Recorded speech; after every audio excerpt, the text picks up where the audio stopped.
You're watching the Citizen Science Podcast, the one and only twin solar system podcast featuring Samuel Hofman, along with his team of experts as they discuss the very latest information about our binary twin solar system. Welcome to the show.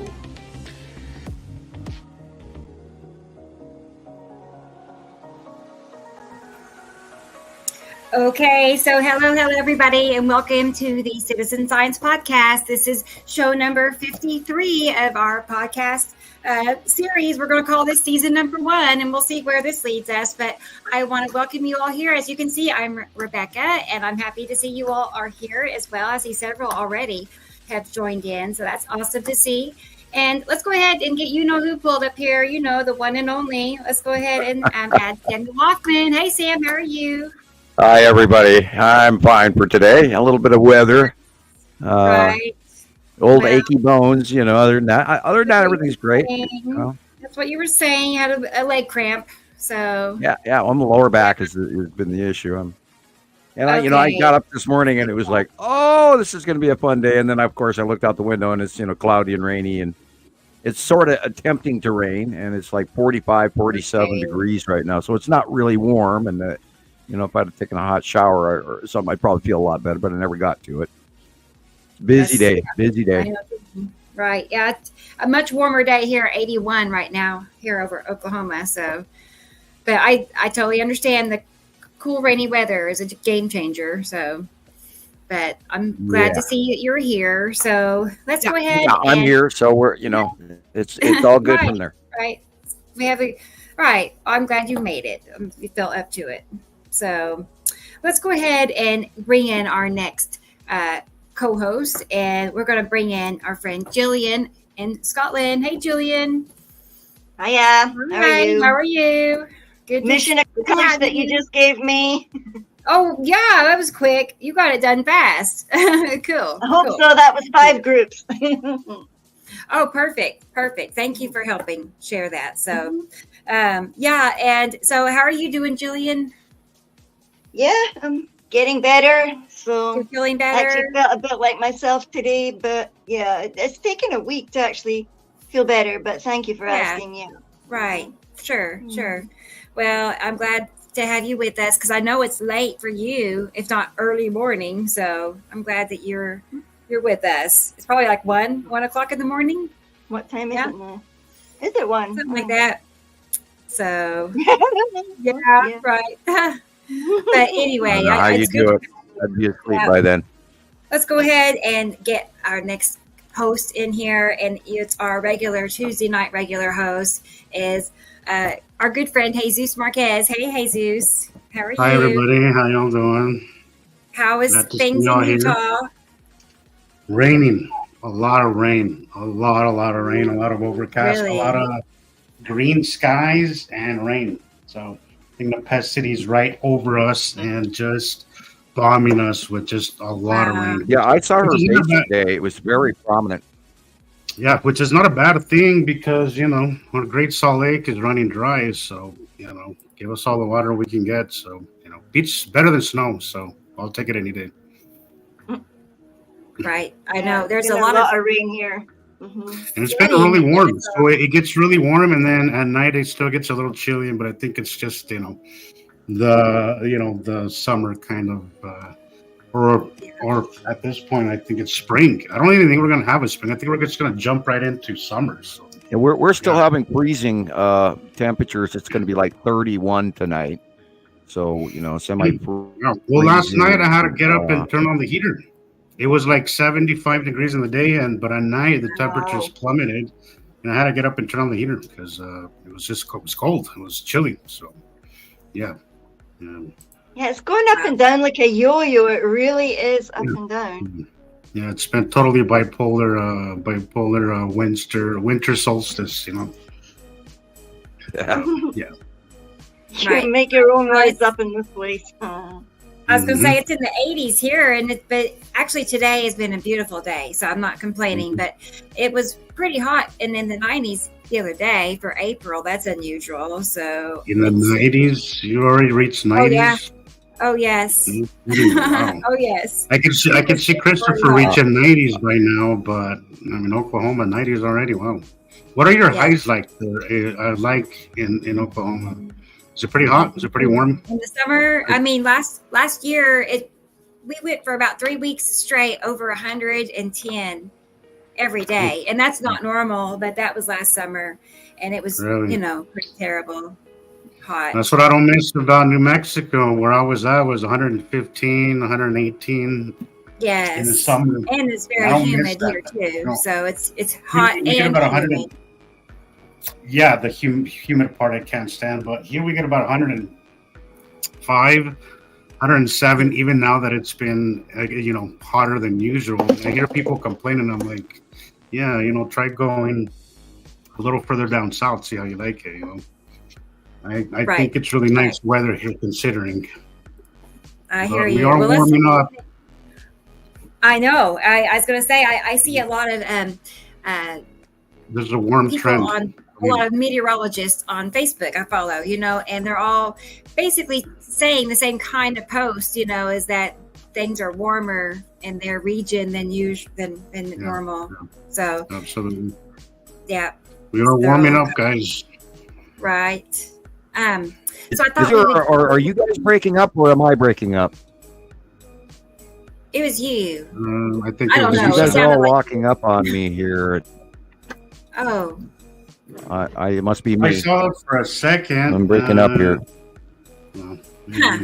Yeah, I'm not seeing. They said there were solar flares, and we got the northern lights a wee while ago. So. Interesting. Okay. Well, those have been really interesting lately. I have a cool one to show here in a minute. I thought we'd take a minute and go look at the comment section. So I see there's several comments here. I haven't really had much time to look through them yet. But I want to see who is first in line. You know me. So, okay. Well, as I suspected and expected, it's Dennis, y'all. It's our friend Dennis. And good evening. Dennis. I know it's probably very late, kind of like Gillian for you. So thank you for waiting up for us or staying up late for us. So, and being first in line. So always appreciate it. Good to see you, Dennis. Is that on Facebook? And then he's on YouTube. Dennis, trying to get my phones all sorted out. And our friend Amy, she's watching us from YouTube also. So hey there, Amy, good to see you. Yeah, good deal. And here is our friend Nicolle. Hey, Nicolle. Yes, good to see you. And I'm looking forward to tonight's show also. We have some good things to talk about. We always do, though. I mean, there's really never a shortage. I couldn't even include all of the videos I had because I had so many. It's like each video was going to be way too long. So anyway, we're going to have a lot to talk about. So, hello, Nicolle. Get your cough drops lined up, Sam. So I'm kidding. Is she going to be joining us later, Rebecca? I sent Nicolle a link. And so I don't know, but I haven't communicated with her today to know if she's planning on joining us or not. Right, yeah. But you're always welcome, Nicolle. So, but if not, it's okay too. So don't feel like you have to, because you don't. I mean, it's fine either way. So, but anyway, it's good to see you, Nicolle. And next in line is our good friend T. Racy. Hey, T. Racy. Good afternoon. Hello. Good afternoon. Yep, it's 7:12 p.m. my time. So let's see. But yeah, it's good to have you, T. Racy. Good to see you. And you know who this is, y'all. Our good friend Michelle. Hi, Michelle. And sometimes she's our guest co-host, Michelle Cox. So hello, Michelle. Good to see you. She's excited. Hello to the Nibiru family, which is all of us. That's right. It's like a family reunion every show. Yeah. Right. But good to see you, Michelle. And next, hey, Lauren. Always nice to see Lauren. And it doesn't matter whether it's here or on Facebook. So it's good to have you, Lauren. She's like got all these inspirational, positive messages. I like them. So I appreciate all you have to share. So good to see you, Lauren. Hello, Lauren. And Okay, here is Experimental. Hello, Experimental Elemental. Hi there. And she's also watching from YouTube tonight. Hello, how are you? And Experimental. here's my good friend Tracy. Hi, Tracy Experimental, Moses, my Tracy. fellow Oklahoman. So I hope you're Hi, feeling Tracy. well today. So keep your thoughts on Tracy. She's over recovering from medical situation, and she's going to get better just as soon as you could imagine. So, but good to see you, Tracy. Get well soon. Get well soon, right? Yeah. And here's our friend Karen Porter. Hi, Karen. Thank you. And I was going to say thank you I found your donation for Sam today, and I wanted to tell you thank you for that. So thank you for doing that. And I let Sam know. So that will be on his way in the morning. Thank you. Right. And good to see you, Karen. Good to have you. And I'm happy to see you. And next in line is Thunder. Hi, Thunder. Hi, Thunder. I don't know why I always want to put the R at the end. I can't help it. And I have to say it over and over again because I'm practicing. Thunder. Thunder. It has to be a certain amount of So, but good to see you, Thunder. Yeah, that's Like perfect. It's an eye-catching name. I know, right? And then here is our good friend Audrey. Hi, Audrey. I was just going to say, I wonder if she's awake. Audrey always, our own faithful, always here. Does she ever sleep? I don't know. Does she sleep? Maybe Turn her not. into one of those nighttime people. Yeah, it's 2 a.m. for Audrey. So, but it's always good to have you, Audrey. We always know you'll be here. So I'm happy to see you. And next in line is Aaliyah. Hello, Aaliyah. Whoops. Hello, Aaliyah. Good to see you. Good to have you here. Hi, Aaliyah. I don't know if I've seen that name before. Maybe I haven't been here. I don't know. I haven't seen that name, but yeah, I have. you have? Yeah. Yep. If it's the same one, and we have in our group on Facebook. If it's the same one, I'm not positive about that. Every time you mention it, the song goes through my head, Aaliyah. Okay, right. It's an 80s song. Yeah. Or it might even be a 70s song. I was going to say, I don't know if I know it, but you have to send me the link. Yeah, okay. Yeah, okay.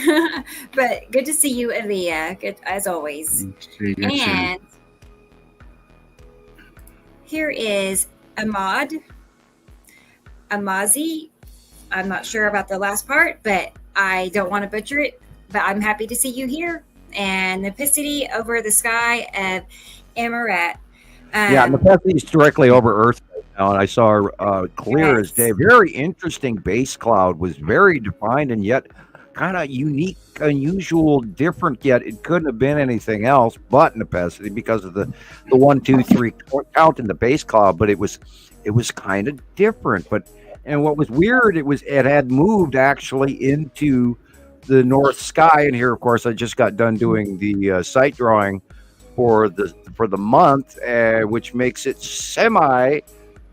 less than normally accurate. And I was surprised by that because all week long I had seen Nepicity in the southern region of my out view.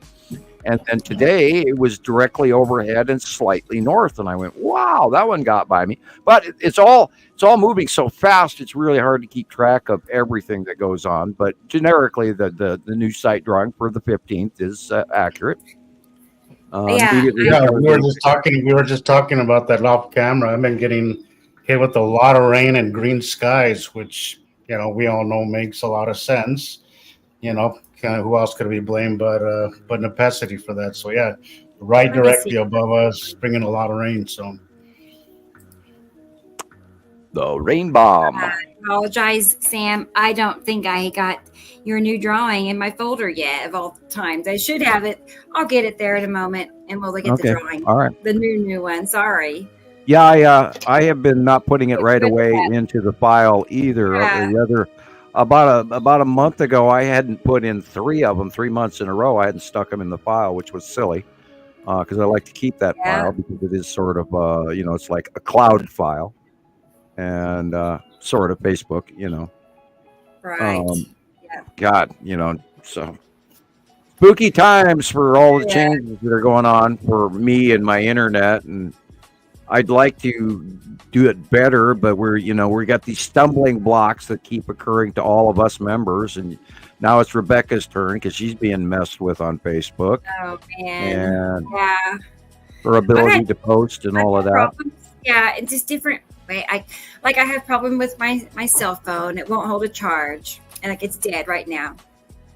And we got it'll be on the charger power. It'll say it 1 or 0. So I don't know it's just not. I don't know. Well, anyways, I'll tell everybody out there, Rebecca needs donations so that she can get a new phone. And they're quite a few $100s. And so anyway. It's a pretty new phone, to be honest. That's the discouraging part is I just got it about 1 year ago, about a year ago. Yeah, nothing lasts It's not at the same time as I got my one. Right. Yeah. So I don't know. It can't get over 20% in a charge. And if it ever gets down to 0 and dies, it could take all night to What kind of phone is that? It's a Motorola stylus phone. I didn't like Motorola when I had it. It was my first. Okay, it's pizza cutting time. I'll be right back. Okay, Sam. See, it has a little stylus in it, a little pin. Yeah. I can pull out. And that's what helps me make Samsung one. I've got a S23, and it's also got a little. I keep forgetting about it. Little. It's also got a little pen.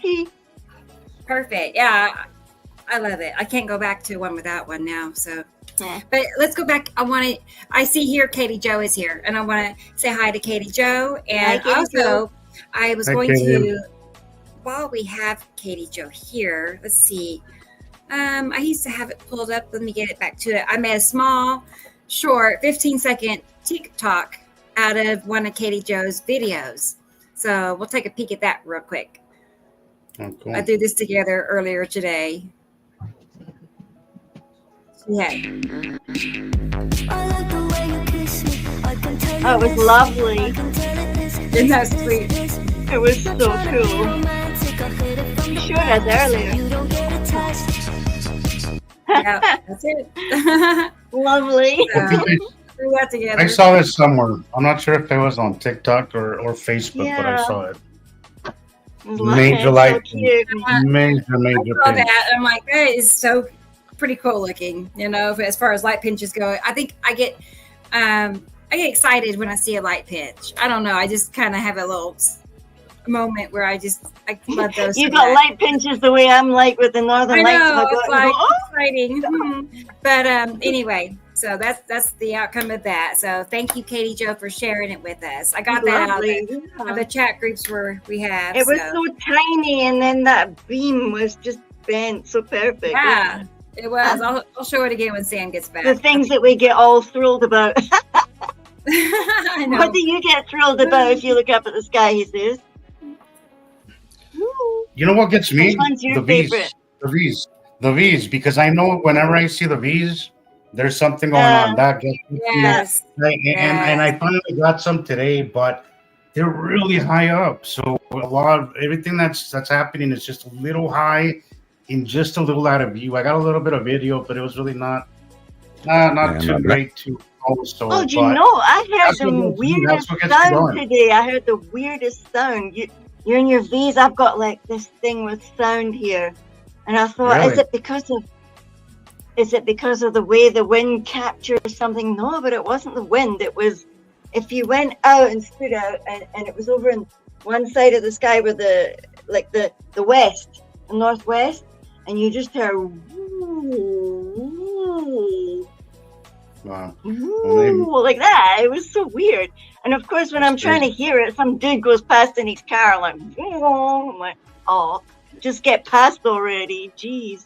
Mm-hmm. As I hit the record button, so you hear me actually saying "jeez" in the video. Nicolle saying to you, great news, Rebecca. Please try performing a soft reset on your phone. A soft reset. Can you do that? I can if it turns back on for me. I mean, how is that different from a regular reset? Like, is that a regular reset? No, Like it'll restart? just close out like your apps, but it won't erase anything. It won't delete nothing. It'll just close out your apps and anything that you have open, really. But Yeah. yeah, it's I you'll will. still have everything. Okay. Your contacts, your pictures, everything will still be on there. Just Right. don't do a Motorola is not what it used to be. master reset because that'll reset everything. Yeah, I don't. I've been there and did that a couple of times. It's, so yeah. I it's know the our worst thing. babies, our pictures, our babies, they'll just get like, oh. No. So It's like a movie anyway, feeling. yeah. Hopefully, I'll keep you all posted. Okay, it's plugged in. We'll Speaking see. of which, I keep everything in files, and I've gone through the alphabet twice, and I'm now on AA because I usually go from Z to A and from Z to A, and that way I stay with the current pictures on top. And as of this morning, I hit 10,000 pictures in the AA file alone. So now I have to go back and start over with ZZZ. Oh my gosh. And then work my way back around again. And I was doing it every couple of months. I would change letters, and that way I was always able to remember the order of how. And then I would, I'd add the name of the picture of the planet, blah blah. But I'd start out with AA or A such and such, separating the files. But yeah, I just hit over 10,000 in AA alone.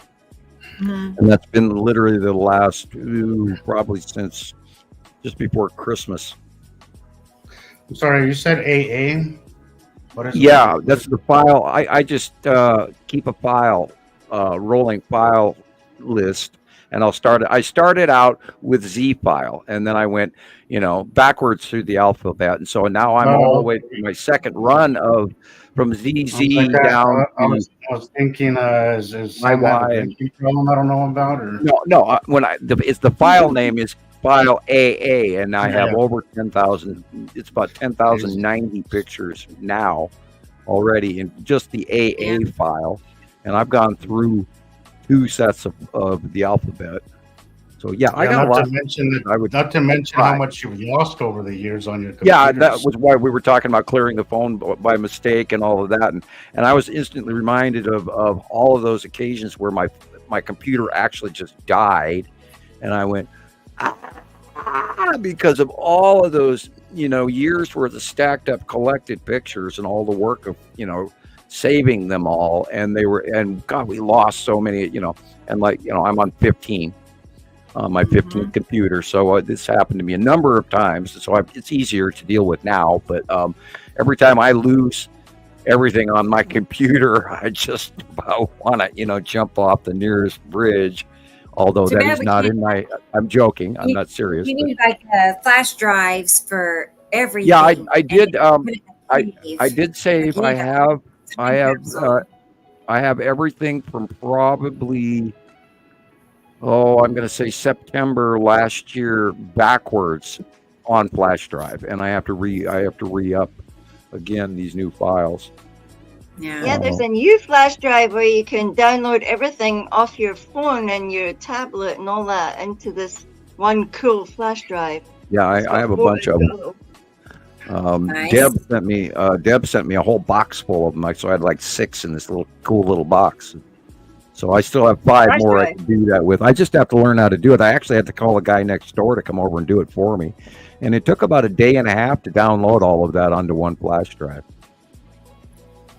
Well, good. I'm glad. Yeah, I got to redo it. It reminds me, I really got to get it done again. So that way we don't lose pictures. Well, considering how, how sensitive of topics we discuss here, I think it's important for everybody to have an external something, just to save all of this stuff. Because imagine, anything, solar flare could wipe out all this stuff, not to mention, as you were saying earlier, as how Rebecca's getting messed with, it's always got to have some kind of backup, because we have some very important evidence to that is, very important evidence to human history. I think it's very important to keep those records, those records, ready and available, even if, from like the Thunderbolts project and people way back when leaving a marker for their time and what they saw. It's the same for us. Exactly. Because we're the They only dig up ones. our civilization. What are they going to find? All these little flash drive things. They'll be wearing them around their necks. Yeah. Hey, I'll get out my hammer and chisel and a big rock, and I'll start carving. Somebody, Let's see what's inside it. somebody may run into Sam's drawings eventually one day. I know. Confirm that all this stuff is all Need kept like in hard one place. copies. I know. Well, I've noticed there's a lot of people that are actually sharing my April 15th drawing already. And I thank you. I'm kind of honored that you find it important enough to let your people know. And hey, here's Sam's drawing. It's the 15th again. And thank you. I do appreciate that. And that way more people do get to view them. And shame on you for not having a copy for those folks right now, Rebecca. I'm teasing you. We want to see it, No, Alan had to come in and interrupt the show to tell me that the sky looked phenomenal right now. And I'm like, you would tell me that when I can't go look at it. Go ahead, take a minute, go look out the door at least. Go ahead. We'll occupy the folks for a minute. I could do that. I'll use this extra you could also phone. put on a short and then run away from the desk for a minute and come back. Maybe he's just typing it. We'll see. Okay. Maybe. I don't know. I'll go take a peek real fast. Have a little quick peek. You can't resist. You can't resist. It's important enough for him to come in and tell you that it's really cool outside, that you should probably go look.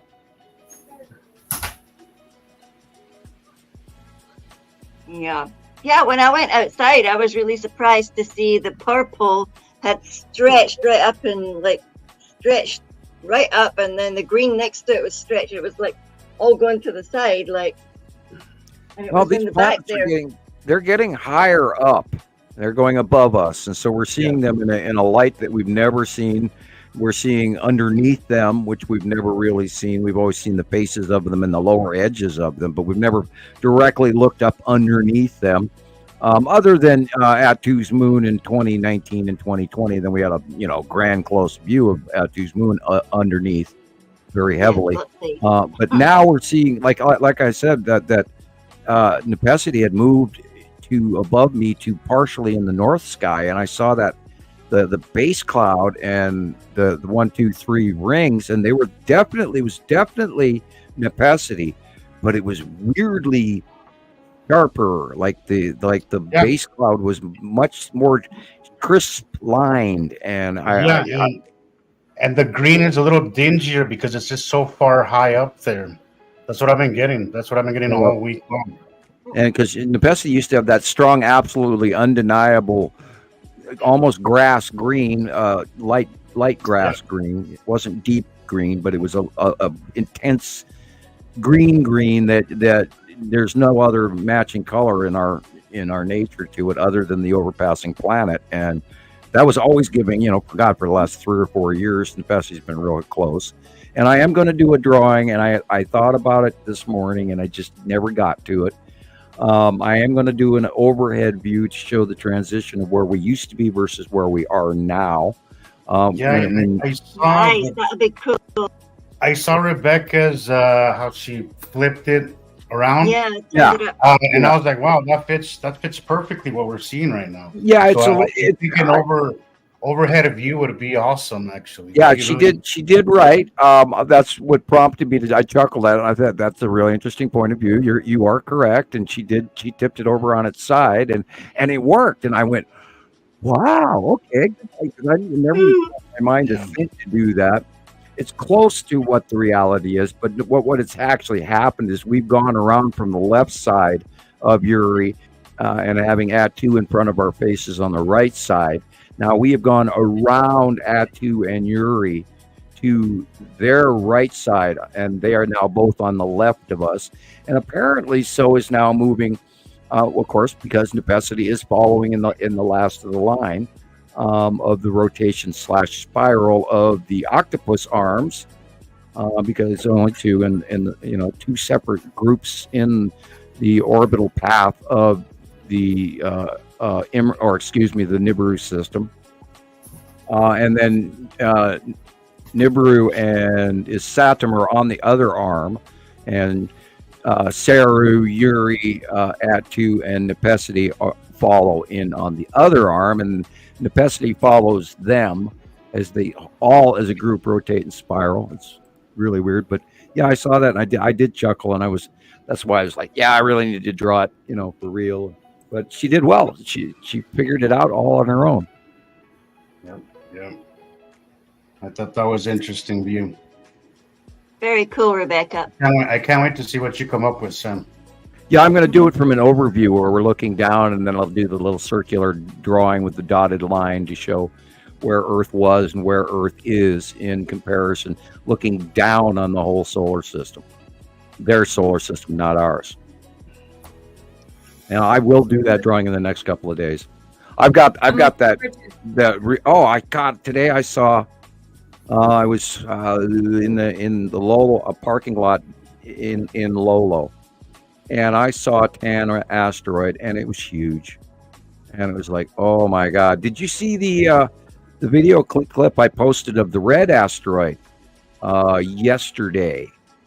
I posted it on Skywatcher 2 and Montana Skywatcher Anonymous. And seems like I'm not getting notifications again. Well, yeah, I wouldn't doubt it. Let me go to Facebook and I'll grab a copy of I'm going to look through here the comments real quick and see who I've missed or haven't gone over yet. But I see Val here. I haven't said hi to Val yet before I had to, jump up and take off. So, but hello and welcome, Val. Good to have you. Good to see you too. And next, I know this person. This is our good friend Alex in Germany. It's also 2 a.m. or so after for Alex. So he stayed up late for us, and I have some of his videos to share.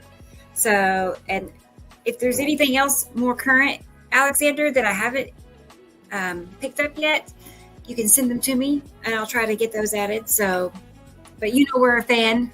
We appreciate all your efforts and your art, and your feeling. Being here so late, I know 2 a.m. is I know. He's another one that doesn't miss a show. Like rarely he'll miss a show. So it's appreciate you. So good to have you. And let's see. Okay, next year, Dawn, our good friend Dawn. Hey Dawn, good to see you. I like the name Shine Bright. It just kind of picks me up when I see it. I think that's what it's meant to do. So it's nice. But good to see you, Dawn. Let's see you, Dawn. And here is a Facebook user.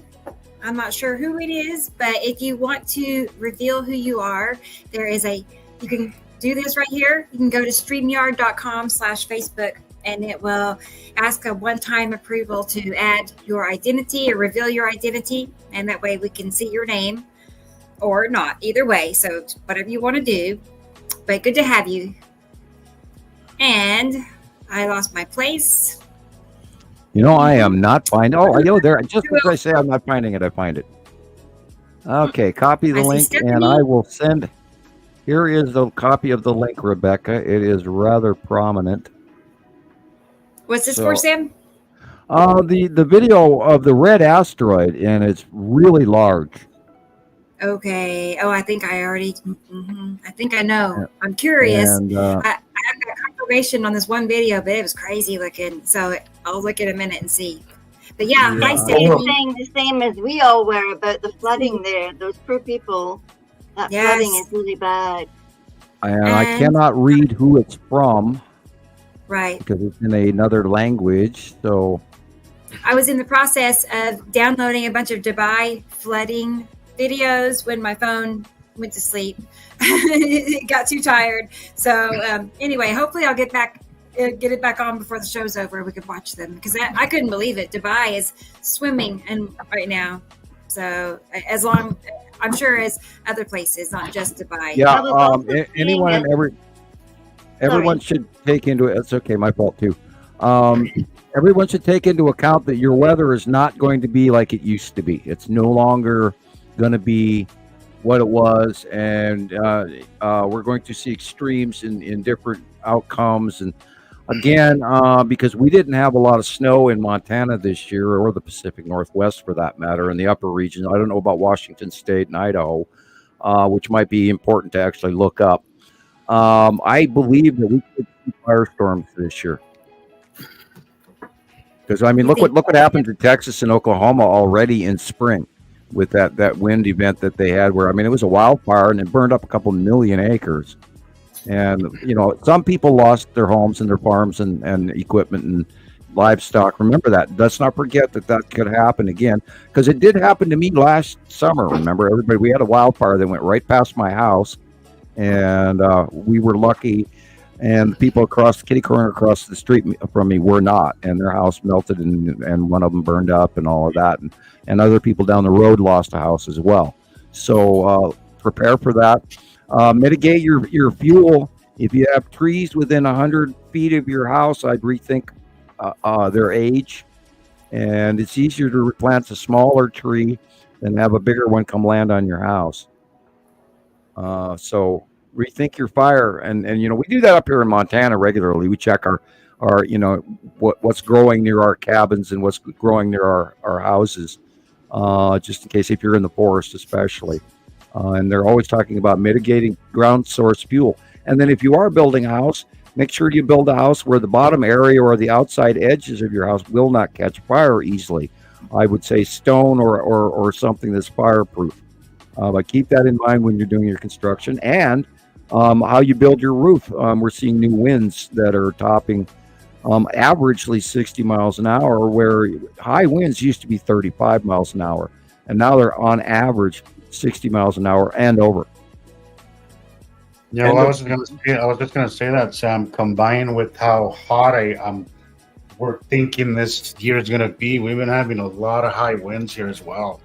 So I think it may be the right conditions to be aware of fires and stuff. So and ground fires can go inside of cities as well, and where the grass will burn, and then it'll run from one block to the next on the ground alone, and then it gets into another forested area or a group of houses that have dry grass as well, and those houses light up, and then a block to a half a mile away there may not be anything, but yet all the embers in the high winds.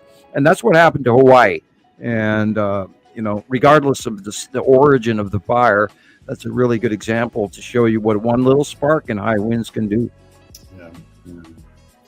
So pay attention to these things, guys. It's going to be a hot one this year. You were going to show Alexander's videos, because Nina's just sent me a whole bunch. She sent me a post that's obviously it's in the Nibiru Followers Anonymous already, with the shippy thing that looks like,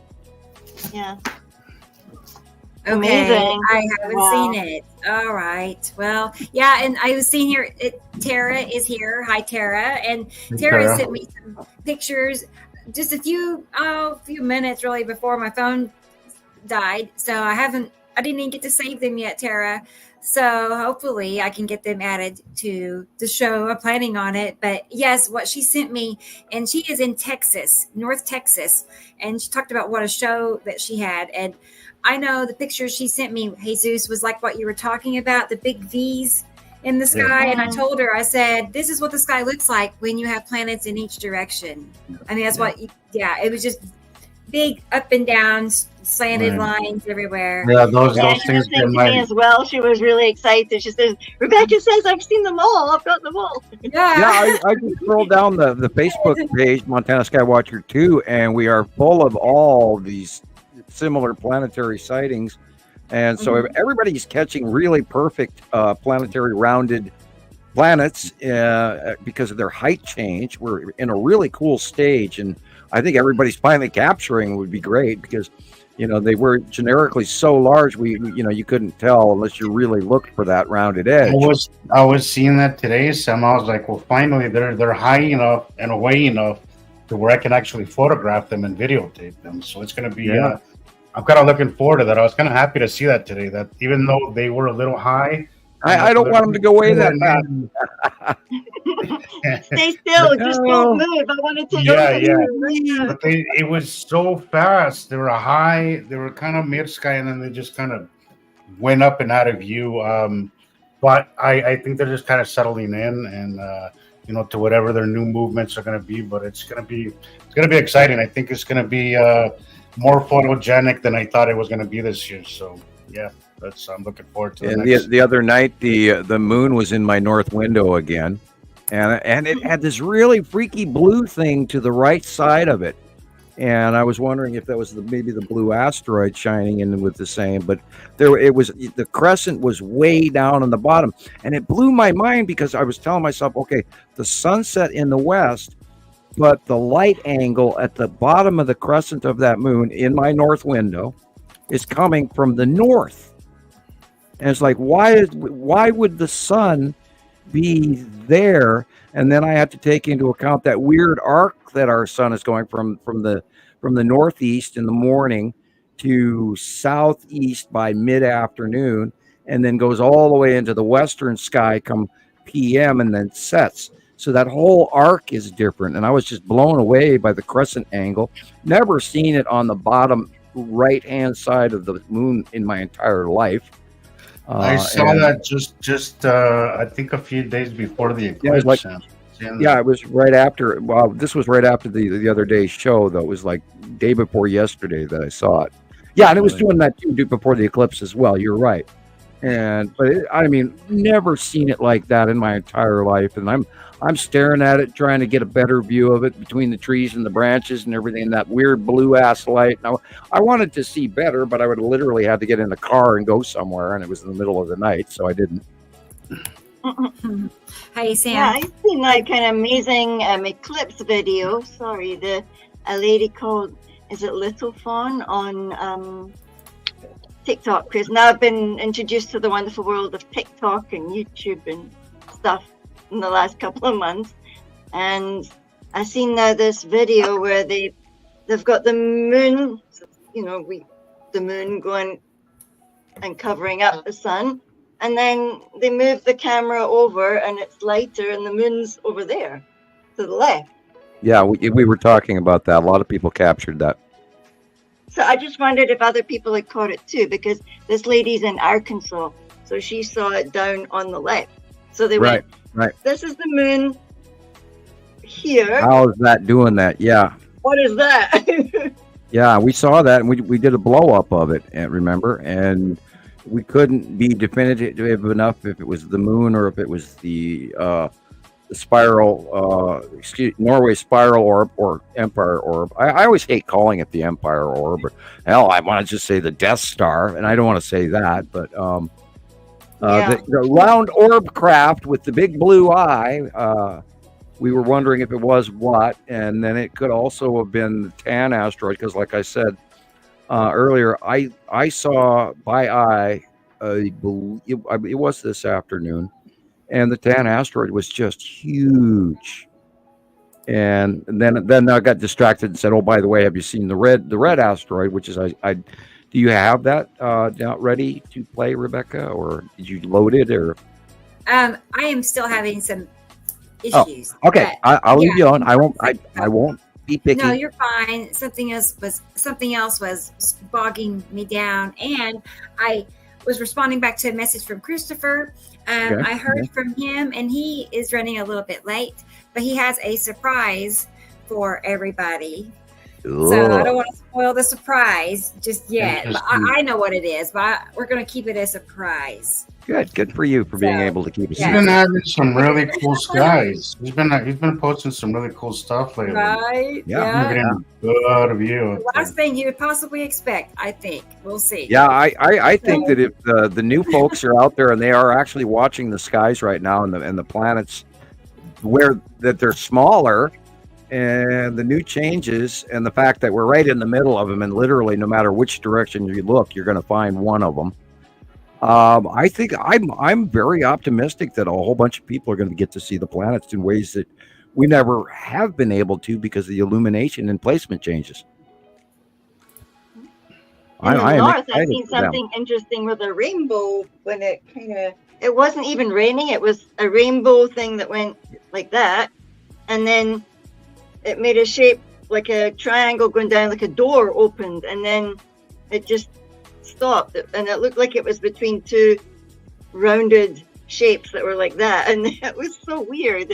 As soon as I went away to go and get my phone, it was gone. I thought, oh, no. I have 2 drawn in rainbow illuminations on this month's drawing because I'm expecting the debris behind the blue asteroid to be illuminated as well, because it's got a bunch of little stuff following behind it.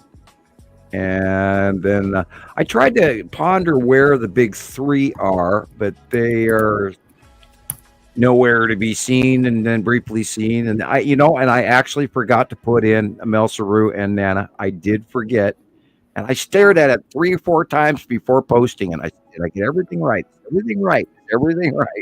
and then I posted it, and then I went, I didn't draw in Melsaru and Nana, and I was talking about doing it. I'll have to because we're dying to see where you're going to place them. I mean, we know we're meant to be looking for them. Oh, they're in the bottom left-hand side of Nibiru, and they're small compared to Nibiru. It's like too small. Yeah, look at that. That is the red asteroid. What is that? That's the red asteroid and Little Sister. Little Sister is slightly to the left, right there. You can see it's sort of that circle. Wow. Underneath, little, and that is the red asteroid coming in larger now. And we're going to see her on more approach because we are in the 180-day cycle, and this is where those asteroids start getting bigger and bigger and closer to Earth, and then there'll be electrical lightning storms and discharging directly off of these asteroids. But that rounded shape, that is the bottom. We're looking up underneath the bottom of the red asteroid. I just remember how the red asteroid was highly visible a day or 2 before the big earthquakes in Turkey last year. Yeah. I mean, it was a big, well-known thing that we saw the red asteroid a day or 2 before those earthquakes. I mean, it was really red in the middle hemisphere's sightings, where we don't see the red as predominantly.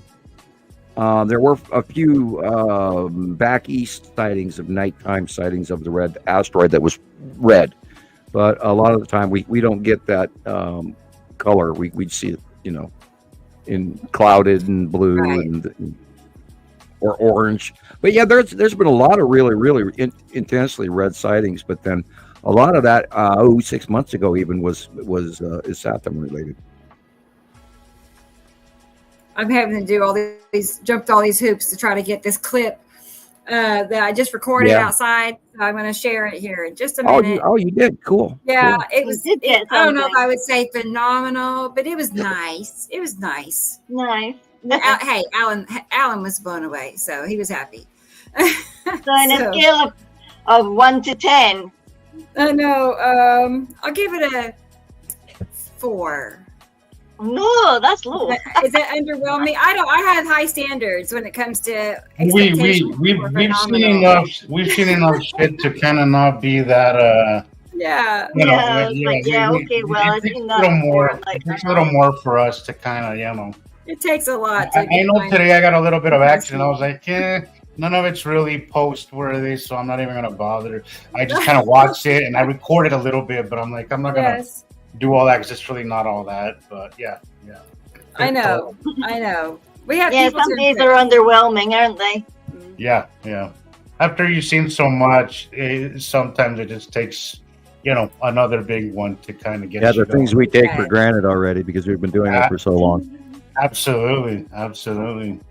Here it is. Hang on a second.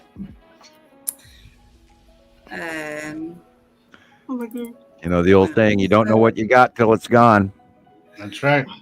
Here it comes. Drum roll, if you can only imagine that. Oh, it says your device is having trouble. Of course. They don't want you to see it. Let's move this out of the way. Let's try it again. I may have to come back to it. Boop, boop, boop, boop, boop. Is it meant to be? Is it meant to be? We will see. Okay. Ta-da. Yep. Okay, that looks a lot like what I was seeing just a while ago.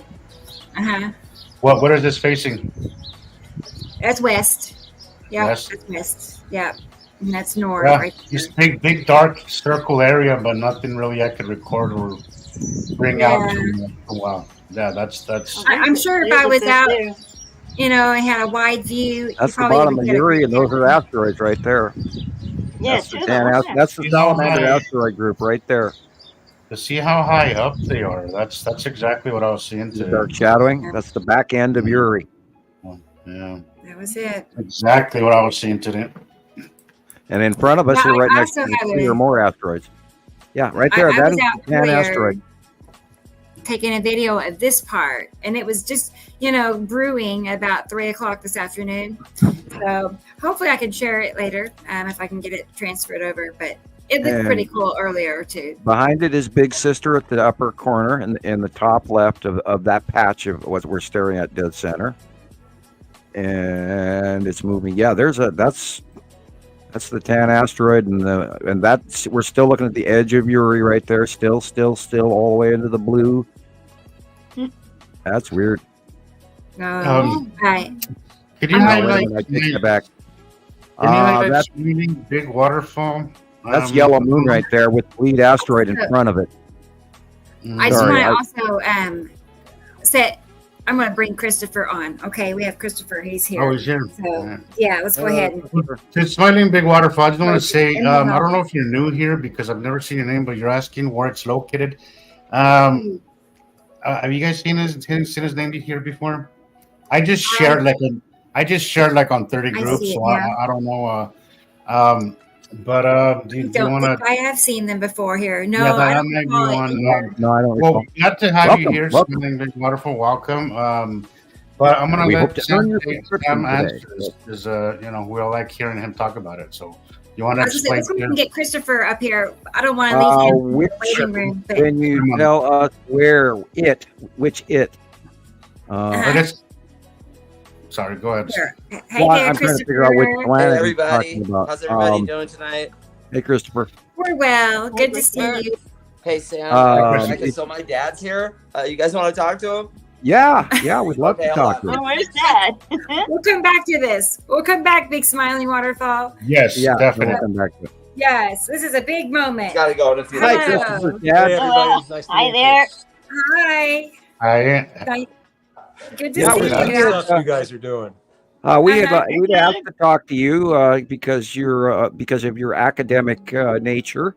Okay. And we were interested to get your opinion of what you may or what you've learned so far from your son, and et cetera, et cetera. Well, you know, so my background is I was a philosophy teacher for a long time, and you know, taught critical thinking and courses like that are looking at evidence and examining things to see what their true nature is. But it's always been interesting to me to look at the sky and see some strange things and try to make sense out of them. And, you know, Christoper has shown me a bunch of photos and what looks like might be a coincidence, but how do you explain it? So did you ever have the occasion to study early Greek history? Oh, yeah. Yep. The Greeks believed that we also had 2 stars. Yeah. And we do have a binary solar system. And there are 7, 8 planets in each solar system. The other star is bigger. In your lifetime growing up, have you ever seen the sun this large? Well, to be honest, I haven't really noticed, but I'll look and keep that in mind. Yeah, you know, I'm 63, and in my lifetime, the sun is up here in Montana has generically been literally the size of a quarter, and now we're seeing it as softball size to giant up here regularly, and then of course we also know that in 2011, the sun started coming up in the northeast sky rather than the eastern sky. And do you remember what high noon is? In your generation? I meant that noon. besides being a movie, I know the expression, but I don't know where it came from. Okay, well, in Montana, we of course know that for sure because high noon the sun was always directly straight above us, over our head, yeah. and that has not happened since 2011. Huh, interesting.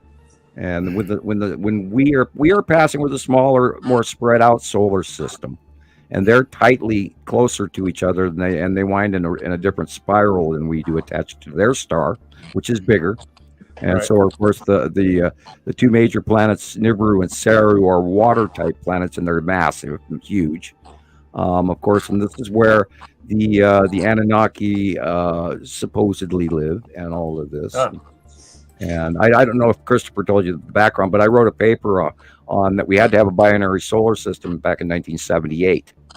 And I finished some equations that were not easily finished by Einstein. To me, they were quite simple. And I didn't even realize at the time the magnitude of what I was doing. And then the government stepped in and slapped me with a 30-year non-disclosure agreement. Oh, boy. Yeah. It's not easy. Yeah. Right. And so from your layman's perspective, I was interested, you are allowed to laugh and scoff or even call me a crackpot, but I was interested in your opinion, how that would strike your philosophical point of view. Well, like you said, the Greeks were always looking at the heavens. There were so many things that they couldn't explain, even simple things like thunder. But Aristotle wrote a book called Dikylo, meaning the heavens. And that'd be something for you to check out. It's not easy reading, but, it's not terrible either. I am writing it down. About, Decailo. Okay. I am not finding paper. 2 seconds. Yeah, I'm sure you can find it online inexpensively. All right. Spell that for me again, please. I believe it's DE and then CAILO, Dikylo. I might have the spelling a little off, but we'll find it. So that's, his take on what the heavens are, what the stars are. Got it. He studied all of the earlier astronomers back in his day. And he came at a point in history where he was like at the end of the golden age of Greek thinking and was able to amass all the other ones into his own ideas. And so, that's why his influence was so great over the years, because he had so much background knowledge about the other ones didn't have. Excellent. I would definitely take a look at that, because their sense I always love new study topics. Yeah, their sense of the heavens was, they still believed in many gods back then, and they certainly, thought of the solar system and the planets as things that were almost alive. And I always found it fascinating that they were able to calculate all this stuff back then without even pencil and paper. Figuring out the rotation of the planets, when they would come up, being able to predict things like an eclipse or something. Mm-hmm. And so in many ways, they were probably more advanced than certainly the common person is now. Examples, the Mayan calendar, which is actually the previous civilization, but before the Mayans. Yeah. But, and there were many races that had all of this information that they couldn't possibly have. And right. I think, and if you've ever read any Graham Hancock or watched any of his material, he has a whole bunch of really good points of view about, previous advanced civilizations here on Earth. Because there's a whole lot of time between now and 65 million years ago when the dinosaurs left, right, that we don't really take into account. No, quite a bit of it. Chinese and all of that. They have they go back about 8,000 years with the Chinese scrolls or bamboo scrolls or whatever they are. Yeah. So I was interested to find out your opinion of the fact that, and I'm going to say fact that we did spend the last 14 years watching these planets, and I was interested just to find out somebody, man on the street point of view, and so we were looking forward to talking to you. And thank you. I find it fascinating. And thank you for the book. I haven't seen this before. This is interesting. Yeah. There's plenty of others from back then that wrote about that and wrote about astronomy, Nice. when we think about astronomy, like from the newspaper, where it's telling you what kind of day you're going to have, that's not how they looked at it. They looked at it as a science of predicting, based on where you were born or when you were born, where was the Earth in relation to the rest of the solar system, and how does that affect your personality and mood and stuff like that. And the Greeks were able to, because they did it over the course of 500 or 600 years, amass a lot of character traits that they saw in people. Smaller population back then, and they were pretty good at predicting if you were a Cancer and your moon was rising or whatever, that you would likely have this type of personality, because they saw it over and over and over again. Wow, And cool. much more scientific. And the modern person who captures all that, his name is Leo. I don't remember his first name, Leo, who has a whole lot of interesting stuff about astronomy, not as fortune cookie stuff, but something that's I've had a lot of people little do bit more star legitimate. charts. Star charts are very interesting, the trines and the squares and everything, and they're Oh yeah. accurate. They really are. Well, guys, this is fascinating, but I have another family obligation. Well, Unfortunately, no I'm over worries, there. and hopefully you see one of the planets very soon, and Yeah. We saw jaw Yuri 20 minutes ago. droppingly so. They're getting more visible. They're starting to rise up above us higher, as before they were coming towards us, and then they were in front of us, but they're Right. now passing Earth, so they're going to be illuminated. We've been staring at the backsides of them because they're between us and the sun for Right. the last decade, Right. but now they're going beyond us, so we're seeing facial illuminations of them during the day and night now. So Yeah. the Well, I'll show's keep just an eye starting. out back home, and I'll text Christoper some more photos. Excellent, thank you. Yeah. All right, you guys take care. Look forward Good to to your meet work. Thanks for having me. Yeah, Thank you. I'm gonna walk him to the Bye. parking lot. I'll be Okay, right back. Chris. Okay. Sure. All right. Excellent. That was a surprise. Nice. That was Yeah, interesting. I know. Yeah, Yeah, I yeah. don't believe it, because his dad lives like on the East Coast, I thought. So I didn't know he Yeah, was he in lives all the way up in the upper corner. Uh-huh. And And we got a cool story. he didn't openly laugh at us, so that's a good thing. Yeah. I wasn't expecting No, that. he was but really Surprise. yeah, he was really articulate and interesting. I think he really respectful and open to the information. So I that find that went, interesting. Hmm. Refreshing. that went well. I think that went better than most of our attempts Right. do with our attempts to when I think he's come a long way. I do. Just based on how it started out, I think Mhm. he has, put some time into the information that Chris has shown him, and I think he's open to it. He seems open to it. So, Yeah, I would imagine How that long he has doesn't want Chris to been watching now? Chris started in October, last October. Yeah, I thought maybe he was a new guy when I was sitting outside that monument where I used to stay, and I was thinking, who's Chris? And then you said, no, Chris is a new guy. You should see his stuff. Yeah. Wow, I can't believe how far we've come since just October. Bear with me. Yeah. This has been my day. Now my TikTok has locked up.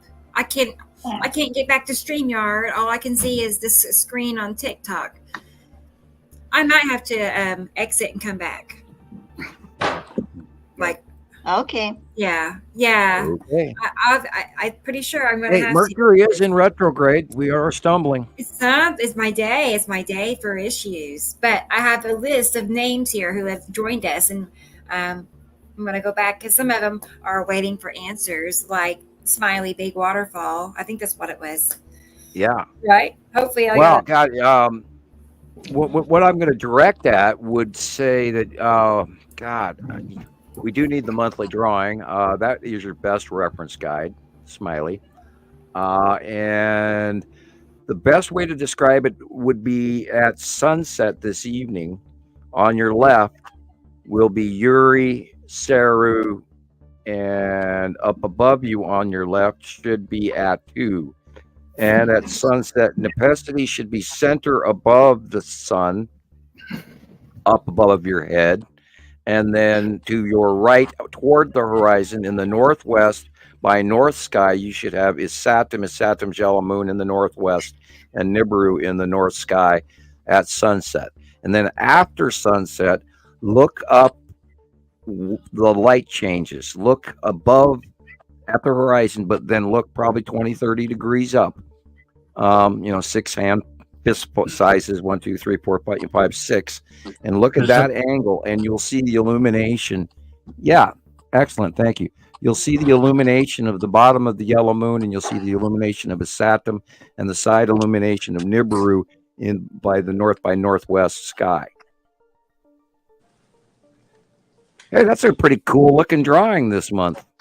Yeah, it was. And it certainly was. I like the colors. I like the Saru. I like the blue on the Saru. Yeah. Yeah, but I think we have a few new people on the show. Sam, do you want to give them a quick rundown of what is it that we do here and what is it that we teach? Well, I wrote a paper in 1978, which we talked about just a few moments ago to Chris's father, knowing that we had to have 2 stars and 2 sets of planets because the atomic count, according to my calculations and how I see the universe and the solar system, matches equally to subatomic chemistry, because there is no separating chemistry from the tabletop to chemistry out in space, all the way to the cosmos, all the way to the galaxies. And because all of that chemistry has to be that one rule, and that's the unification model that Einstein never found. So anyway, I wrote my paper. I got slapped within about 3 months. I got slapped within the U.S. government coming in and trying to offer me a job and forcing me into a non-disclosure agreement to use in sort of a distractionary tactic, so I couldn't even talk about the paperwork or my equations or my idea. And then roughly about 2009, I started seeing a blob in the sky. 2008, 2009, with my camera. But you couldn't see it with the human eye, and you put the camera up and there's this blob with these dots in it, and some of them are illuminated, some are not. And then you pull the camera and then you couldn't see anything at all. And it was like, what the heck? And because I was trying to film and close up on stars and stuff like that, and the moon, and just maybe get a shot of an ET or something in the nighttime sky way back in, we're always looking. And then over a period of time, I saw a close passive planet, and I still believe it was a very tiny Matim that was here first, where it was like huge in the sky in front of me, and I went, oh crap, they're here, because I knew all the way back from the 80s that the planets were coming from the government information and from the Planet X that everybody knew about back in the 70s and 80s. I mean, it was general knowledge as far as I understood in the science field. So then as of 2010, I was able to publicly talk, and then I started trying to get pictures from around the world, and people wouldn't send it to me personally. So I created Montana Skywatcher 1, and then we have been collecting pictures of the planets as they rose up from underneath Earth. We first started capturing them off of live feed cameras from like Neumeyer Station in Antarctica, etc., and a couple of the other stations. Back then, you used to be able to have live feed, and now they just show you old stuff, and they don't even include the sky. Most of the cameras are placed on the stations themselves from a up angle looking down, so you don't even really see the skies anymore. And then we started noticing when it wasn't dark in the Antarctica when it was supposed to be. But then over the years, they came in by 2011, 2012, they started being visible here in Montana in the northern hemisphere. And I spent years watching them off in the south because they came up from the south. So I'm looking down the side of the planet when I look south. And I watched the whole solar system coming in and have taken I took a whole bunch of pictures back then as well, but we don't have them anymore because my camera died, and I've lost 15 computers in this whole process in 14 years. Literally one a year, in some cases 2 a year, and they're not cheap. And I never had the money to do this or even afford the internet, but then I struggled it out, and then I've got a lot of help from a lot of nice folks over the time to help me, pay these bills. Although a good portion has been funded by me personally. And then we've been doing this, and we've cataloged these planets for literally, as of this month, 14 years. And we've documented all the information that we use and we talk about, all of us experts here. is stuff that we've learned through watching and doing and compiling the patterns of movement and the base clouds and how the planets look. And you have to realize that the planets are not like Hollywood depicts. They all each have their own atmospheres as well, and that you have to kind of learn to see through our atmosphere to see their atmosphere, and then get glimpses a little bit behind their atmosphere for the actual planet faces, which we have also done over the years. We've got some really wonderful captures. We've got so many hundreds of thousands of captures, it's almost impossible to show you guys all of the great stuff that we've acquired. And that's why we moved after many years on Facebook, and then Rebecca doing all of her wonderful work on YouTube and TikTok and everything. And then we finally just decided to get a coalition group here and the Citizen Science Project together, where we do these shows for you today. I hope that was inclusive. I mean, Smiling Big Waterfall, it wasn't a cover. It used to be open discussion with NASA and Time Magazine. There was definitely open discussion about it, and then all of a sudden it just disappeared and nobody talked about it again. This is why, because they were expecting it. They said it won't be here for 50 years, right? Right. Those Yeah. 50 years are coming on. Yeah, and they said somewhere within 50 years was the generic term, and this was in the mid 70s. And for anyone who read Isaac Asimov or Immanuel Velikovsky, Worlds in Collision, or the Zachariah Sitchin was translating the Sumerian clay tablets around the 70s and 80s as well. And so there was this big to-do about Planet X and the aberration in the orbit pattern of Neptune and Uranus and all of that. So they knew that there was something else dragging. And this is what created the ponderance of a Planet X or rogue body out there connected to us. But then in my chemistry mindset, I knew that we had to have two stars. I knew that we had to have two solar systems in order to account for the jog in the orbit model at the end of our solar system, and B, to account for basic understanding. In order for us to have a soft metals group, we have to have an atomic structure that allows for that, and it is two atoms, not one. So atom meaning star. We are part of a two atom compound binary electrical solar system. So it was like mathematics that led you to that, No, Sam? well, in advanced chemistry, mathematics is just adding and subtracting of protons and neutrons to. It's way more simple than that. A shell structure. Each atom can hold, in the first shell, it can hold like one proton, one neutron. In the second, it goes 2, 12, 16, 32, 2, something like that. It's been 40 years since I looked that up. But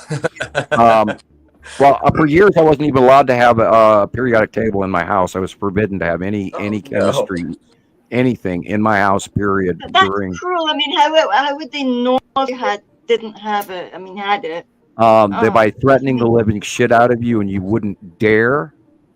You don't want to end up in a federal prison by doing what you're not supposed to do, because guess what? I follow the law, and they know that. They know my psych profile. So they know I'm not going to break the law. And because going to jail is not something you want. And so when they told me I couldn't do that, I didn't do that. You were young as well. They can just threaten you. The threat was crazy. So serious, and at the time they were going to basically they started at the first card in the ante was, we're going to deport you and your family back to Holland, period. And it was like, woo, hey, I'm not going there, And the government, when the government tells you something, you listen, because they can just roll in and say whatever they want, and there is no way. I can't even afford an attorney right now, so I'm going to have to be stuck with a public defender who's busy and he's suffering over the pastrami sandwich he had for lunch rather than work on my case. So I just knew better than to go against and not only that, and on top of it, and they said to me as I'm exiting, and they brought me back to Montana in handcuffs. They said no one will believe you anyway. And At that time, I think we all here can agree that they were not wrong. There's very few and far between, unless it's one of you that's just questioning things on your own, and then happen to come along this information. Most people have no point of reference to put together what it is they know they're seeing, because everybody's noticing something different in our skies, but nobody has a reference to understand what that is, Go back. Oh, okay. Sorry. And I've said this week. That's dated September 2021. Jesus. And also, no, who would believe that they're going to be this big? Right. I mean, yeah. Even you didn't see this one coming. Yeah, I was expecting to see little dots in the sky with maybe some rings around them, or a red planet, or because everybody believes that Nibiru is red, because there was all this disinformation, and the Imaru is red and the Saturn is red, and we know that because we have information that comes from off-world. And another thing about what I was recruited for, with the job they were offering me, had to do with remote viewing, and it was called the Forest Sightseeing Project. Did I get blurbed out? No.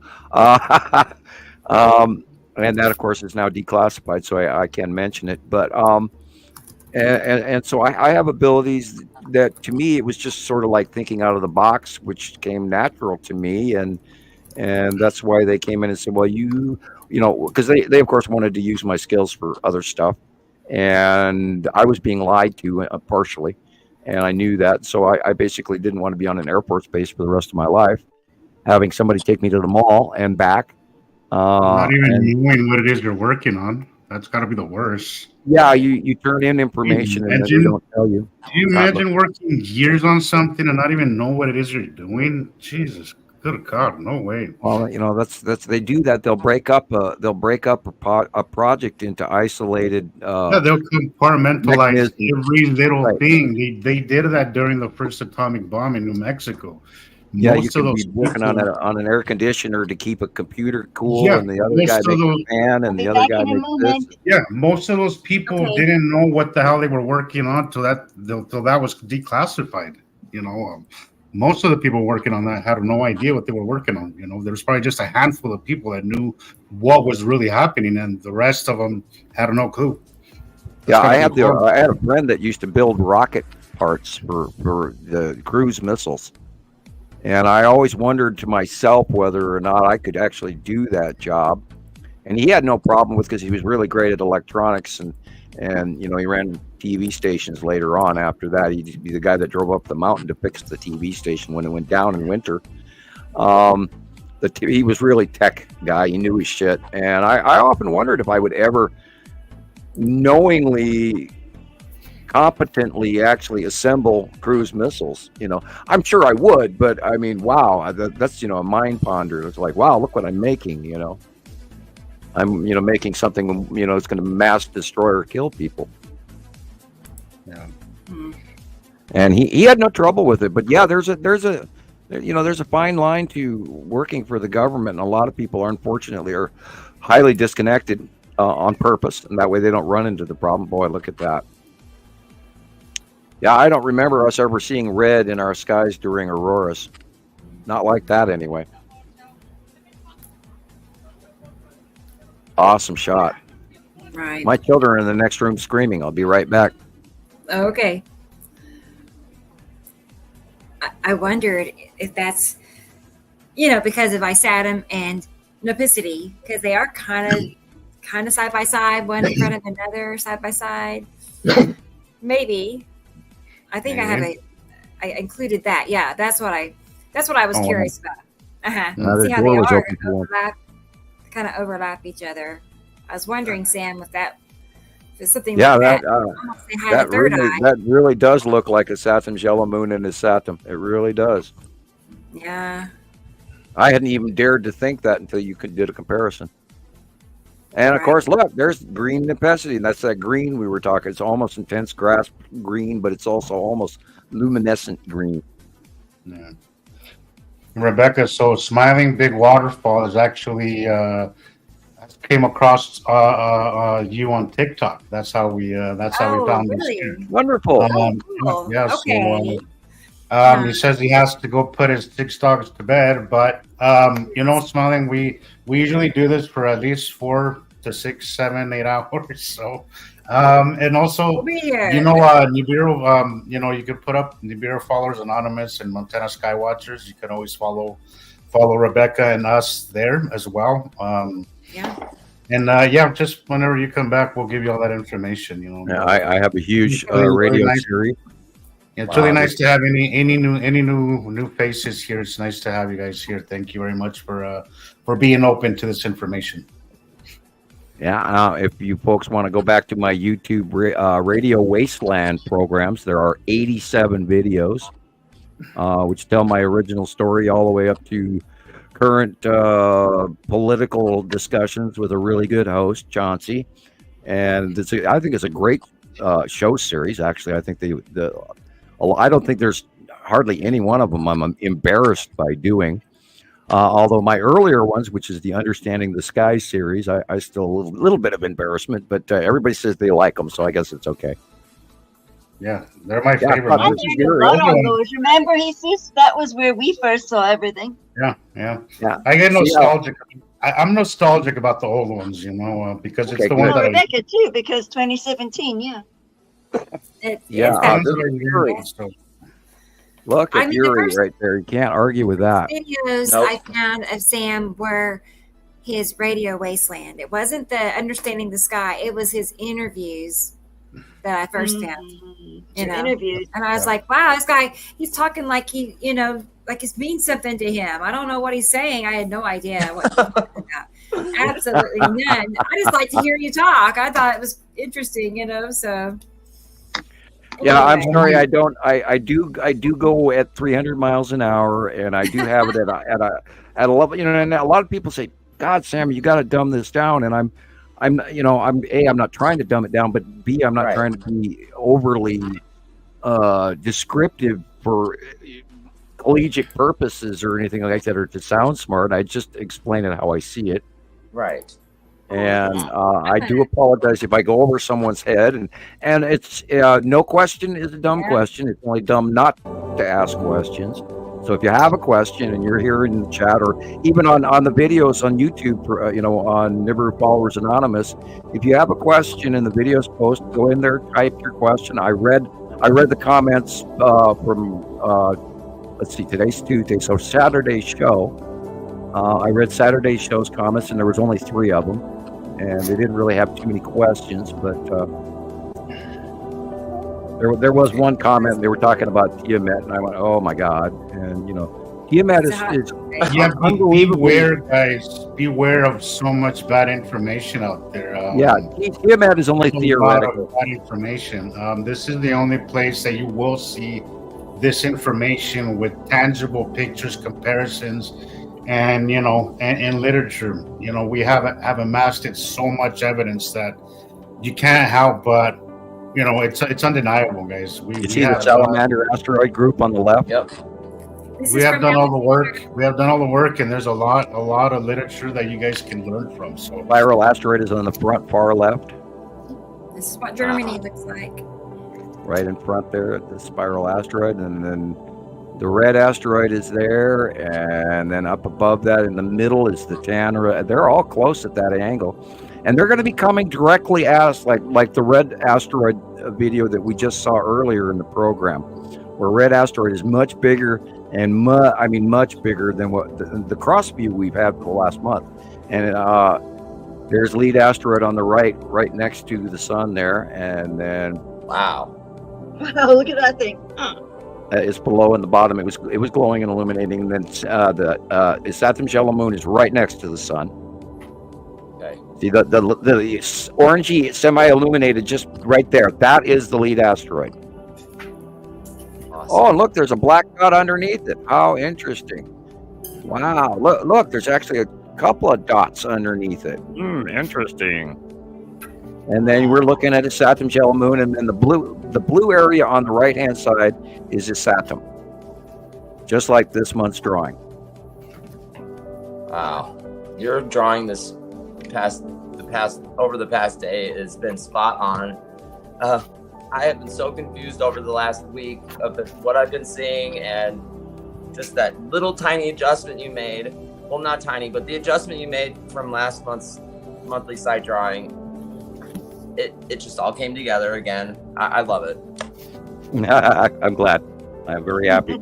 I spend days ahead of time being just a little bit stressed out. I'm like, oh, I gotta pay attention. I gotta study. I gotta go check everybody's photos, and I gotta look at them twice. It's like getting ready for my job. And then I sit down, and I do not copy these drawings off of anything or any computer generated pictures or anything. I sit in the living room. I'm an early riser. I got up at 4:30 this morning. But let's see, today. Yeah. So yesterday morning, I got up approximately the same time, and I sat there and had a couple of cups of coffee, and about 8 o'clock in the morning, I just drew the drawing, and I only did it in one take. I didn't have to crunch it up this time. Sometimes it's rare, but sometimes I do it 3 times till I get it right, till it looks right in my eye. And it's just that we've been doing this for so long that we know in my head where everything is. And you can show me a picture of the sky from several years ago, and just by looking at the placement several years ago, I know when they were. I've been studying the sky so heavily that I've got most of this memorized. It's amazing. And look at that, Atu's moon. Nice.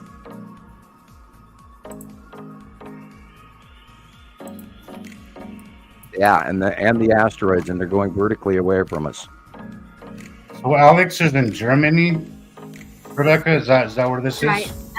That's it. I wonder what that is. I was seeing last week, and I was like, he's got some great stuff. Great. Yeah, he does. I wonder what that is. Mm. It could be just a normal cloud, but it doesn't look like it. I don't have a Facebook group. I just run around posting everywhere.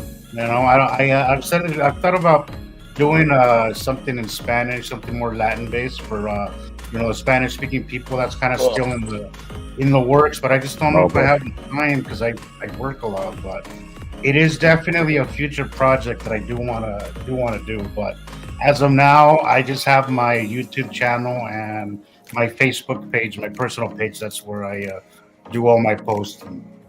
Rebecca, would you highlight Richard Alcadis' comment or question? Yes. Let's see. Richard, have you? His first one. Yeah, the one above that.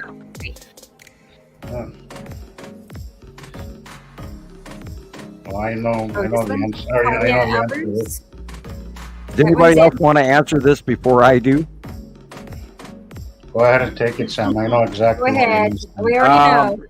Let me clarify, no offense intended to you, and I'm glad you're here with us today, Richard. Thank you.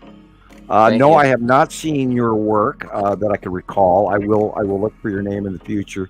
Unfortunately, Dr. Claudia. Wow. We know about her. We know about, unfortunately, far too much about her. She has been horrendously responsible for truckloads of disinformation. She speaks in a manner of science that I never studied in my entire life. I don't know that we can unfortunately attribute to her. And I see that you have spelled a doctor with a small d. Let's see. Unfortunately, she's put out a whole lot of really bad stuff, and I feel I'm embarrassed for her. I am. I don't mean to be mean, but. And then she started out with the Money Boys. Is she mostly Planet X idea? Is that mostly what she's about? What is the name of those that she talked about?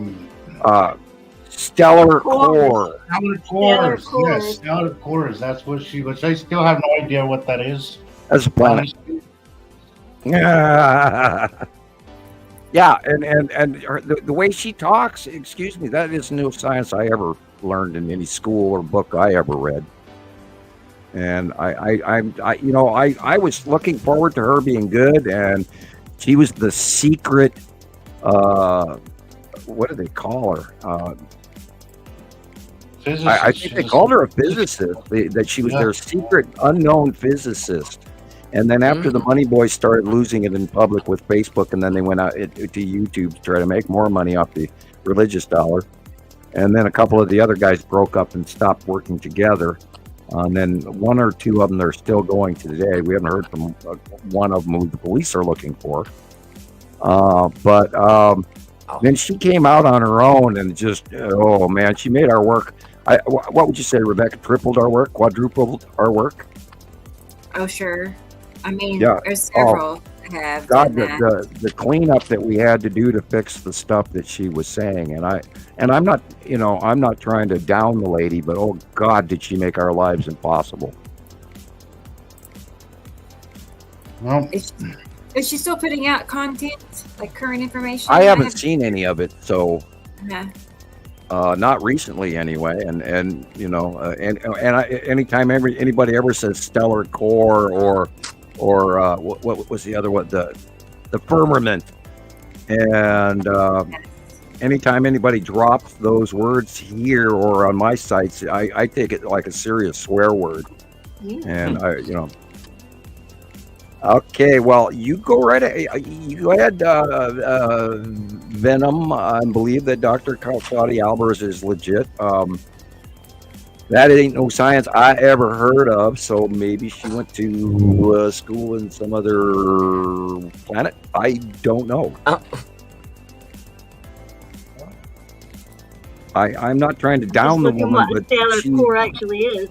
I watched her work, and her work was a nightmare.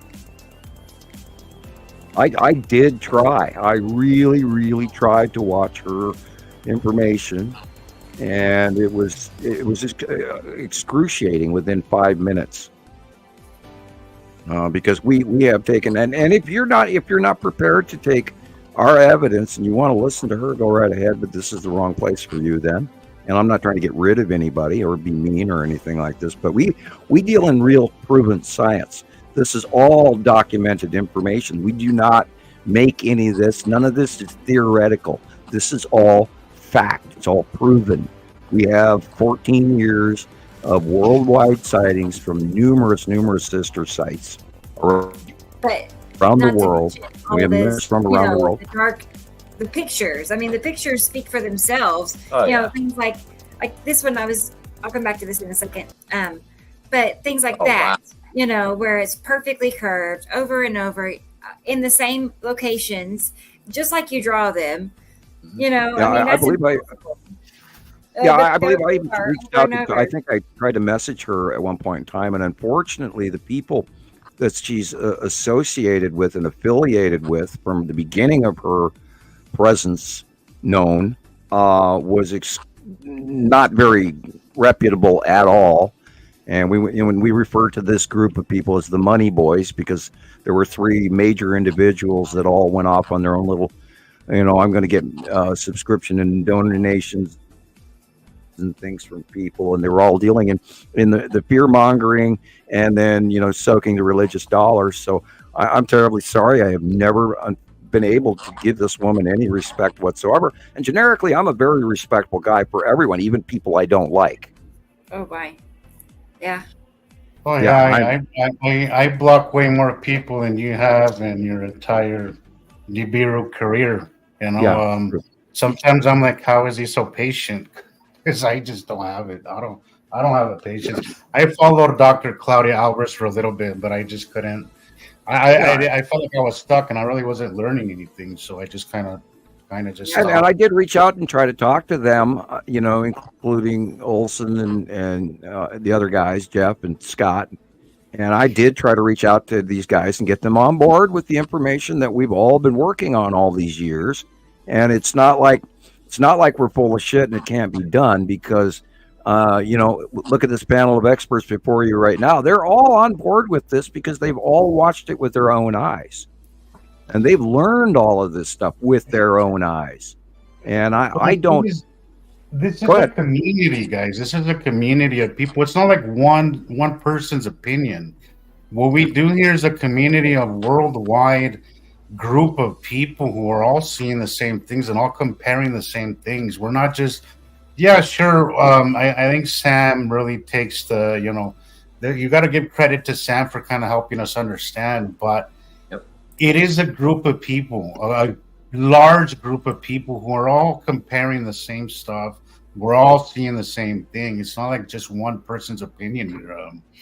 I think that's the difference. And I hint more often than I hint to people more often than handing them the answers. I try to.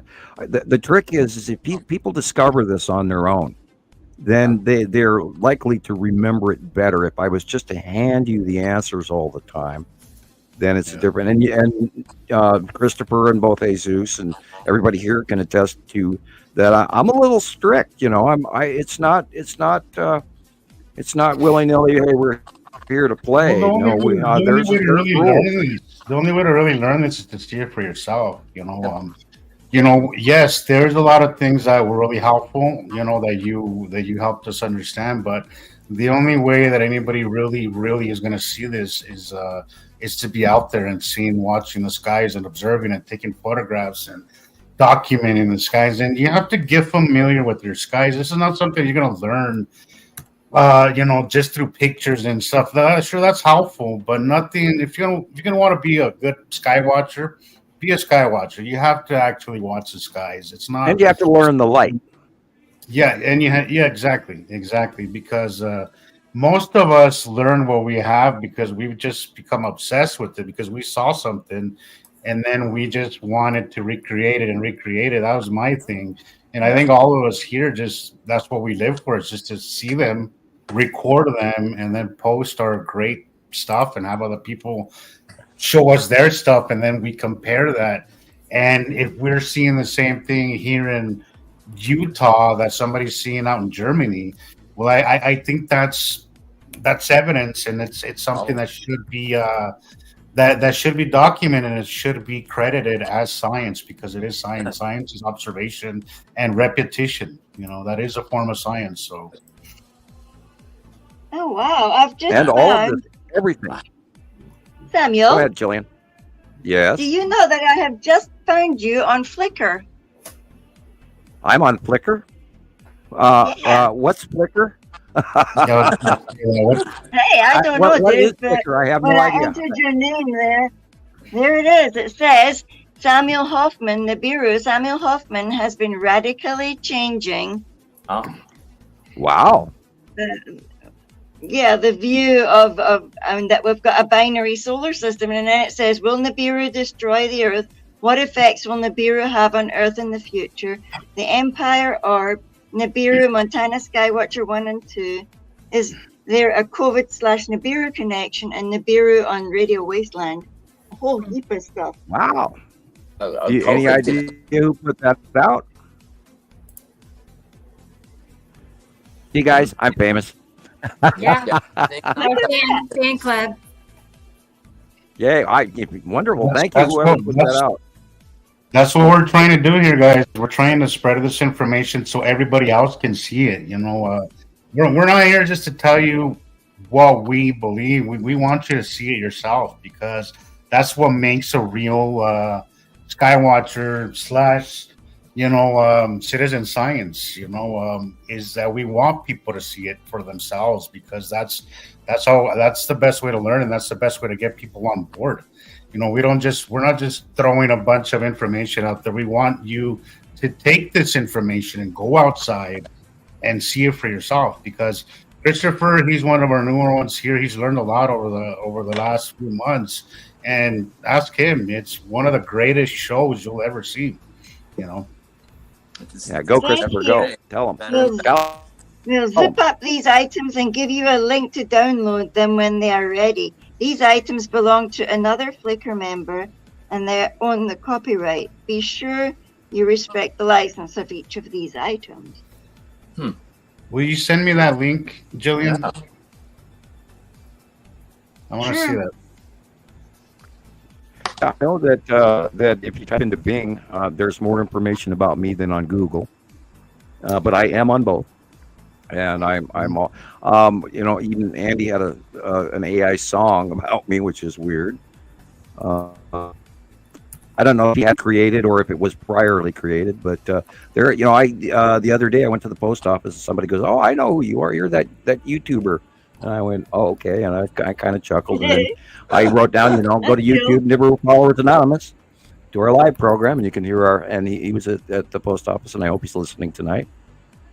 Cool. And yeah, and I have a few friends around town. I don't really talk much publicly locally anymore. I did years ago. I actually had little seminars where groups of people would come and listen from Montana Skywatcher, Facebook, etc. And we had for a while, we had people flying into Missoula to come to some of those, and we had quite a few people actually taking airplanes to come to my talks. And then we had some guests that we didn't invite from agencies, and we'll leave it at that. And that was the last time I did any of those. And it was getting a little warm for me, so I kind of backed away from doing local talk. Look at that. Look at that purple. Uh-huh. I don't get so jealous when I see Tony's view. Tony's amazing. Yeah. Oh, he's got. He has one amazing view. He has zero light pollution. He has zero noise from all the cars. I'm so jealous. Nice. Yeah, that's the life that I want right there. I want to move away from all this noise and all that, and move to something nice and a beautiful view. Still got some interesting white lines in it as well. I mean, God, that's the life. Right Wow! Jesus Christ! Let me guess, they don't want you to see that. Yeah, it's sea trails. There's a saying in Mexico. They say there's a saying in Mexico that goes there. They're trying to cover the sun with their thumb. It just ain't gonna work. Look at that. Tic-tac-toe, man. Yeah, those are planets, you guys. The light blue area at the horizon is the only real sky. Everything that's colored, purple, blue, pink, orange, yellow, those are all the planets above us. You have to learn to look up, not out. And remember, look at the dark areas first. If you look at the light area, you're going to blind yourself automatically and not see the rest of what's up there. But if you start with the dark in any capture or any live video, and you look at the dark areas and you start to see the rounded shapes of the planets and their notable documented base clouds. Each planet has a specific base cloud, which we've documented for 14 years. And once you learn all of this stuff and you see your first planet, there's no unseeing them from there. And then you're hooked. You're hooked. You just got to know. And that's what's so cool about this.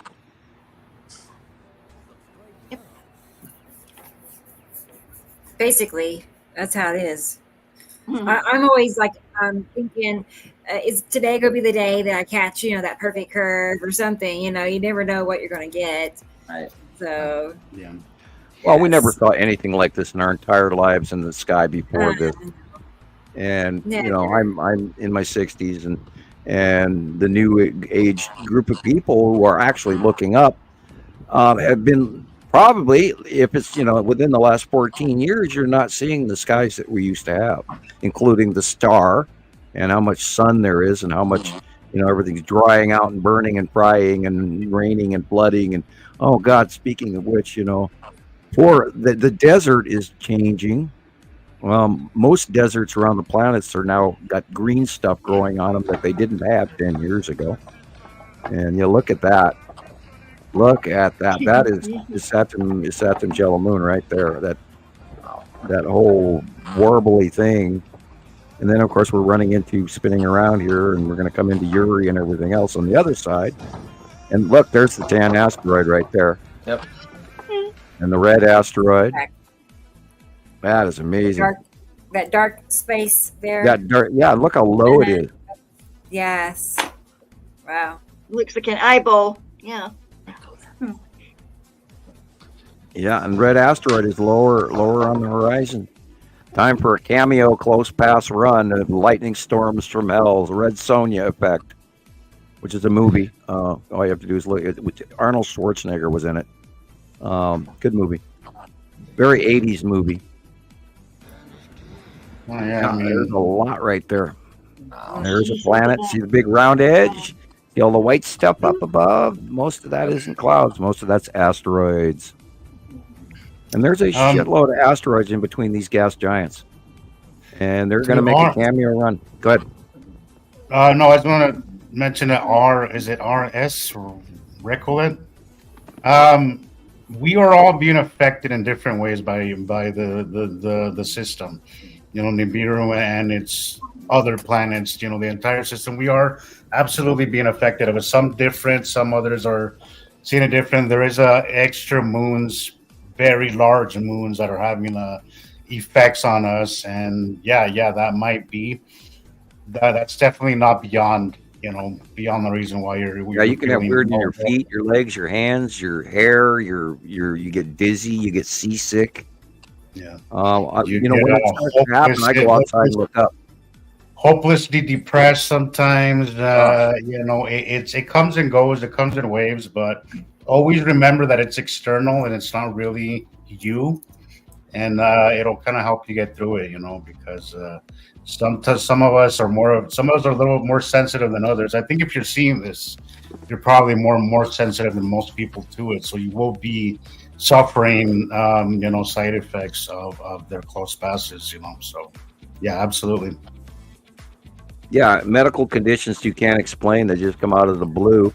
And then it's like I've been suffering the weather the last couple of days, including, and the other day I was like seasick as hell for no reason. It's like, what in the hell's going on here?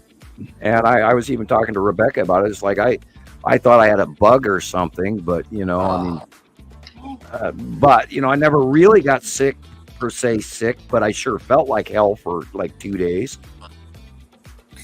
What day was that, Sam? Because I didn't feel very good yesterday. That was the day of the show last week. Today's that day. Saturday. Saturday. Yeah. I remember that. Yeah, I was a little green around the gills, as they say. Yeah. And once I got going on the show, then I felt better. I'm thinking that's the green asteroid. Wow. All those little pareidolia going on here, but there's no way that the skull asteroid is on that side. Right. So this has got to be the only thing that, and look, there's multiple dots to it. Yep. And we know that's the green asteroid. And hell, if the red asteroid is so much bigger right now, then of course green asteroid, which is way out in front of the rest of them, it's going to be much bigger as well. So there's kind of a green flare right there too. Look at that. Almost looks like an eye of a serpent or something, or a cat's eye. Definitely. Okay, so you're saying. That's what I was saying. Right. Are you talking about the clouded area being the green the asteroid? cloud that looks like a mouse screaming and half the face is missing. Yeah, I think that's the green asteroid. Okay. Now the lens flare that looks like an eye. Yes. Looks so because it's because it's a branch off the tree, and it's showing you in the opposite. It look like it's coming from the top, but in actuality, it's coming from the bottom. Okay. That's a leaf off the tree that looks like that little part of the eye, that little black area. If you go back to the other photo, if you can, see the tree? That's a little fringe off the tree that's caught in the lens flare. And then again, the lens flare is here. It's in the middle of the picture, just to the left part of the forehead. That's what's causing that. I see. Yeah, that's what's causing that lens because it's an opposite. Yeah, that looks like the green asteroid to me. Wild. Okay. It's wild, isn't it? Yeah, I hope you've got a file that says wild. They're getting big. Here they come. I mean, the train is on the way. And we're going to see lightning storms from hell. We're going to see freak storms that come in that weren't even forecast. Including heavy wind storms, derecho type patterns that just come in and do nasties, and nonstop lightning like you've never seen in your life, and that's what we call the Red Sonja effect. Because in the movie Red Sonja, she had this talisman. It was this mythical relic that could create storms from hell and then blast the city to oblivion. And we need to get a copy, Rebecca, of that Montana storm in 2021. You remember it? Oh, that one I sent you. Yeah, I do remember. The tail end of that storm, it went literally all the way across Montana. And then by the time it got to North Dakota, it was just insane. And they had storm chasers that followed it all the way across the state, which must have been an insane drive. But Montana 2021. Yeah, it's called Montana Lightning Storm 2021, I believe, was literally how I found it when you typed it in. I don't know if you'd kept a copy of it or not, but I know I sent you a copy of it a long time. And I don't download copies of videos. I just download pictures. Otherwise, I'd have 10,000 videos and no track of them. I have to literally start a handwritten dialogue catalog in order to do that. I don't know if I can find it or not. I do remember it. It was really I'll look for it again. I can probably drum it up out of my brain on YouTube. But it was and I'll remember it the moment I see it, which storm chasing event it was. But anyway, these storms that should happen very soon, throughout the summer, going all the way into the fall, they should be unbelievable. But the one factor is that with the planets rising up, that we're not seeing the lead asteroid do it so far. Right. We're now seeing that earlier, on the beginning of the show, we showed you how large the red asteroid was. And we're looking at that as well again, right here in the same picture, on Tara's picture here. And that group of asteroids actually swings towards us if you were to pivot it on the left side and swing it over our heads and coming at us. Yeah. Whereas right now in this shot, it's crossing in front of us horizontally. But in the coming days, as Yuri keeps her movement changes going on, we're going to see some close passes where we'll see these storms like 2021, 2022, 2023, North Dakota, Ohio, San Francisco, Canada, etc. We're all struck by these major close pass anomalous freak storms that weren't even on the radar already. And we documented all of those for many years now. Now let's just hope that they're less severe because of the altitude change of them being higher above us. I'm praying. But then if they don't and they come in for a normal, what they've done in the recent past, we should be seeing some really freak stuff. I believe this middle trail on the right-hand lower horizontal area is the spiral asteroid, and it shows you it's a different angle than it was even a week ago. And of course, the upper left corner here, we're looking at the asteroids and Attu and Attu's moon, which is beyond Earth, as the light is coming from behind. No, it's not. I take that back. So that cannot be Attu. So this has to be the bottom of Yuri. Wow. Because the sun is in the upper right corner. I caught that at the last second. I thought it was behind me, but I was looking at the road and I went, the lights where? And I didn't look up in the corner until I did. And it's like, no, it's in the right. So that has to be Yuri. Excuse me? What's causing that trail? What's causing that long streak? That's is that right, bottom, on the bottom right-hand area, that's straight. It's got to be the spiral asteroid. Okay. It's always leaving that straight trail really close off the deck within the last 6 months. And then in the upper left here, this downward angled asteroid, that is literally most likely the Tan asteroid because we're looking at the bottom side of Yuri. And you're smiling big waterfall. No, we do not believe this is the pole shift. Yeah, a full pole shift has only occurred they believe approximately 14 to 15 times in the entire history of the planet. 4.5 to 6 billion years now, and they know that from rock samples all around the world, and they're big about that. We are already tipped. That's why the whole rumor of the pole shift started because our poles are very tipped because of the second star. So we are very tipped. It's the reason why we're seeing the moon shadow in the wrong place. Our sun arc is not where it's supposed to be, and we're seeing all these weather anomalies. Our jet stream is wonky, and all of this is because we are completely tipped, and the entire solar system is tipped, not just us. It's also climate change is solar system wide, guys. It's not just Earth. All the planets are heating up, not just Earth. That makes perfect sense. I mean, why would our planet, only warm up and not all the other ones? So, and the question, if you are heating some area of space like a solar system, how would you accomplish that? By adding a second star. And people forget that we got a larger star, the sun we're looking at every day, how big it is and how cut off it is, and all of the light refractions and the grayness and the weirdness and everything. That is not our normal star pattern. And if you go back to 1700 BC, 1650 through 1700 BC, they also had a climate change.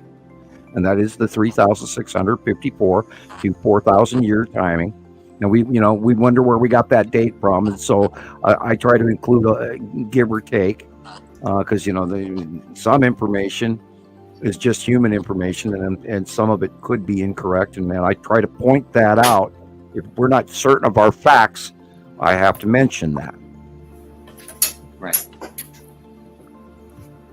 But it's cyclic. It happens over and over again. And no, Earth isn't going to be destroyed, but Earth will be messed up severely, and it happens every time. Tectonic plates shifting, large movements, short movements, earthquakes, volcanoes, the resetting of the Earth, and that is how the Earth factory Earth, resets all the commodities that they're going to pick up again when they come back in 3,654 years. Nice egg.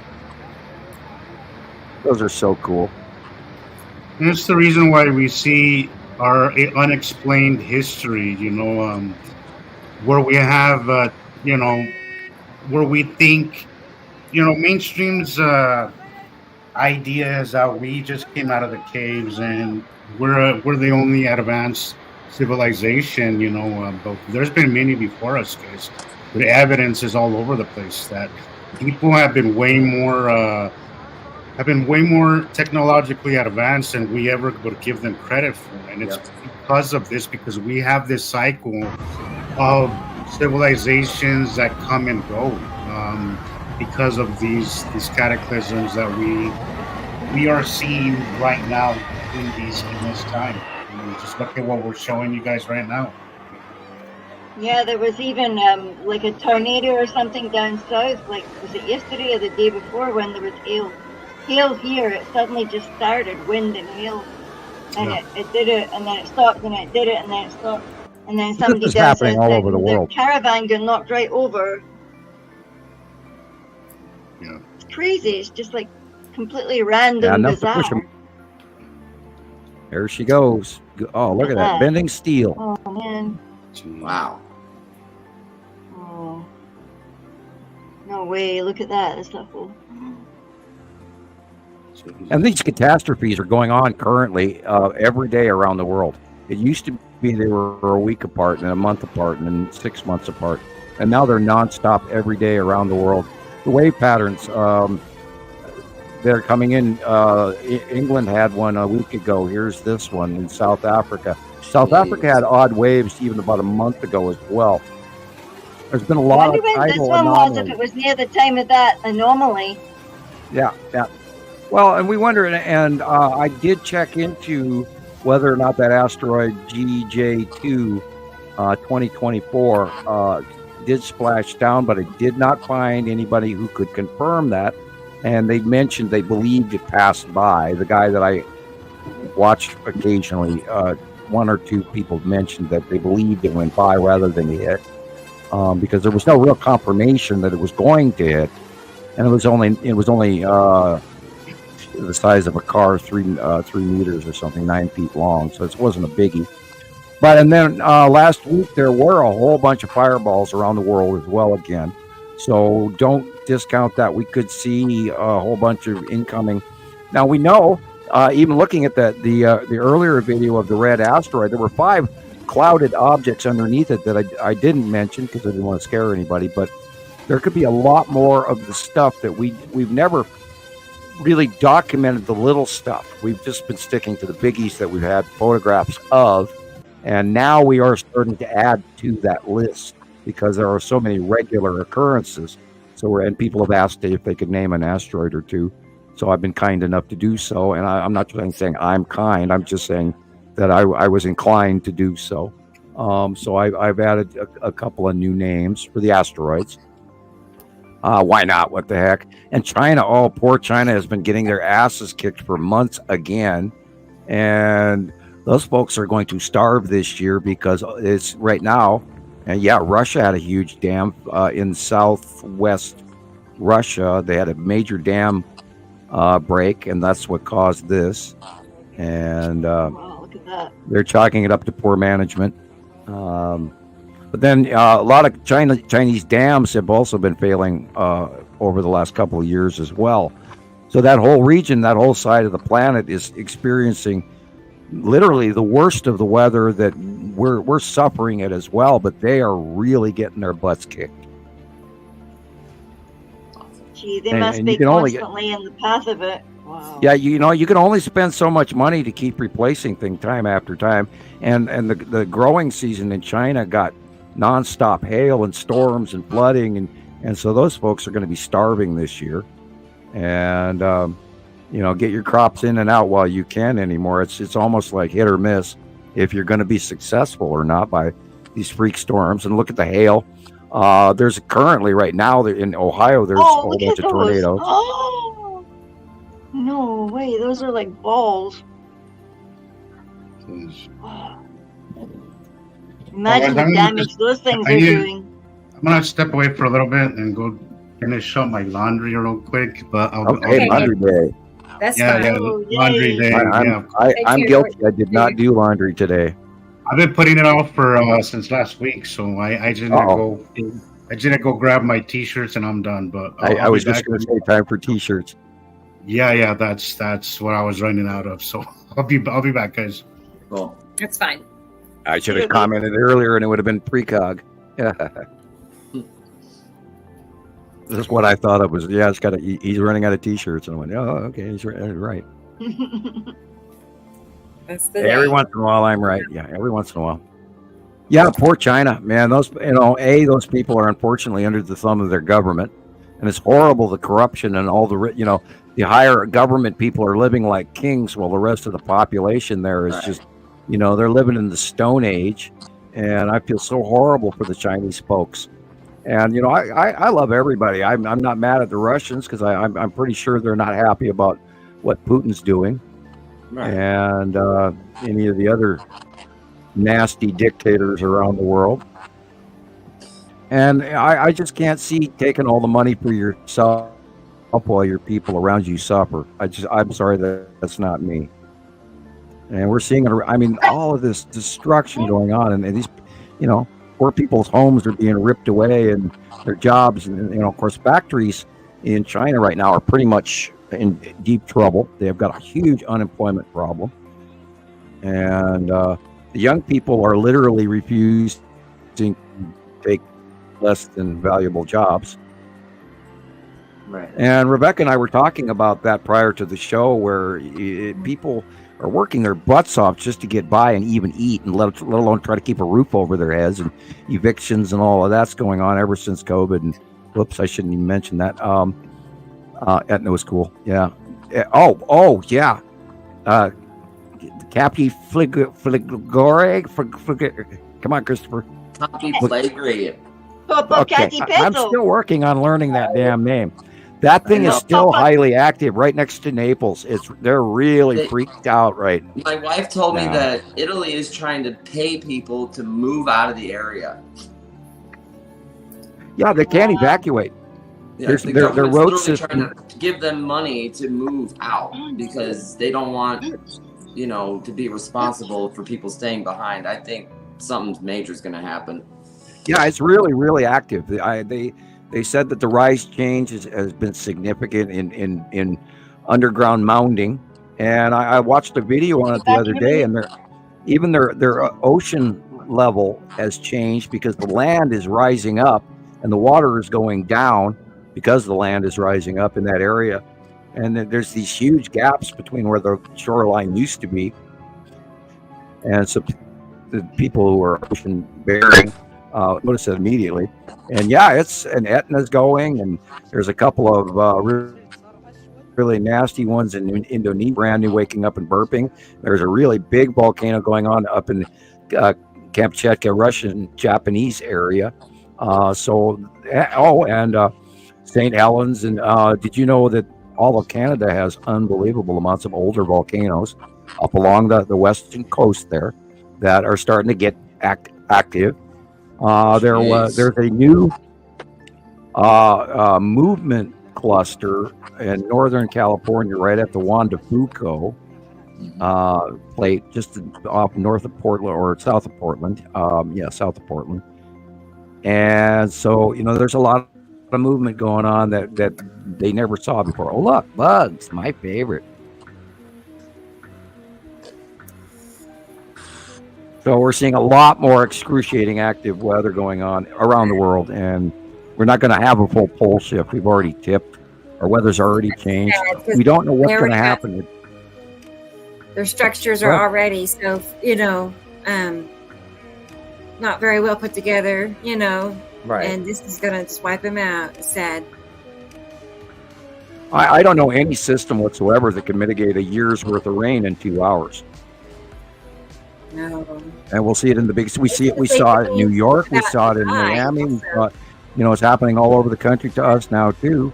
And oh, by the way, that New Jersey earthquake is still having aftershocks.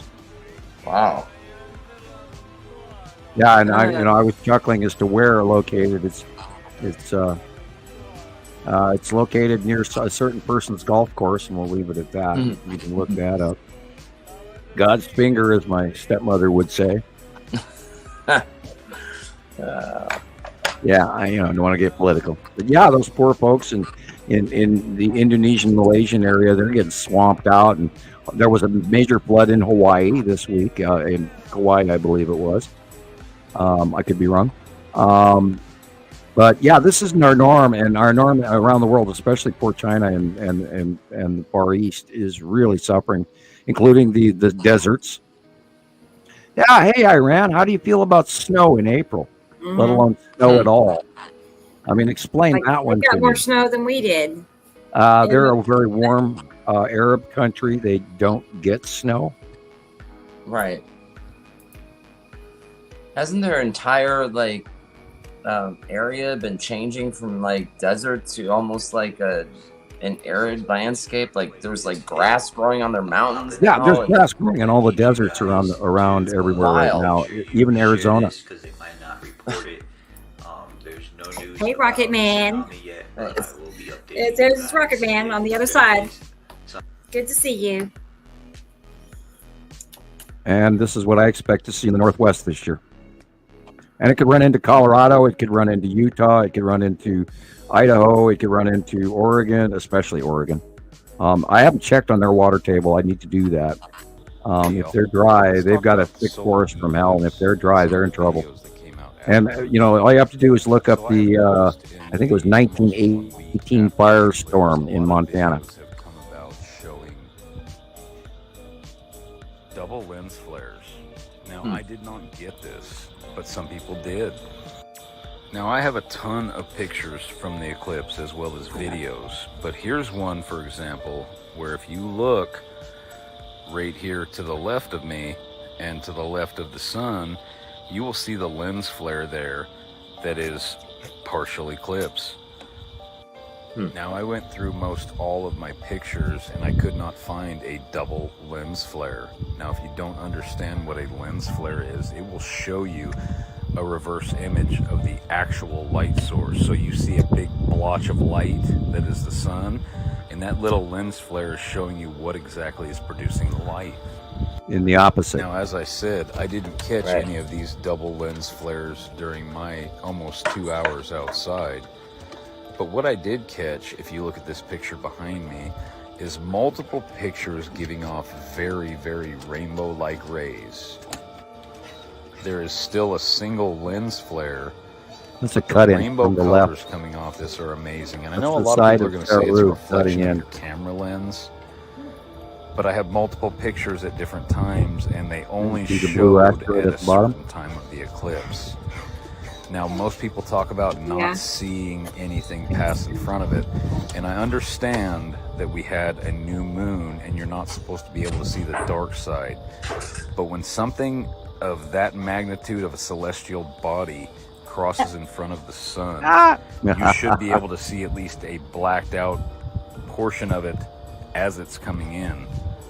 But let me know what y'all think about it. I believe also still that it's entirely possible that it was Saturn's yellow moon that cut off to create the eclipse. I really do. What the fuck is this? Because we have so many people saying that they saw the moon over to the left, and how did that do that? Right. Why does this look like what they told us Saturn is? What is this? Well, that's because a planet is cutting in, or an object is refracting. Those are refractions. That's called a cutoff halo or cutoff refraction. Because there's an object in this one right there. There's an object on the left. That's where it's darker and you can see it. And then there's another, guys, there's planets in between us and the sun. That's why the sun is misshapen. You're seeing the flaring because it's light that's pinching and flaring out between the objects. This was the first And then, of course, that's in the monthly drawing. I had to change the colors a little bit. Yeah, I actually typed in the sun rather than color it yellow. I saw that. I saw you put the word sun. I'll come back to this in a second. But yeah, because it's not yellow because we're seeing it as nothing but white right now. Oh, wow. Okay. So that is the change that I didn't put it as yellow. It is very bright because it's pinched. And it is white because it's pinching through and the light intensity has changed. And where does the name Lorraine come from? One of our members, Lorraine. Is that Lorraine? Yeah. Lorraine. Yeah, I at this moment I forget her, but she's a regular member. I forget her last name at this moment, but yeah, she's a person that's been a member for a decade plus. Cool, very nice lady. And so I said, yeah, okay, I'll name one after you, Lorraine. And the one right where if you look at the word Saru on this drawing, there's a little asteroid there that has two little asterisks next to it, and that's the one I'm supposed to name for Leandra. And okay, I gotta contact her. Or I mentioned it to her the other day, but I don't know if she's written me back because I haven't been on. I was studying rather than talking to people today, and yesterday I talked to people, and the day before I did a little bit, etc. But I've been spending more time looking at stuff rather than talking to people, especially after my last week's Claritin debacle, where I bombed everybody with music for a whole day. And I mean, I bombed everybody. That was great. That is so crazy. No, I don't do well with antihistamines. Apparently, they affect my brain.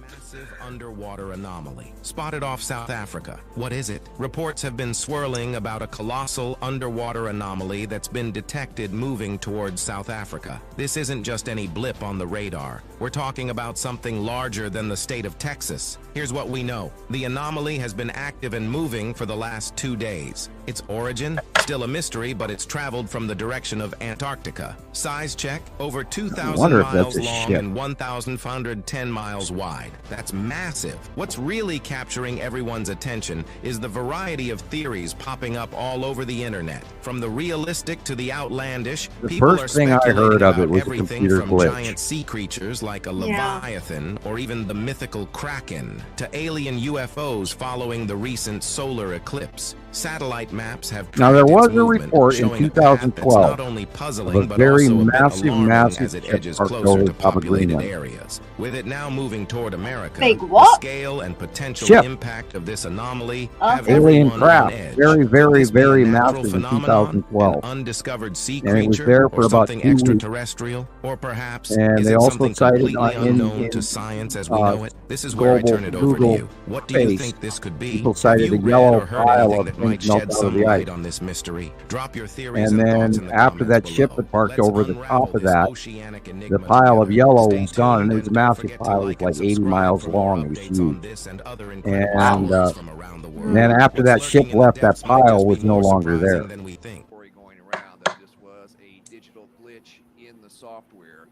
Digital glitch in the software. A digital glitch. Going around that there could have been a asteroid impact into the ocean that created. Right. I can't believe they just did that. Anomalies that showed up. How can that be an asteroid impact? Too systematic. Well, remember the GJ2 2024 was supposed to be going by at that same time period, and where there's one, there's usually more. Wow, so like a mass of it. Yeah, but the GJ was expected to hit the Pacific Ocean. So when I saw this, I was okay. It's an anomaly, maybe. But I mean, an 82-foot wave, there was no tsunami. No, the you see, there was 82-foot none wave of would have them. gone around the world. Right. And I was thinking exactly that as well. What if it is an underwater craft?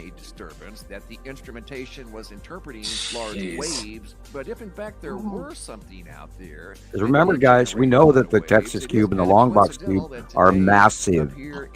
Northern Atlantic So something could look like that easily too. It makes sense But that they would hide it. there was no tidal flow. If it would have been other anomaly on the computer, we would have seen high waves hit the U.S. coast. We would hit African coast. We would have seen it hit South America. An 82-foot wave.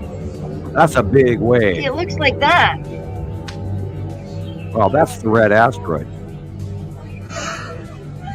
It looks like that.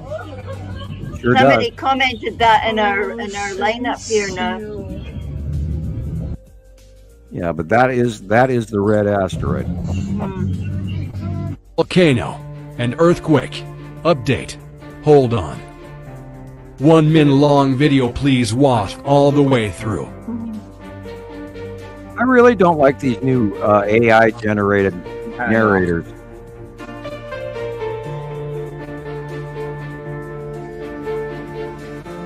Yeah, everything's moving, guys. All the plates are moving, especially the Ring of Fire.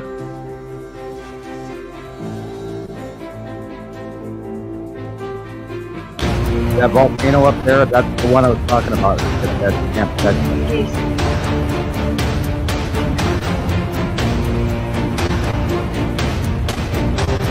And that's the new one that's going off there. There's a volcano there that you can see it right there. There's 2 volcanoes that are active right there.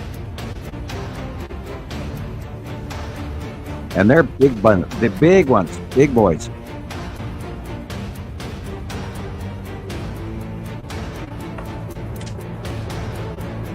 Yeah, let's hope and pray we don't have a nuclear winter event from all the volcanic activity, because that'll actually cool us down. And yeah, the Mid-Atlantic drift had a whole bunch of unusual behavior this week, which was what also stemmed with the New Jersey earthquake. And they were directly related. This is, of course, in China. Oh, it does. It says China on top. There, I opened my mouth before reading.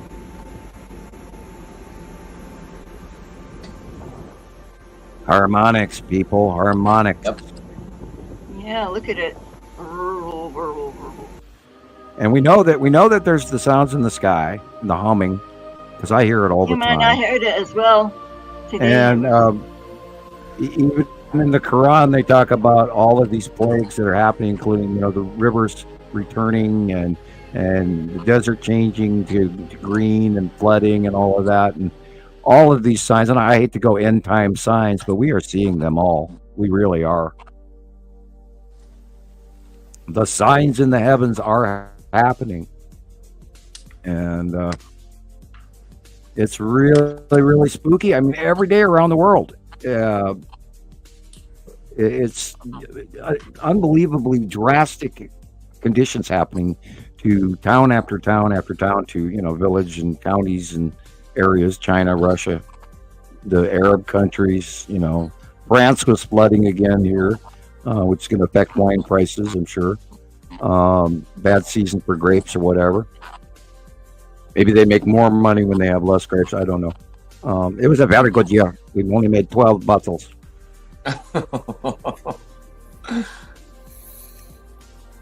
rough. Who knows? We haven't gotten Capitalism at its finest. rain here where I live. Like none. It's been so dry.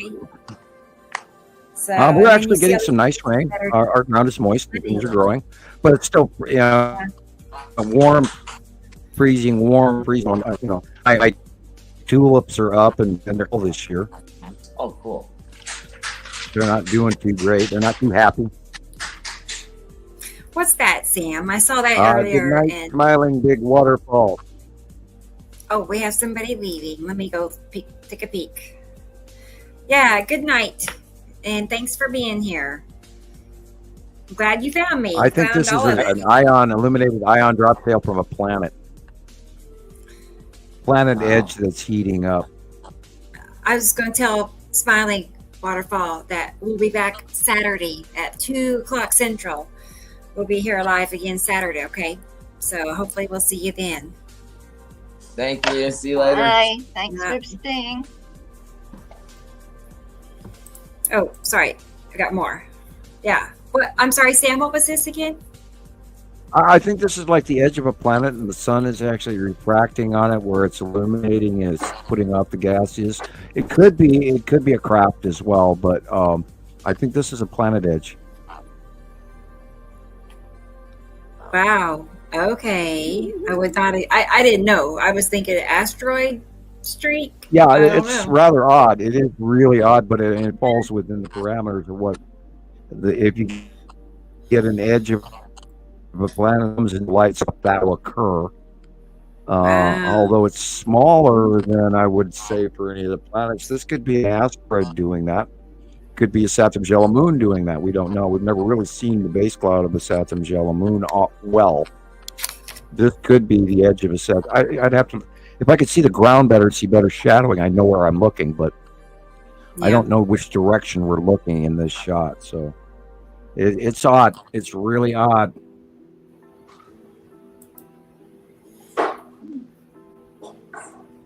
And that, of course, that's asteroid activity crossing the sun. And that's where the rainbow effect, Mr. BB33 and the guy about the eclipse was also talking about. This is rainbow effect coming in from the asteroids. Now, of course, we know Saru's on the left, and that would be that white edge cloud that you're seeing in the upper middle left at the top of the page. That's the edge of Saru. And then, of course, the asteroid in from the left, and then we've got Nepesides somewhere in the upper part of the sun, which is what's causing the cutoff halo. Yeah, this is probably the blue asteroid and a couple other asteroids in her group, and I did do it in the drawing where they're going to be in this rainbow illuminated effect from the blue asteroid. Because I did two groups. Of illumination on the blue asteroid, and her secondary smaller asteroids behind her are going to illuminate, and this is an example of it right here. And then also the Salamander asteroid group, Tan asteroid, etc., are also going to be illuminating from coming at the angle as they round into the sunlight from behind and behind the shadowing, because all of that's changing now. It's going over the top of us at a different angle than it ever did before. And so we're seeing new illuminated rainbow effect. Again.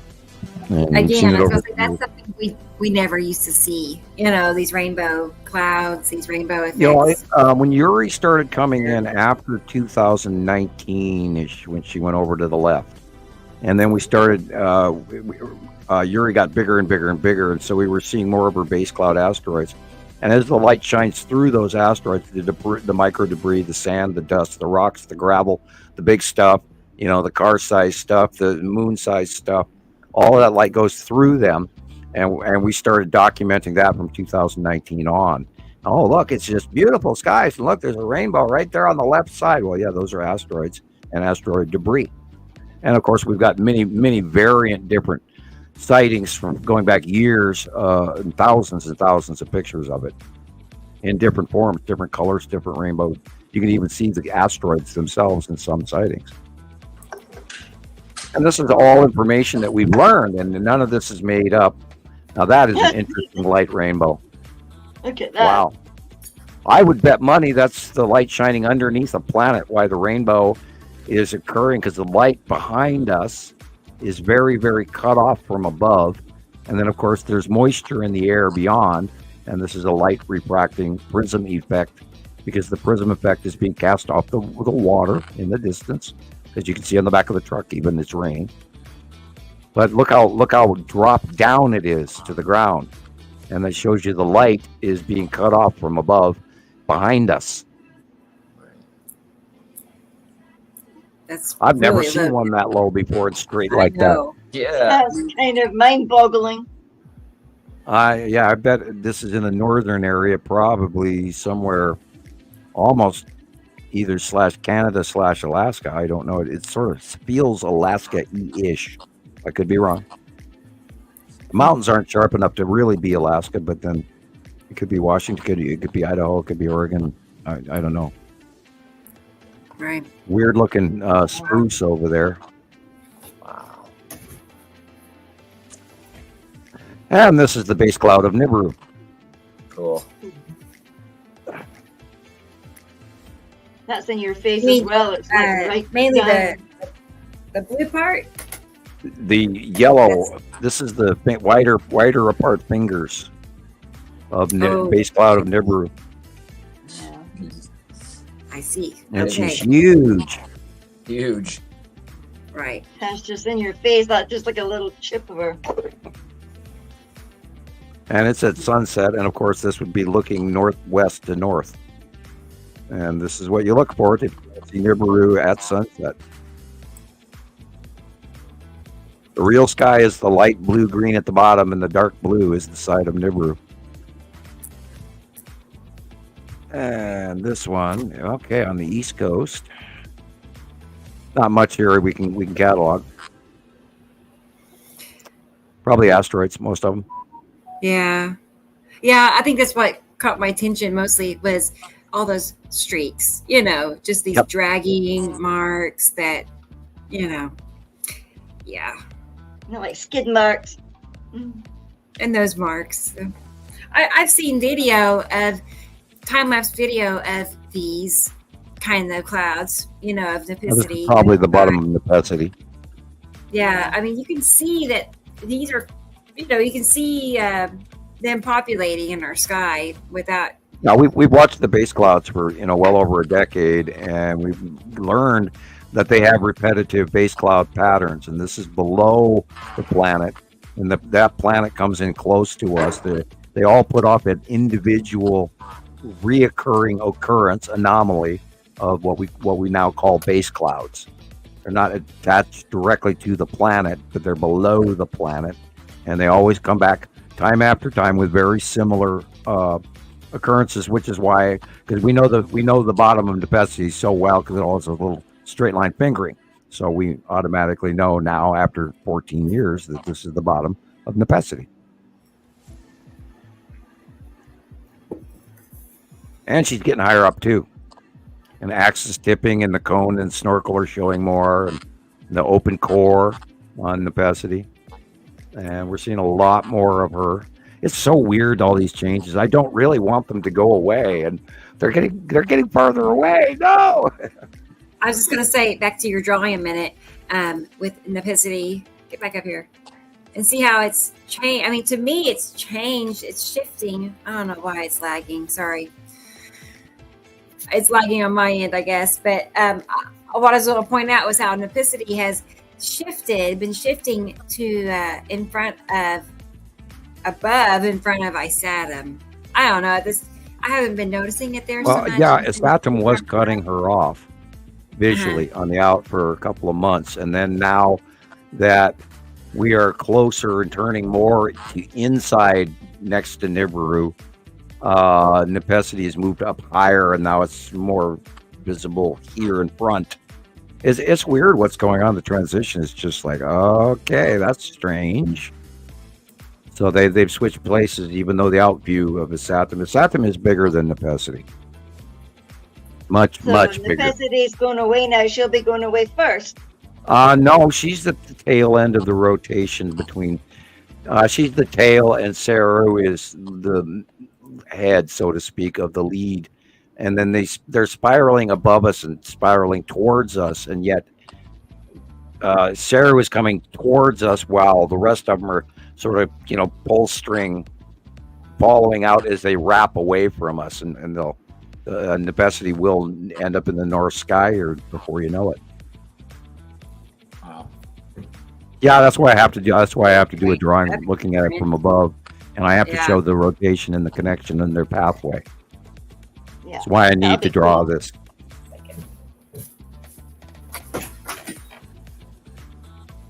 I was reading Nicolle Dunn's comments here. So much pain, self-doubt, hard to function. Yep.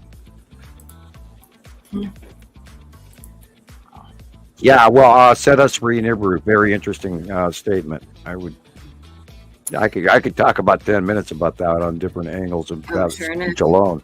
Set us free, Nibiru. Wow. Is that something to be expected? Is that like? Well, no.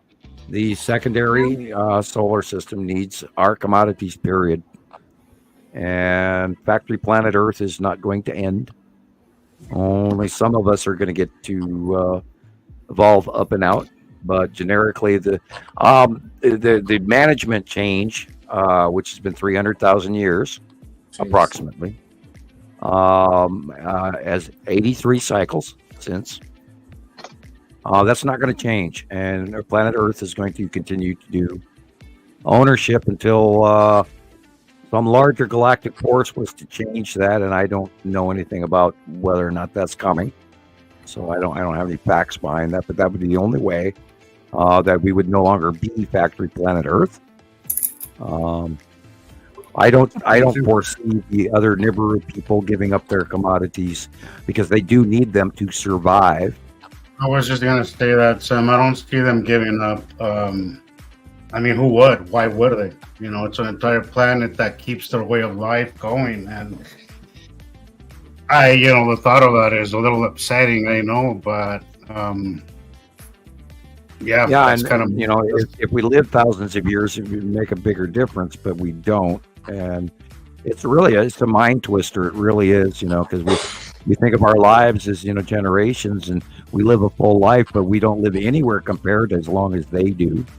We're very short-lived. We are very short-lived, and I think we've been ripped off, frankly. Yep. Absolutely. Because we should be able to self-heal like they do, and that has been denied us.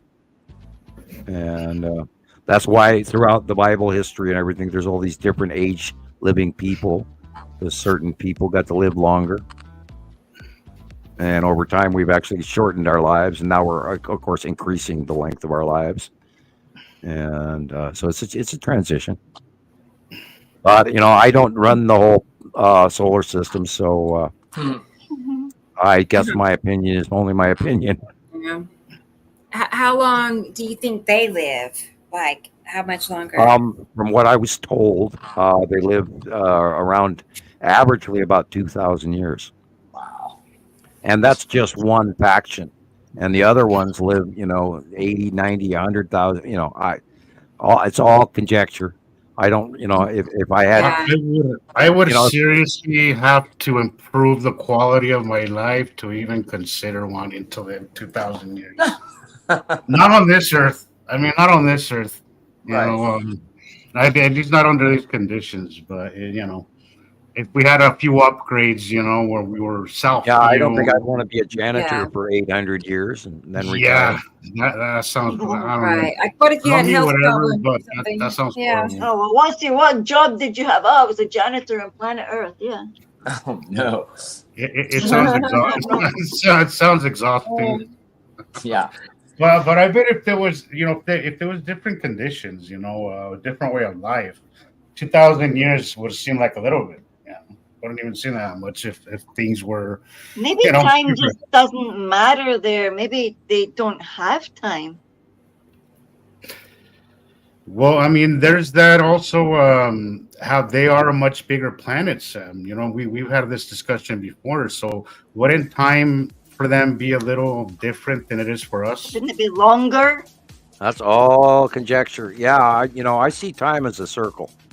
We go out to the future, and then we start back in the past because it has to be connected. I don't see it as broken. I don't know. You know, there's a lot of people that think about and try to, you know, spend a lot of time talking about time, including the Pleiadians, because I was told by the Pleiadian directly that they can come and go as they please in any time they want to. It even showed me the concept of it on his control panel and everything on the ship. And you know, I saw it. I understand the concept. It's like they selected, like, you know, punching coordinates in on a jukebox, and then the record slot comes out and goes onto the machine, like the old-fashioned jukeboxes. And that's kind of how it was laid out, where they step outside of time, and then they move, and then they go back in time or forward in time, so chosen. And that was the basis of what I was being shown, although I don't understand it. So it's weird. It's weird. I mean, there are limits to my human knowledge, and I mean, I got so much information that drove me cuckoo.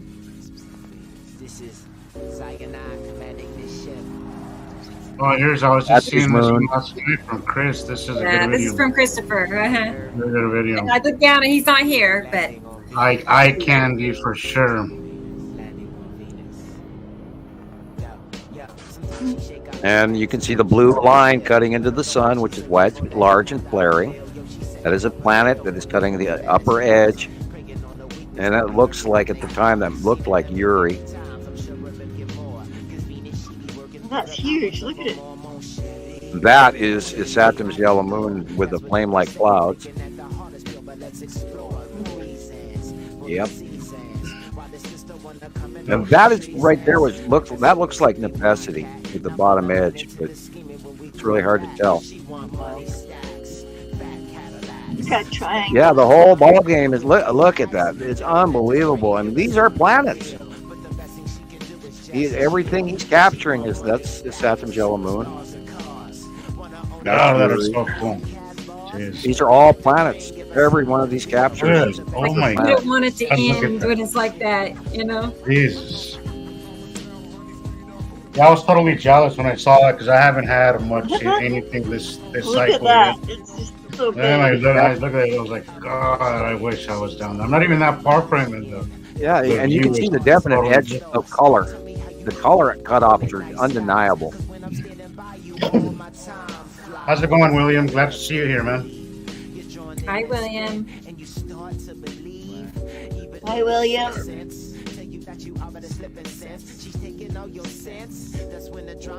The Saturn's yellow moon, huge, coming in. Look at that. Look how big that is. Look what he did. Look, including the flat plate line and everything. Wow. Flame-like cloud. I made Christoper a row on our new website. You know, I made him a row too, so he can. I can start, featuring some of his videos. Did you know that, Chris? Oh, look at that. There's your famous video. Oh, cool. Okay. You walked away just when we started showing. Yeah. My bad. Look at it. Nice work. Nice work. Everything you got is a planet. Everything.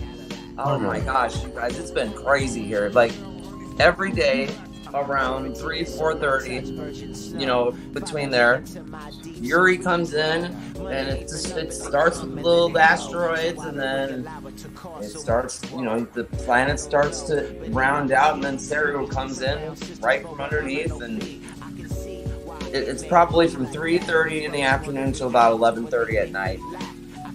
And so I got one of these like apps on the phone. It like helps you take pictures, you know, in the night with, you know, it's too dark to take pictures with your camera, but it helps like filter out, and it's pretty cool. I'll post some of those pictures on the group tonight.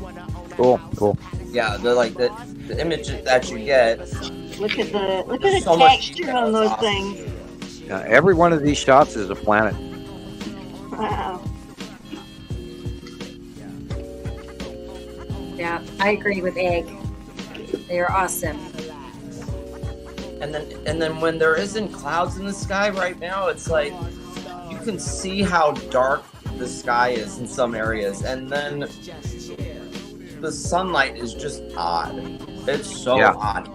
Yeah, the sunlight is odd right now again. It's just odd. Isn't this all Yeah, these great stuff? visuals, bro. Those were some great visuals. Aren't those I good? love that. Yes, Awesome. yes. I love this one. Yeah, I took this one, Chris, and I added it to the website, to our new Cool. site. I Oh, created a okay. row. You got your own row now. So No way. That's yeah, so I did. cool. I Yep, was you're like, famous. this needs to be featured. Yeah, it's so good. I love it. I tried to So- make another one tonight before the show, but I couldn't get the Yeah. music. And I'll have it up tonight. Cool. I'm looking I forward love to the it. ones you made for me. I mean, I've got 3 now, so. I think When we've was seen a that? drastic- When was that, Chris? That one should have been last week sometime. Last week. Yeah. I got it dated on there. Yeah, we've seen a drastic change just in the last, God, even 2-3 weeks of the movements, and that's why all through last week's shows, I was looking at the stuff people were sending in, and I'm going, man, I have some huge changes to make, and I did have to actually move where Nepacity was, and I did have to increase the size of the Saturn's yellow moon because it's way bigger, and I still haven't figured out the new axis tip that's going on with Uri and Nepacity and Atu. It's all changed and dramatically changed, and it's like, so I'm gonna have to do some staring at it for a while to kind of figure out what's really going on in my head. And this is, I plotted in my head after a level of understanding, but you have to understand first before you can, place it. And it's confusing, but wow, good job, really good job. Yeah, great That's stuff. exciting when after a few days of not seeing anything, and then And then you get something like that. Hurry Yeah. up. Oh yeah, it's awesome. That's a very fun game to play, man. One day nothing, and then bam, you get this. It's so awesome, man. You get one of those Have a good days night. where your Have a good arms are night, sore William. because you're excited. Good night, William. Have a good night with him. Thanks for hanging out for a little bit. I know you've been working a lot, but we'll see you next time, man. So I see Yeah. a video from you, Jesus. Yeah, I now that I stepped down, I remember there was a short clip that I made. It's very short, but it was just my skies today. See, I was going to see how it's so high up above. Yeah, I sent you my pictures of the Northern Lights just before the show. Okay. dark that Well, is. so far I'm not able to get my phone on. It says I'm at 3%. No, 3 now. Almost 3 hours. It's been on charging almost 3 hours. Yeah, they are a little high. This was north, I think. This was north. At midday. Let's say about 3-4 p.m. Just before I came.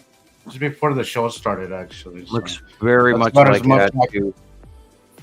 Yeah, I think The so. moon's probably directly above you. If this is in the north sky, that would be Atu, and then Uri would be to the right. Yeah, that's about right. That is about right. But yeah, that's about all I had today. It's a little something. Hopefully, things How will start getting more. weirdly dark that is. That is that's oddly, almost midnight blue dark. Yeah, and also look at the clear clouds, the white cotton ones. Those are our clouds, guys. Anything behind that is the planet and their atmosphere. Anything beyond that looks a little blurrier is them, not us. So just Almost just looks so like you surface on the left there. yeah. Just so you know what to look for, guys. Little something. I'm getting my video that I took earlier. I'm going to share that here in a second, so you can Well, see. you mean when you stepped away? It was earlier today, about 3 in the afternoon. So, You're probably filming right around the same time I was. okay, we'll see. Yeah, If it 3 looks p.m. good. your time is 4 p.m. my time. That's around the time I recorded this. Okay. So let's see what you got and compare that. Yeah, I feel like going outside and looking up right now because I'm getting seasick again. Uh-oh. I just feel weird. It's like, whoa, Right. God, my stomach.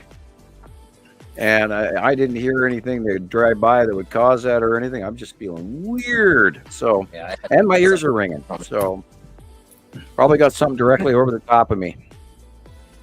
I was telling Sam twice now in the last few days at around 3 a.m, I've heard the birds chirping. You know, that's something new and different. Yeah, they're seeing stuff we don't see. They're out there, people.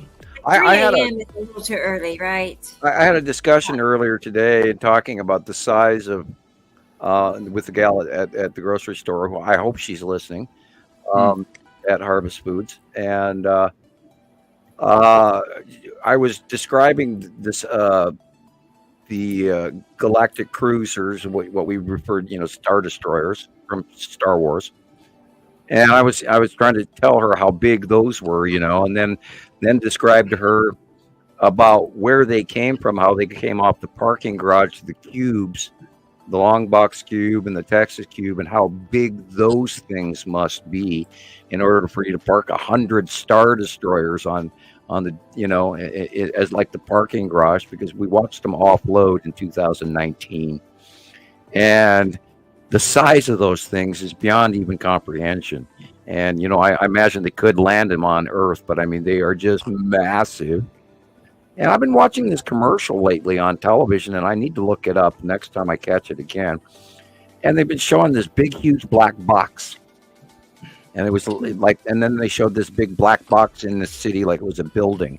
And it struck this chord with me. Like, what are they trying to advertise? And what are they trying to, give a secret message to people around the planet who may actually know about the cubes or something like that? But it was very odd because they don't really, it's like they're trying to advertise this corporation, but they don't show any product whatsoever other than this cube.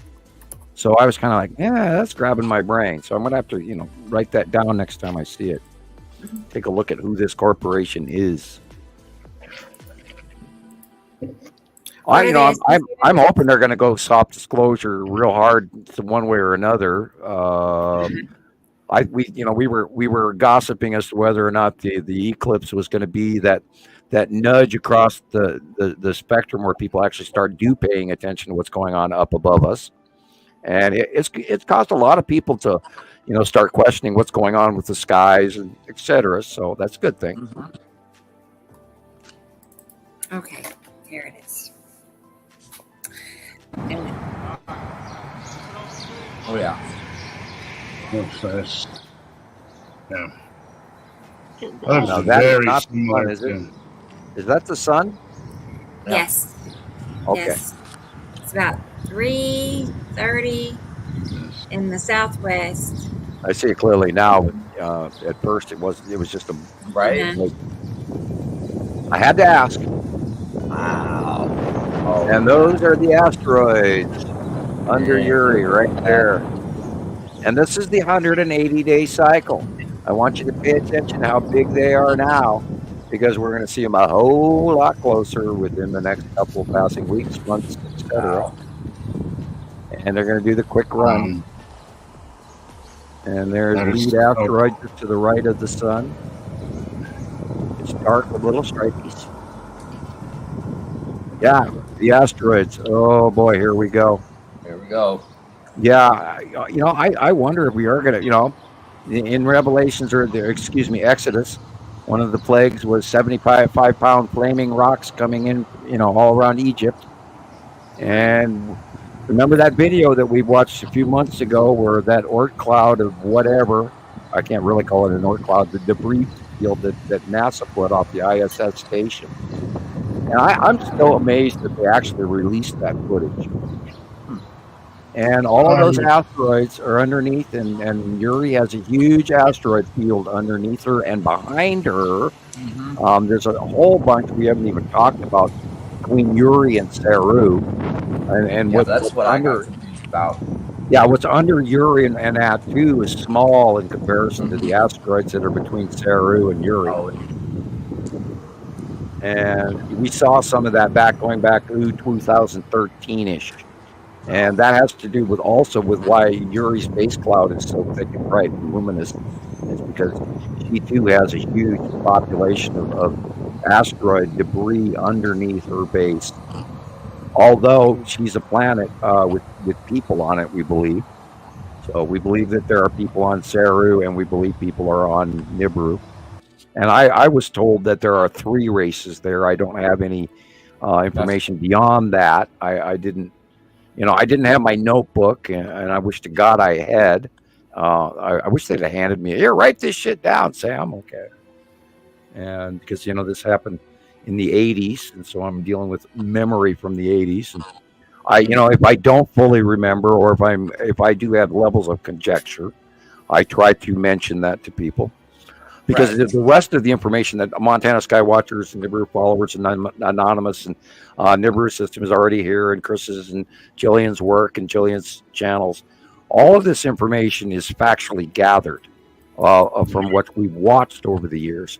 And if it's conjecture, or if it's something where we have summation or supposition that creates summation, I will mention that it is not completely proven, but we believe.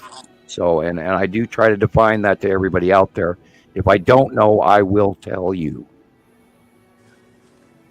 I think that's important. Right. It is important, absolutely. Well, I try to stick to scientific rules. I mean, how we gather the information is important. We don't take anything that, we try not to use any material that's used through filming through glass.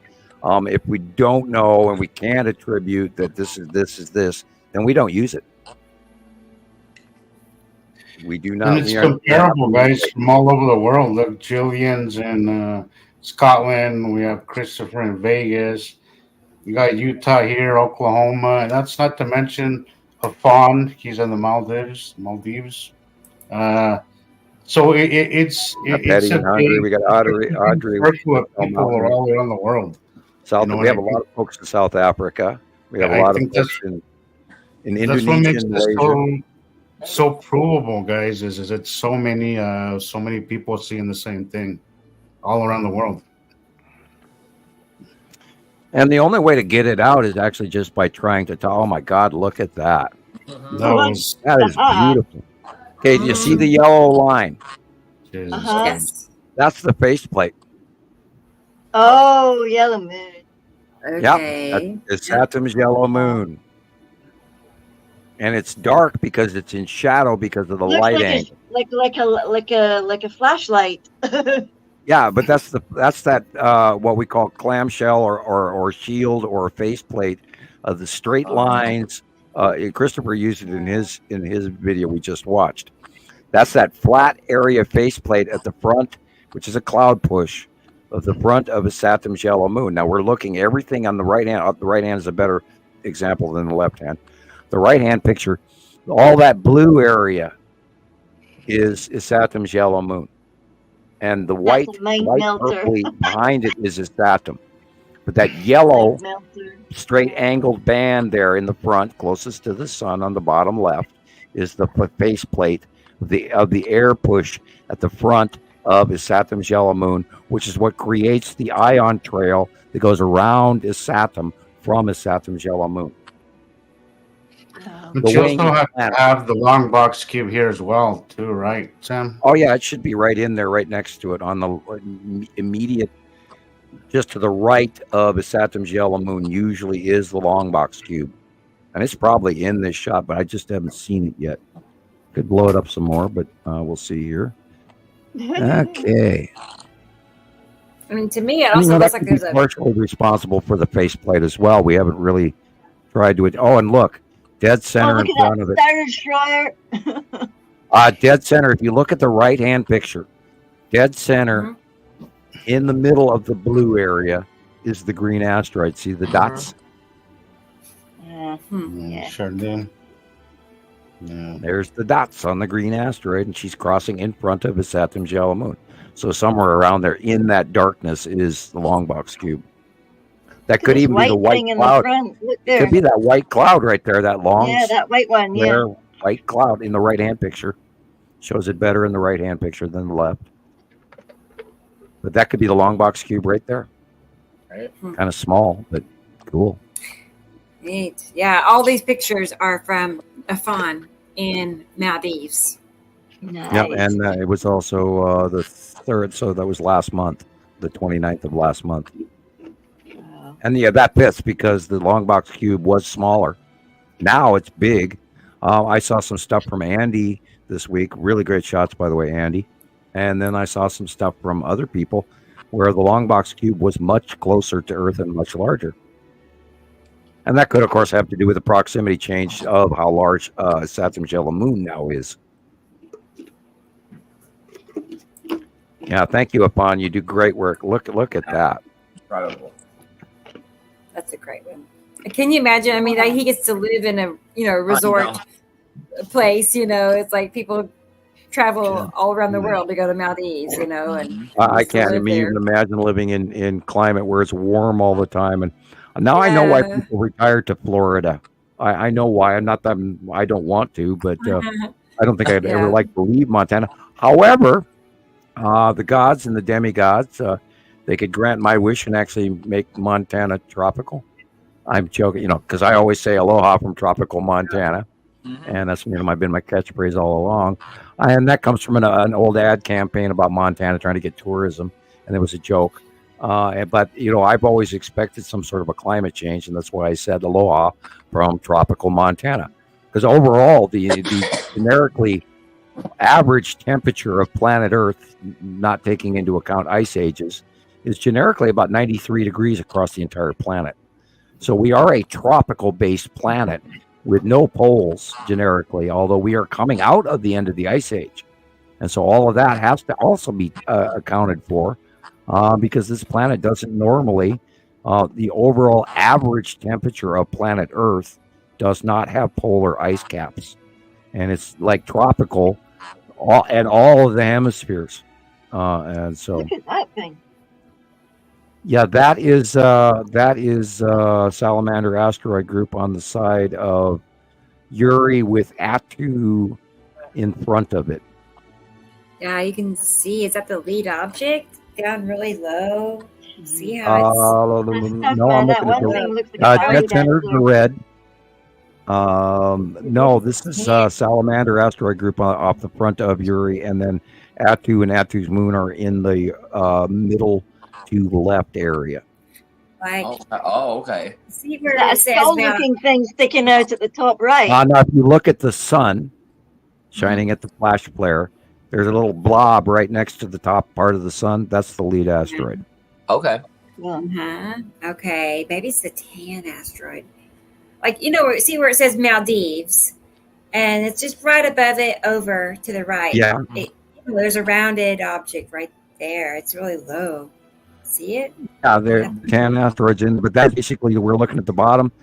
Middle right is Uri, and then over to from the middle to the left is Atu. So Atu is in front of Uri, but we're looking at the object or the Salamander asteroid group is that white patchy area with the black and blue blotchy all over.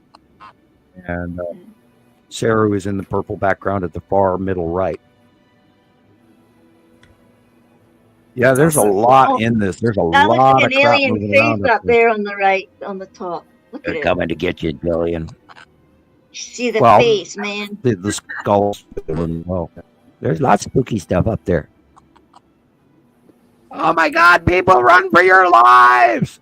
I know. What would we do if something came down out of the sky like that, like a bad movie? I don't know. Well, they're already here. They are already here. You should see what lives here that should scare the crap out of Where should we anyone. hide? Or can you hide? Or do they? Will they always find you? I don't think it. Don't. Remember, they're smarter than we are. Right? I mean, I'd ask for better health care. Or a better locker or something. Better parking. Oh, man. They could give us better. We could get better. We should. We are actually atrocious little creatures. And we stink and we smell and we're little assholes to each other. Right. So what do we really deserve? They're not entirely wrong for not liking us, Yeah. We are an acquired taste. Yeah. We all feel like that. Yeah. Maybe they would look at us like pets. The white blob above on the right-hand middle, right next to the building slab, there is the lead asteroid. And that overall blue area is the side of Nibiru. Wow. I was getting ready to say that's a perfect curve right there. You know, the whole that's Nibiru. The light is being like flattened out. Yeah, from the upper left all the way down to the bottom right corner is the side face of Nibiru. So that looks interesting too. Looks like something hiding in the pure light. The curve, you know, you could just tell the difference between the curve of Nibiru and a Saturn because it's just so much larger. Yeah, so much larger. Absolutely. And once you start to learn those things, just have this in your mind. This is why the monthly site drawings do help. They really do. And I mean, hell, they keep me square. You know, that's why I draw them, so that we have instant. Oh, look at that! You are looking at the bottom of Atu is that rounded edge, and then Uri is behind it, and Saru is behind that. So they're stacked 1, 2, 3. 1, 2, 3. It's pretty. Yeah, I mean, you could even see how that blue over here is coming at a curve. You know, where Uri is. I don't know. People can see that or not. I can't. And Uri is rising up. You're seeing more Saru. The pretty much most of the blue is Saru, and Uri is higher, and Atu is higher. Man. And they're going up, up, up. Up, up, up. I hope they don't go straight up, so we lose sight of them. Oh, no. That would be sad. I want to watch them go away from us. You know, in a semi-horizontal proximity. Okay, you can see this one. This is Atu's moon. It's the orange round center above the light. And then Atu is the purple reddish over on the left. And then the white area is the side edge of Uri. And behind that, of course, is Saru again. Stack 1, 2, 3. I feel like we need to all be like getting as many captures as we can, so that when that time comes and they're not here anymore, we at least have, you know, endless amounts of. You know how many thousands and thousands and thousands and thousands of pictures we already have? Oh my God! And I'd love to put this in a book. Oh, look at this! Can we make? Oh my God! Jeez, this is a Saturn's yellow moon with a faceplate. Wow, that's cool. Oh my gosh! I love plans. I love his work. He has some really cool. See the little flame-like wispy clouds, and if you can, I've never seen this one. This one's new to me. I must have missed this one. The face. Wow. Yeah, that's the Saturn's yellow moon, and it's huge. Oh my God, is it big? Wow. Wait. August 12th, 2022. I'm wrong. This is Saturn. Yeah. Okay. Yeah, this is a Saturn. In August of 2022, this is a Saturn. Saturn's yellow moon is quite small still in 2022. So, yeah, this is a Saturn. So the entire blue area is. And her yellow moon.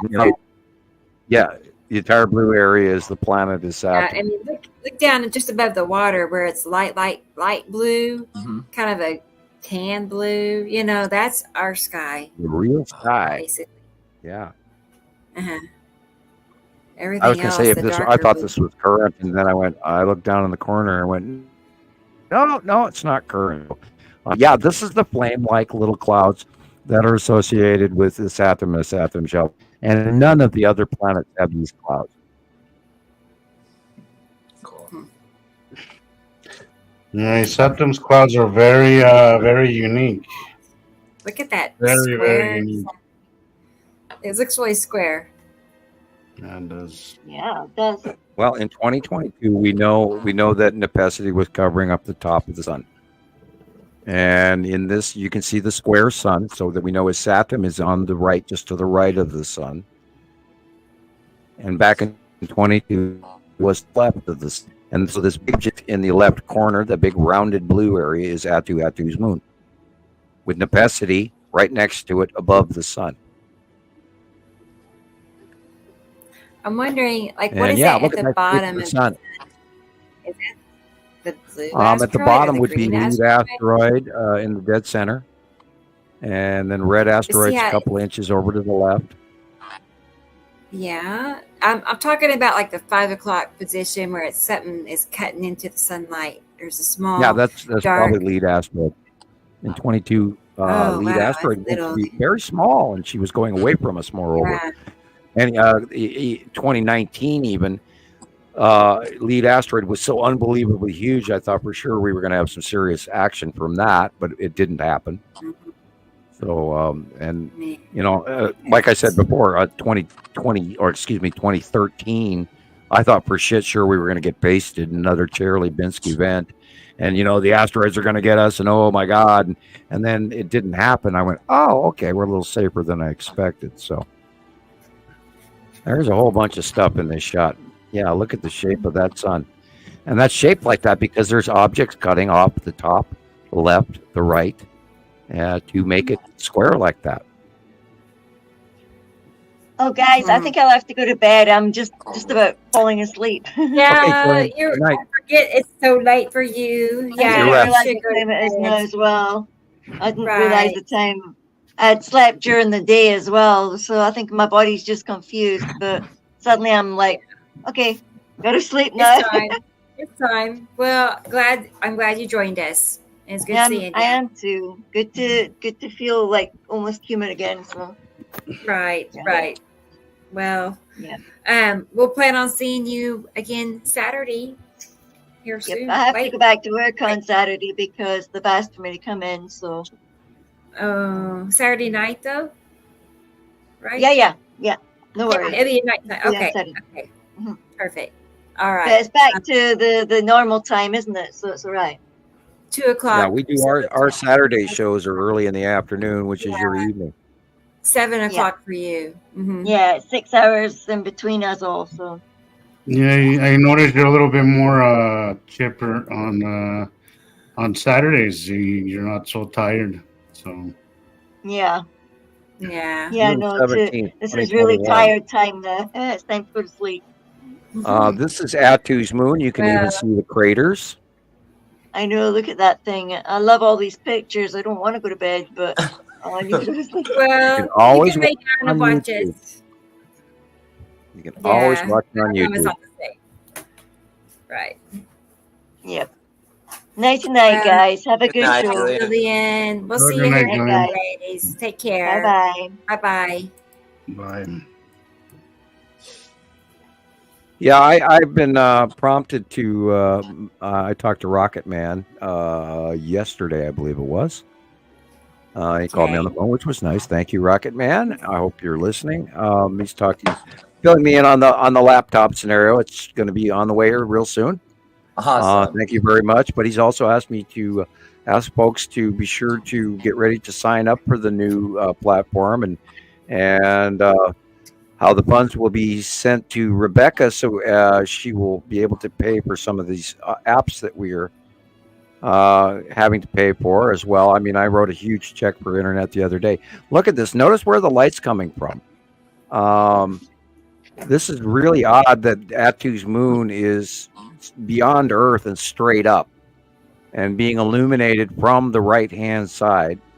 But it's actually moved farther in the last 3 years as well. But this is you can actually see the surface of Atu's moon inside these clouds. So some of those dark spots are craters. Also, I was going to mention that Rocket Man and I have been able to find somebody that's going to be helping Jesus and I train us for Streamlabs. And he's also going to be helping design the appearance of our Streamlabs. He actually has a YouTube channel of his own called J Dreamers. One word, J Dreamers with a Z at the end. Anyway, he's got a really successful channel himself. I wonder what that means. What do you mean? What does it mean? I'm joking. A J. Oh. J. from my era as, hey, dude, we're going outside to smoke a J. Yeah. A J. Okay. No, he's Daydream. saying Daydreamers. J. Yeah, it's a Daydreamers. double entendre. Okay, I see. Yeah, double entendre. Anyway, Yeah. but he has.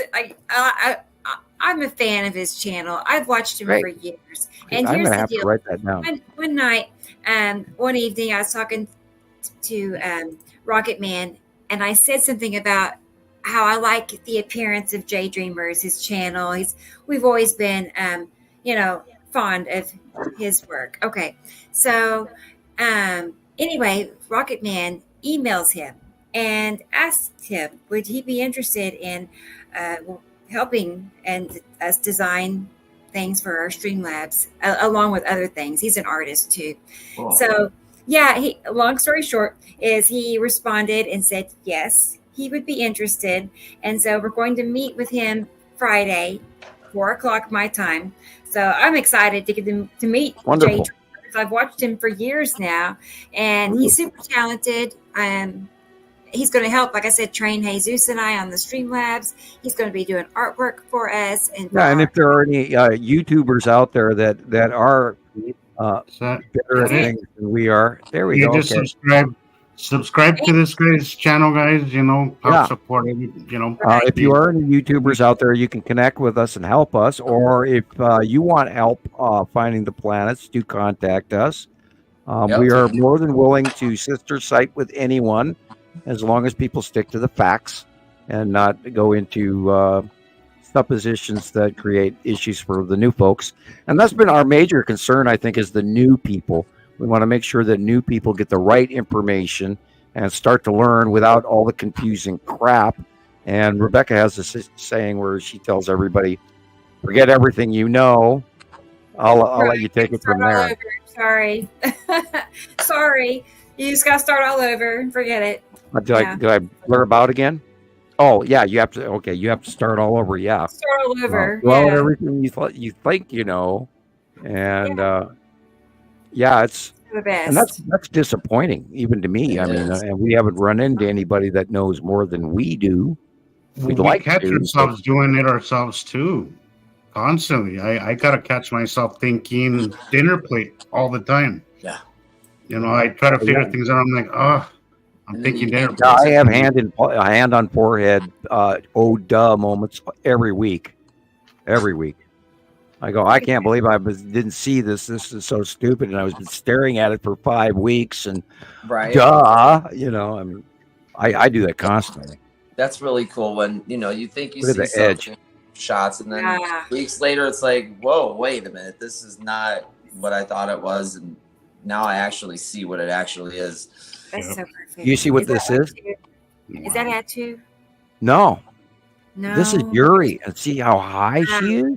Yeah. Remember, Yuri used to be always at the horizon and below the horizon. We'd always see her edge cut into the ground, and now we're looking at the bottom of Yuri. Wow. What is it? We haven't seen the bottom of Yuri in years. Like, what are you? Is this Telefon's picture? Yeah. Yes. Yeah, and this in their area, and this is a couple of years old, but we haven't. This goes back to we haven't seen the bottom of Yuri in years, and this is the bottom of Yuri. I see. It could be 3 years old, but this is an example of what is also happening again, because we get to go back to the old pictures, because before Yuri was so close to us that we never saw the bottom, because she was the horizon line cut up an eighth of the way of the planet out view. This again is the bottom of Yuri and the asteroids and the stuff. Wow. And I believe at this time that the object in the middle with the weird clouds in the middle left is lead asteroid, back when it was very much bigger. Wow. And then it could also be Snailfoot, which lead asteroid, red asteroid, spiral asteroid are also involved in Snailfoot development. And then again, here we see again, this is probably lead asteroid, dead center, with Atu behind it, or Atu's moon above it. And if you look at that weird spacey thing in the front upper right corner there, that looks like Casper. Which part? Sorry. upper right corner, you see that weird, almost star-like little ghost guy right there. That reminds me of Casper. Casper puts off this ghostly. Remember, Casper's in front of the lead asteroid. The smaller, illuminated ghost. We call it a Casper because it looks like a ghost wearing a sheet. And that immediate asteroid in front of the lead asteroid we know as Casper.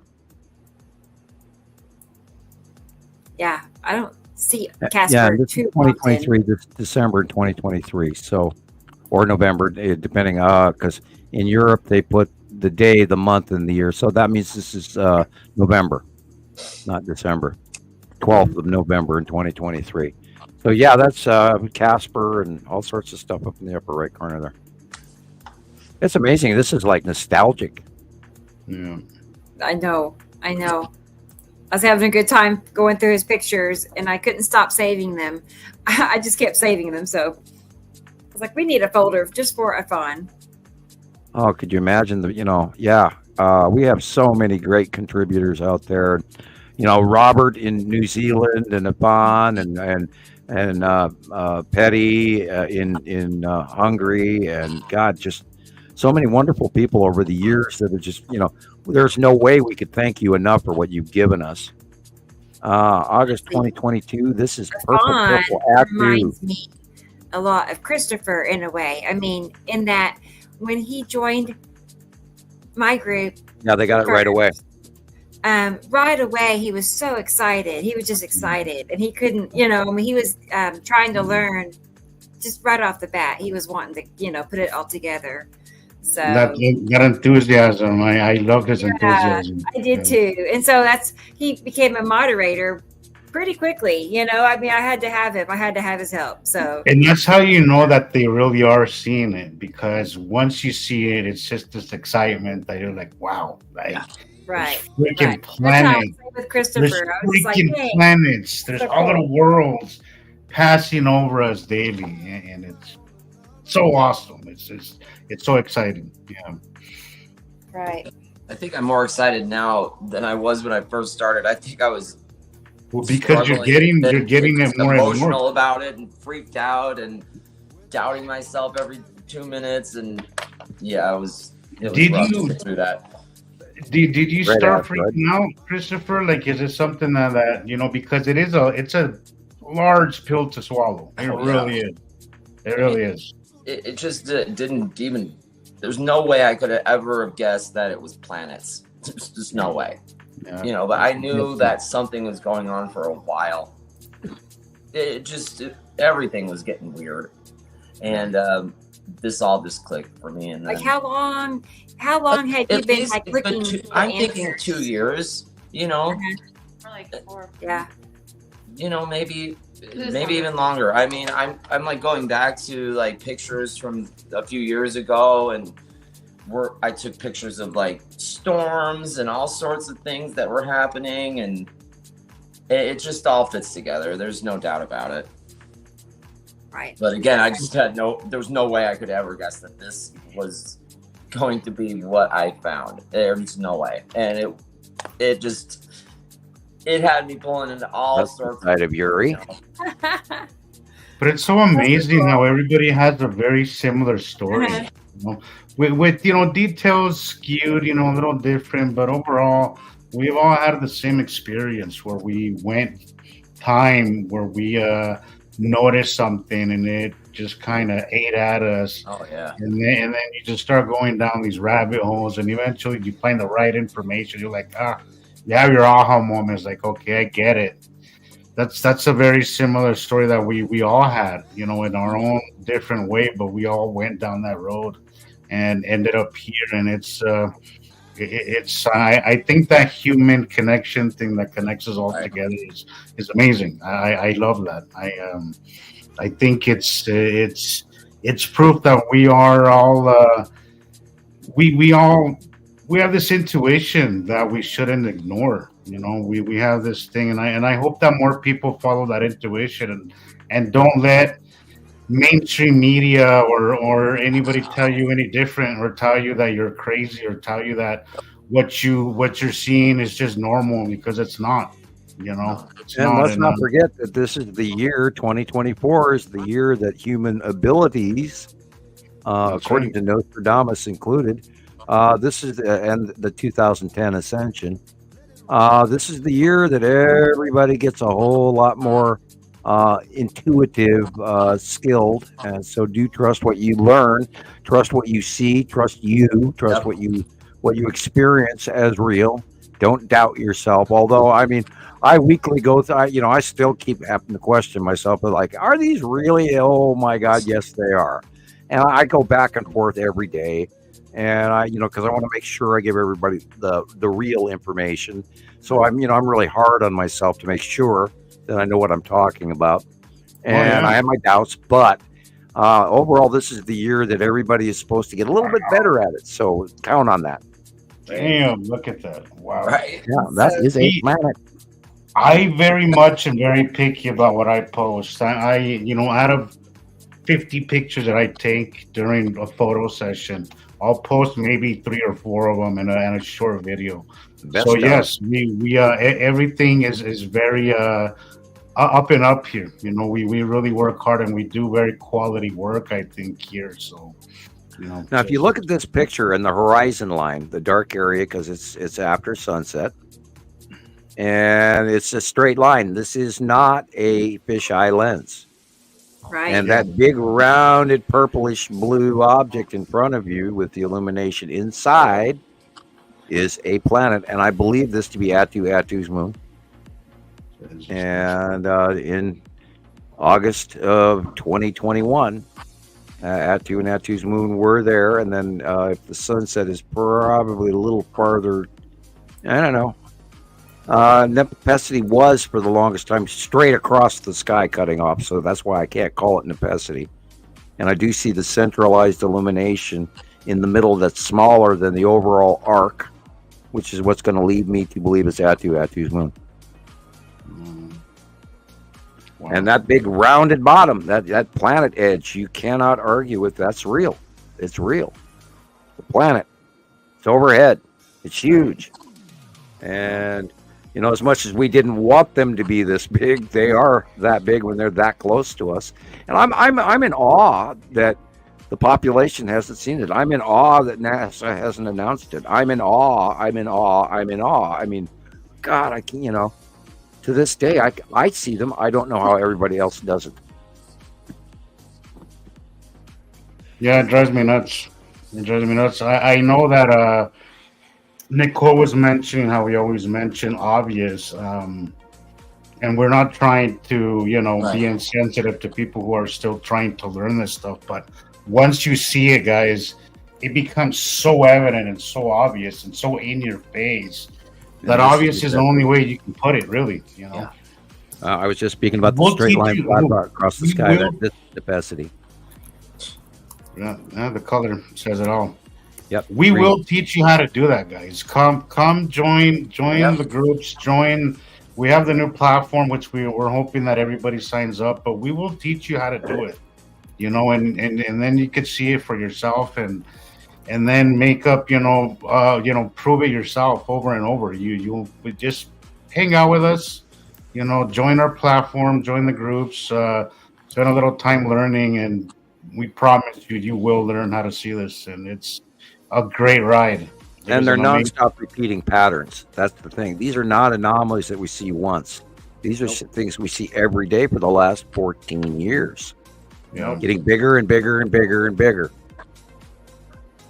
And we watched it. We took the time to write all this down and save thousands, hundreds of thousands of pictures. And all of these folks that are here trying to help you learn this, we're not doing this for personal gain. We are doing this because the science is that important. The knowing is that important.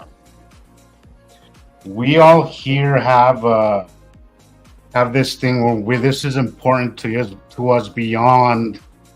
We have fun with it. Of course, we love doing it, but it is important to all of us to share this information because it's huge and it needs to be shared and it deserves to be shared. And absolutely, everybody has the right to know this stuff. I don't think, whoever's decision was it to hide it from us, I don't think they have the right to do that. You know, regardless of what people are going to react, you know, I don't think they have the right to make that choice for us. You know, so let's get this information out there, guys. Let's get it out there. Let's grow this community, and let's get this out there, because things are happening, and you know, lives could have been saved. I mean, how many times have we talked about it, Sam? Where you have said, you know, certain area, this and that, and we end up seeing some catastrophe happening, and we could have at least maybe mitigated the outcome of it if people knew their information. And well, they were expecting that, you know, weather conditions are going to be excruciatingly extreme, and people say, okay, bad weather, but then, you know, they don't take into account that their roofs are going to be ripped off, and their yard furniture is going to go flying down the street, and their car is going to get the hell beat out of it by hail the size of your fist. And it can be happening in a very short time, and it just comes in so quick. And no one is ready to have to replace half their property, you know, unless you got really great insurance. And even then, half the time, the insurance companies don't want to pay. And you know, you literally have to sue your insurance company to get paid off. So people need to, you know, think ahead, plan ahead. This is not that we're not in Kansas anymore, Toto. There's a whole new ball of wax, and we have to prepare for it. We have to, you know, think about how we live and what we do and what we buy and what we shouldn't buy or what we should buy. And the only way that we're gonna do that is by knowing what's happening, guys. We hear a lot people say, "Well, I can't do anything about it, so why does it matter?"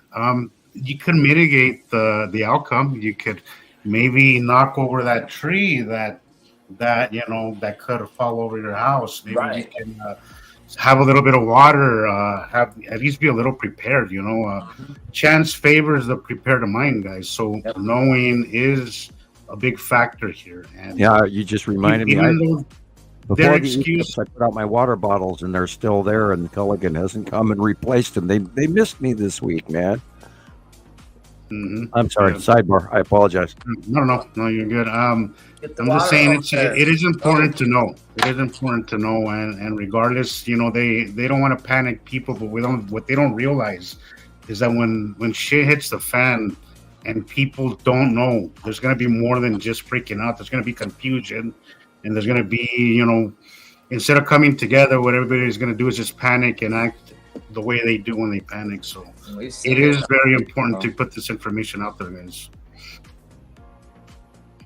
Yeah, I can't even imagine what is coming. I do hope and pray this year that we don't have as many close passes or superstorms like we did with the South Dakota one or the San Francisco one or the Ohio storms that have been going year after year. And of course, today, Missouri and Indiana and Ohio, and they have bad weather going on again as we speak. So if people are prepared for extreme conditions instead of intense or possible intense, there's like www.ready.com, I think it was, is that you can look up and get a link to some storms coming. Pay attention to this weather. It's not what it used to be. It's not, we have to worry about an F1 tornado. No, you have to worry about an F3 or an F4 or an F5 or an F6, because we're coming up to 6. They're also talking about raising the hurricane status, and this year we're going to have some whoppers because they've literally tripled their expectancy of the normal storms. So, and then of course we're going to go into the La Nina from El Nino, and that's going to be an odd transition. I think by the look of this is Attu, and it's Attu's ring swiping out there. That's weird. That's a weird photo. Mm-hmm. Anyway, don't take me as gospel on this. I have not seen this picture before. So, but the clouds do look very much like Attu. Yeah. Attu moon. You know. Yeah, my first instinct was Attu proper. And now, for the longest time, we haven't actually seen a lot of Attu, except if this is, of course, 2023. We were seeing a lot of close passes of Attu's moon in 2023. Kind of looks and then the last hurrah, she was doing a couple of real close, cool passes here, just like you got in New Mexico, Jesus. And now we don't. Atu's moon is nowhere near what it was even a year ago, and it's getting smaller and smaller. It's like, wow. Yeah. Which is why I drew it as small as I did this month. It's kind of depressing that they're getting smaller, it's good on one hand, but a little depressing on the other. It's like, no, I've said this 3 or 4 times today alone. No, don't leave me. Yeah, I can't imagine going back to the regular blue skies. I dread that day. I know that this isn't necessarily safe. I know it's dangerous, but I mean, God, I can't imagine going back. I can't. I think about that all the time. I really do. And what are we going to do when we got nothing to watch, man? Mm-hmm. I can't imagine going back to normal life and pick up a regular hobby, something else. It's just everything's going to seem so mundane after this. Yeah. Yeah, true. Take up knitting. I'm joking. Oh, geez. Yeah, this is an odd. For the life of me, I'm looking at this and I'm trying to figure out what the hell I'm staring at. This is odd. Asteroid, maybe, Sam? Yeah. Just I can't even attribute this to even the cube or anything. It's just weird.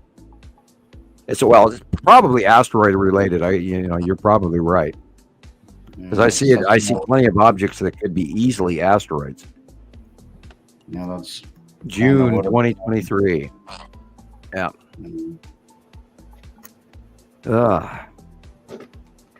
Okay. Right. It does look pointed though, like why?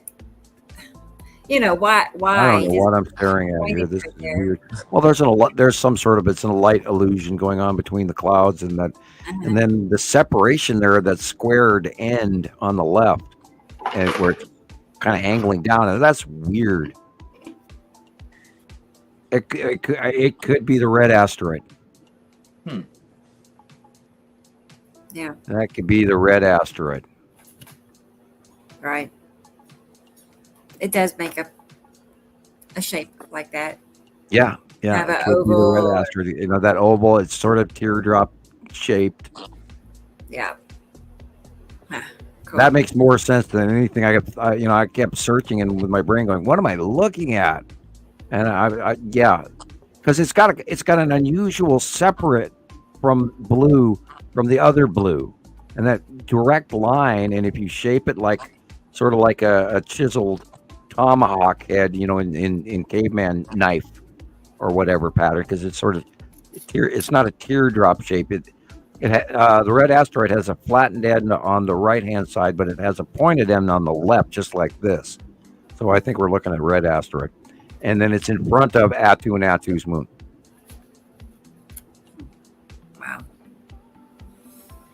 Yeah, if I see something I can't figure it out, it really is like, what? I should be able to figure this out. Wow, look at that. Oh my goodness, look at that. And this is, of course, the lead asteroid and the red asteroid in front of the lead asteroid. And then reaching up to above in the middle, above this is Atu's moon, because you can see the craters. And then Atu, and then Casper is in front of lead asteroid over to the right here. So and the big three are also in this. They're above Casper. We haven't seen the big three in a very long time.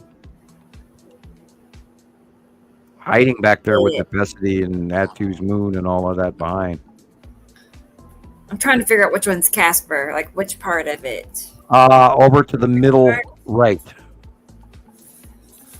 Sort of looks like a kind of a ship, but we know that Casper is in front of the lead asteroid, so it's it's got to be Casper. So what's the white part? Above it to the middle, above Casper is the big three group. You can count them 1, 2, 3 right there in a little cluster. Now remember, I'm looking at this at a 42-inch screen. Right, but what's the white area? Which asteroid is the white area? Which white area? Well, dead center. The dead center. Where it's white. Is that on the right hand middle white is Casper, In the middle right hand above the first white on the right is the big three. Yeah. The dead center white is lead asteroid, and you go over to the left a little angled up, that's the red asteroid.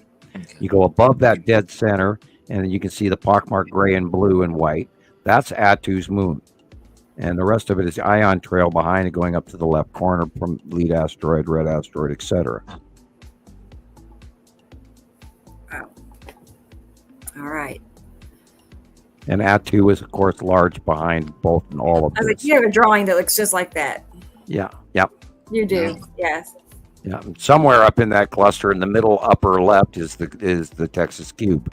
You can see a square right at the top, just to the left of center. There's a little blue box just at the top of the page, and that's the Texas cube. Oh, wow. I'm sure.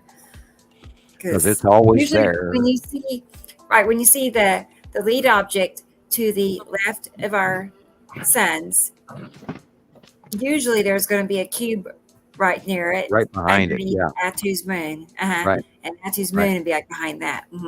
And we have drawings going back years for it.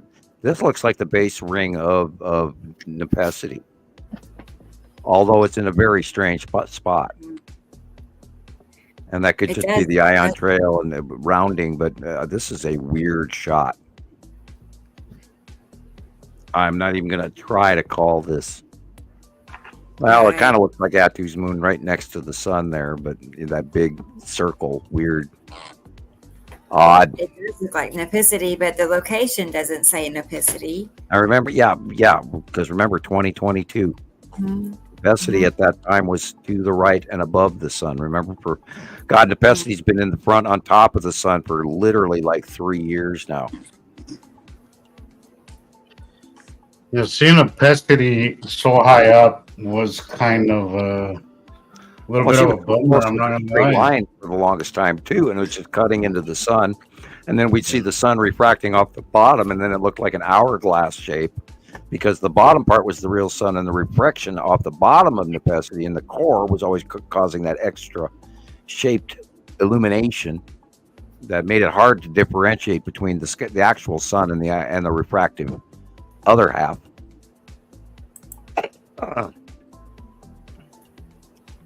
Oh boy, this one is the lead asteroid, I think. Maybe not. I don't know. It could be Attu's. No, Attu's moon back then was much bigger. So this would have to be lead asteroid. Wow. Yeah, that sounds. Wow.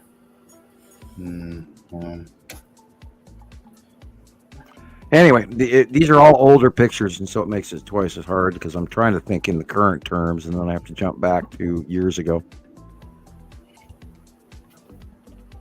Anyway, But you can see it's something in front of something else that's curved behind it. Yeah. If you look, you can these tell. are definitely large bodies in the sky, and you look down at the normal sunlight and the normal horizon sky, and you can tell that this is completely they're not just clouds, I promise you.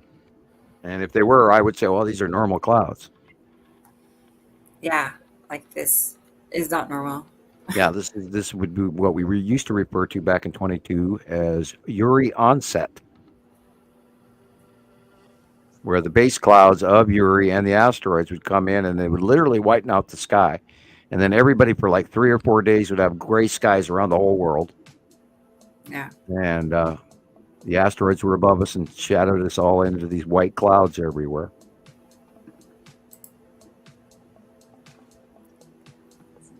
Now, this illumination is on the bottom of a planet. That's probably open core of Nepacity. Yeah, right. And her Because of the tipped tilt. axis, remember the drawing and all that. That's the open bottom of Nepacity being illuminated. So that's not our sunlight. No, look at the size of it.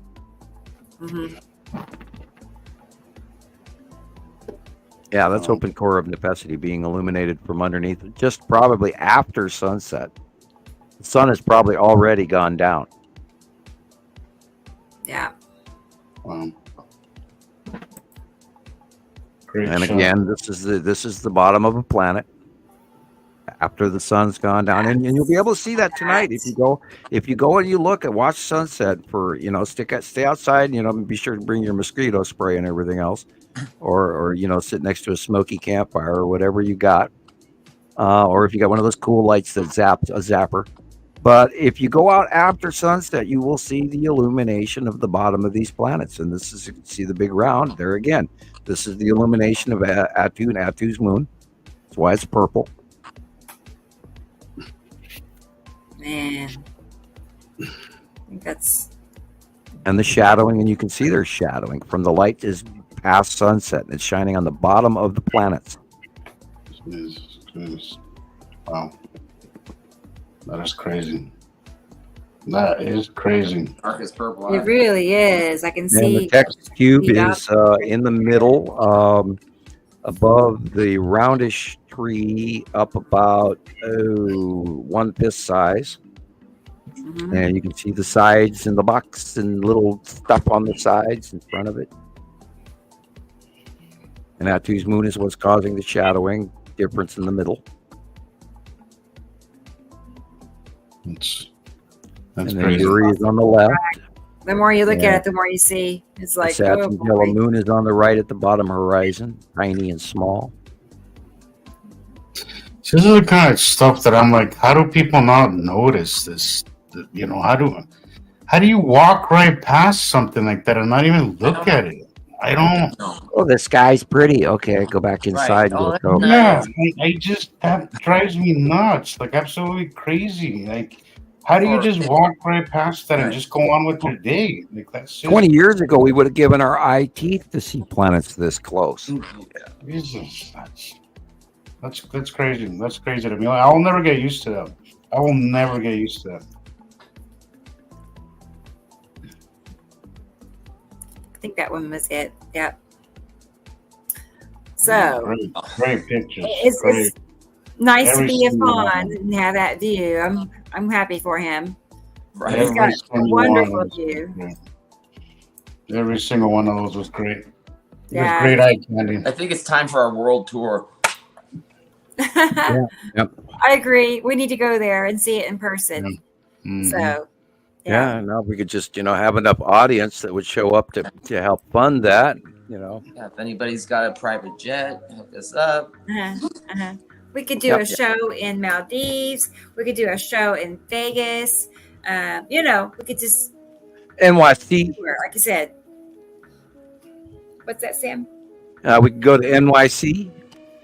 We can go to Paris. Right. We could go to Luxembourg. We could go to Oslo, Norway. Mm-hmm. Speak to all the scientists of the populace of the world. I, Dr. Nibiru, am here to teach you. Yeah. Only listen. Yeah. Well, and that the Pleiadian message video. I've been posting it again all over to everybody, and I've been promoting it. It's on Rebecca's Nibiru Followers Anonymous YouTube page. If you're wondering, go to there, and it says a Pleiadian message. And the beginning part talks about the Matrix, where Neo was talking to the Oracle, and the Oracle's a program of the computer, and the whole message is because he breaks down. He asks her. He says, "Well, I don't know if I can trust you," and she says, "Bingo," and then it continues on, and she says, the only point is whether or not you're going to listen.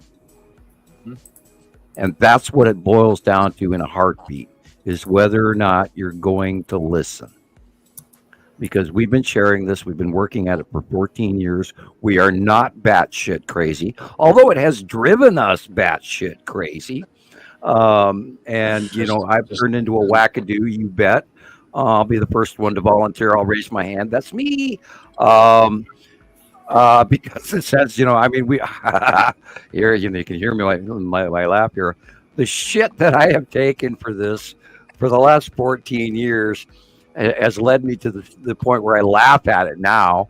But at the time when I was going through it, it was uncomfortable, and I hate to admit it. Knock on wood. But I was talking to Rebecca prior to the show. Because we sort of stopped being trolled recently. Not that I'm complaining, but I kind of miss them. And it's been a little boring on my page lately. And I read down it the last couple of days going, shit, nobody's giving me a hard time. Nobody's not willing to work on my car. Yeah. And for you people out there that are new, we had people from New York State call my mechanic because see some folks sent in some money so I could get my car fixed, and I accidentally did not black out the phone number off the receipt, and I only posted the receipt to show people that the money that they had sent me actually went there, and I was thanking them and I was being nice about it. But the peanut gallery got hold of it, and so they actually took the phone number from New York State and called my mechanic and told him not to work on my car because I'm some crazy guy or a con man or whatever else they said. Right. And when I called the mechanic to ask my car was done or approved the work wherever it was, whatever process that we were in, I called them, and they said we just had a phone call from some lady in New York State, and she's going on and on and on, and she's got all of my office workers all spun on a dime here trying to figure out what to do about her. And then so I took about an hour long with them on the phone to try and straighten out. It's like, yeah, okay, you made it when you got people trolling the crap out of you, and and that's the joke behind it. It's like, yeah, these people call my mechanic, don't work on his car. He's a con man or whatever. It's like, oh my God, you're kidding me. And you're the crazy one. Yeah. Yeah. And, that's right. I'm the crazy one. Like my son Tanner says, like you just said, you're making it big when you have trolls, like when you have your own designated trolls. Mm-hmm. I mean, you're doing something that's, making us. Yeah, you got your own group of trolls, man. I know. There's always been trolls. You got your own little Facebook group dedicated to there are 5. Last time I heard there were 5 different groups dedicated to downing me personally. Oh, wow. Oh, boy. And Rebecca has joined the august body of wearing poop hats in photograph, and I think they did that to Lucinda as well. May she rest in peace. And yeah, you made it when the troll groups hand you a poop hat or attack you with sexual torture devices. You wouldn't believe the number of Photoshop pictures of me over the years that they put out, and I actually still have some, and that's why I still every once in a while I'll say I eat crayons, because there was a picture where they said, "Hi, my name is Samuel Hofman, and I eat crayons." I thought that was humorous, so I kept a copy of that, and I still say, yeah.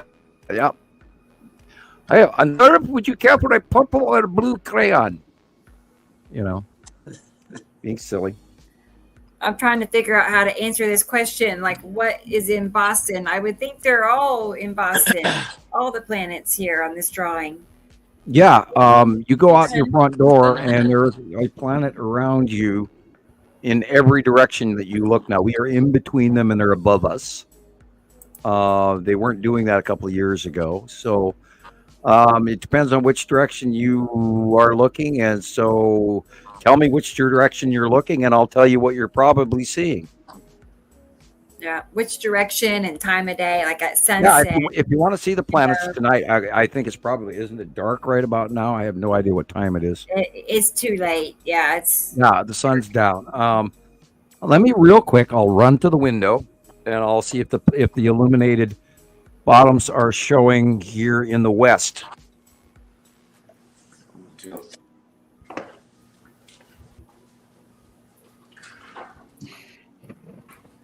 My sky has gone completely dark now, so.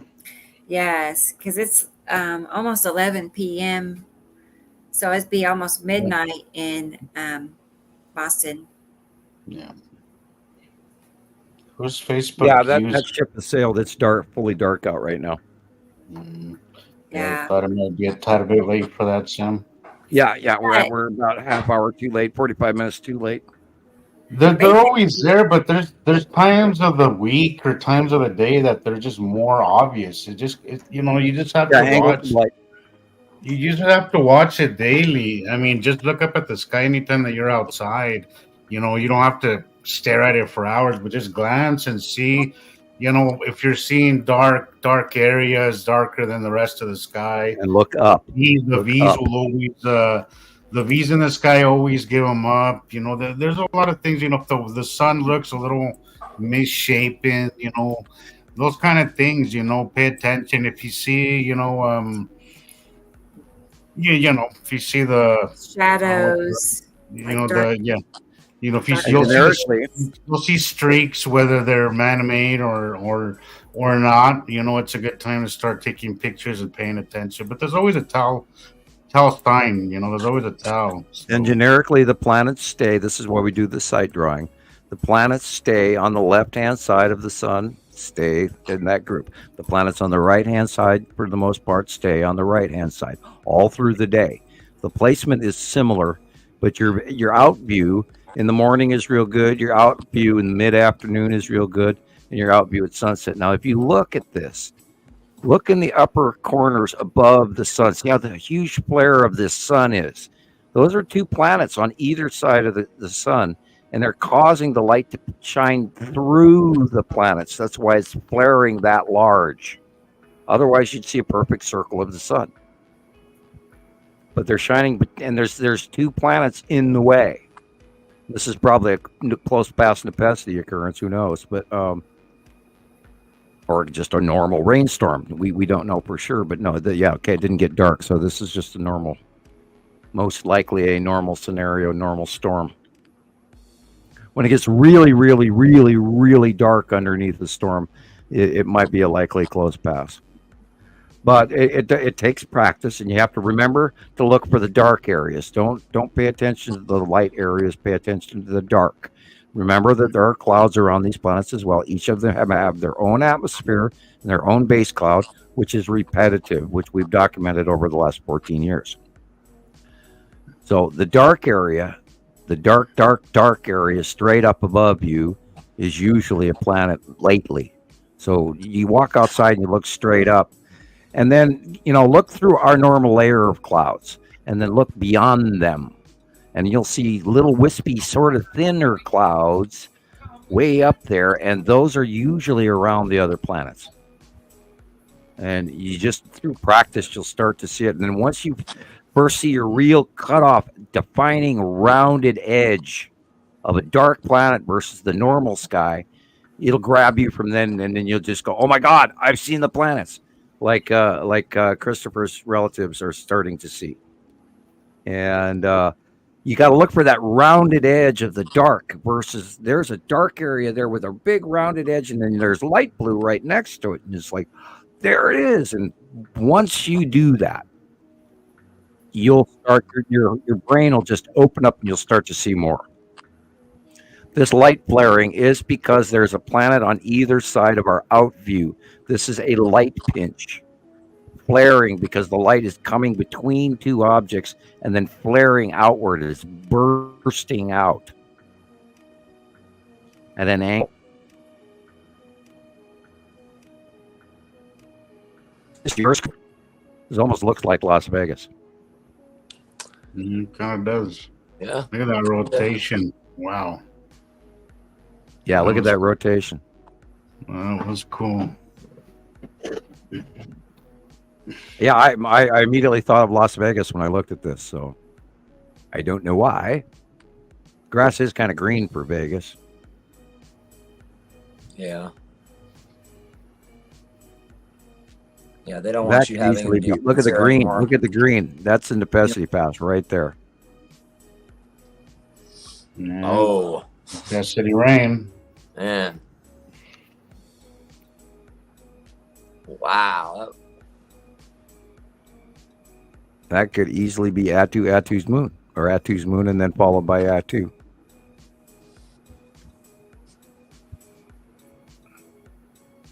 And even the rotation and how they approach us has changed. And it used to be they were coming towards at us. Now they're doing this rotate, move to the north sky thing. And look at the blue on the right, and then look at the blue on the left. Yeah. The dark blue on the left is a planet. Jeez. This could be guide between Uri and Atu, and it does a centralized cloud weird thing like we're looking at right now, sort of like a trail between the two planets. And we got drawings of that going back years too, back when they were way smaller than the sky. That's how we were able to draw a lot of the base clouds, because they used to be so much smaller, and we got to watch them. And now this coming behavior right here is what we're going to see when the onset of right before the major occurrences of a close pass with the Uri and the 180-day cycle dilemma. Okay, that's the bottom of Nepesi without a doubt. See it rotate. And that green up there is, it's undeniable. It's uncanny view of Nepesi. And look, planetary cutoff. There's no sun. Wonder why. Mm-hmm. And this is Bismarck on 3/18/24, so March 18th. We constantly get the whole, wouldn't they block the sun? They do all the time. Yeah, but not for long periods of time, though. It's usually half periods of times, but they definitely block the sun at times, Oh, God, remember a couple of weeks ago when everything was so weird and gray? It was just unbelievable. And then we documented the crossing over of a Saturn cutting off, a Saturn yellow moon cutting off the top half of the sun, which was awesome. And that was part of the graying. And even in New Zealand, it was literally like they took all the color out of everything. It was weird for months. And now we've gotten back. Since the eclipse, all of a sudden the color is back. I've noticed that in the last week, even that our color and our light is back. I've noticed it being real, like a strange gray tan color of the sky. It's just not blue looking. But I was just talking about the general lighting effect of being able to see the trees weren't so gray. Now you can actually see the green. That line cut up has had me ever since we've seen this. I think that's a camera anomaly. I am not sure.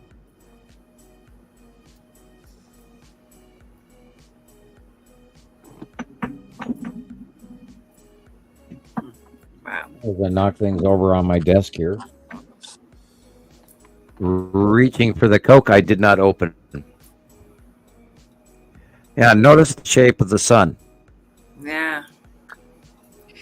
Look at the dark. There's a body on the left. Right. Circle on both sides. Dark. Jesus, man. And this is March 18th. And this is that weird. Look at that. What the hell is, these white blobs on the side? Those are objects. They're illuminated. They're crossing the sun or whatever. And see, now look at the side, how small the sun got. And that's when the Saturn yellow moon just crossed over the sun. Yep. Last month. Oh, that was cool. This looks like Yuri's whiteout. No. Wrong side of the sun. 2019. Yeah. Wait. Yeah, right east. Remember, right after 2018, 2019 is when Uri went over to the left, and we started seeing Uri whiteout.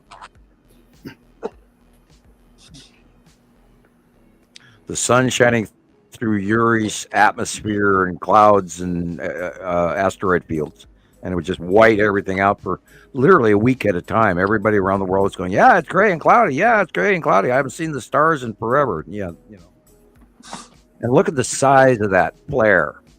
Right.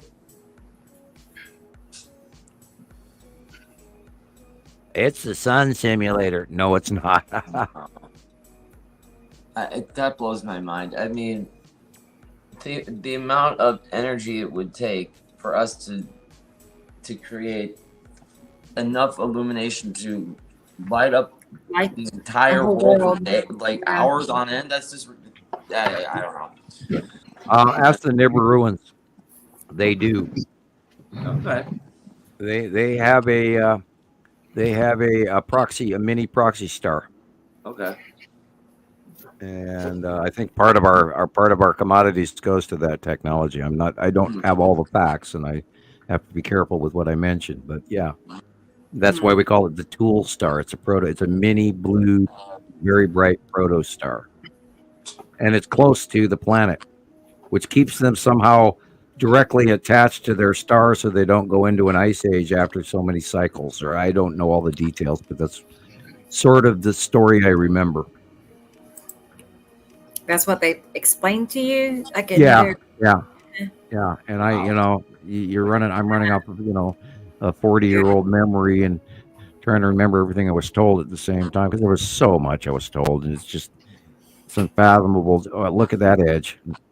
Yeah. That white edge of the illumination of the planet as it crosses into the light. Yeah, this is why sometimes I like actually still footage better than live footage, because you're seeing all this transition, and then just about the time you figure out what you're looking at, it's no longer the same. Yeah, I know. And if you don't know what direction you're looking, that doesn't help either. Boy, this looks like Europe to me. That housing. Right. I was wondering if the words specified, it doesn't say really. Yeah, those look like European houses. Oh, wait a minute. There is stuff here. I could blow it up and read it. Well, I could actually read. Jose. It said Jose. It could be actually. There it is. Calvo. Jose. It could be Spain. Yeah, okay. Here's a great example. Everything above the sun, all the blue, is planet. All the yellow and gray at the bottom of the horizon is normal sky. Boy, it's dark. And the sun is still up. Yeah, look how dark. Yeah. And I think we've drastically forgotten what our old skies used to look like. Because at sunset, the upper area was always light blue. Not when there's a planet in the way. Right. Yeah, it just breaks down to that, whether or not you're going to listen. And then your brain will grab that aha moment. I might struggle on remembering what it used to look like. It's been a long time, 15 years. Well, I'm reminded every time I watch an old movie.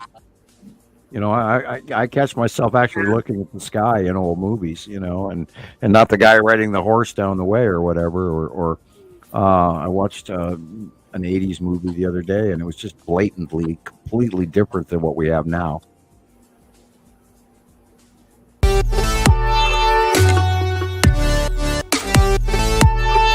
What in the world? Sorry. No, wait. Wait, get the alarm or something. I'm awake. Yeah. Okay. I got that video now. I just saved it for the Dubai, so I'll pull that up real quick. There's a few clips of what's happening right now over in Dubai. They're not accustomed to getting this much rain. They get a few inches a year, somebody said. So Yeah, their whole world is about to change, and then they have to worry about sequestration of sewer materials and stuff in a whole new fashion. No.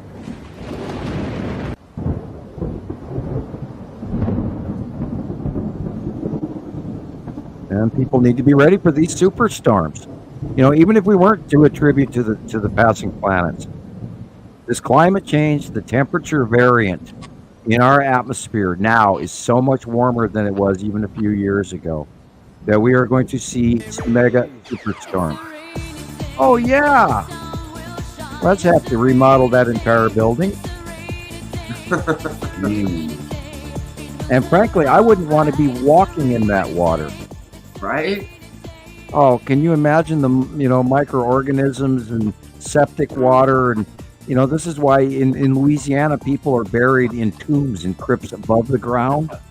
Because if they bury them in the ground and they have a flood, those bodies and the coffins pop up out of the ground. And then they flood, they washed away these bodies all over the place. And I do not recommend walking around in flood water. Get nasty infections. No. Hip waders, but I mean, in hip waders, you don't want to walk in deep water anyway either, because if you swamp your hip waders, you're going to drown. They'll drown you. Yeah, superstorm. Look, superstorms right here, guys. That's hail. Dubai is underwater and more rainfall is expected to come, which is not great for a city in the desert. The average yearly rainfall for Dubai is less than 4 inches, and most of the time they utilize cloud seeding to get that amount.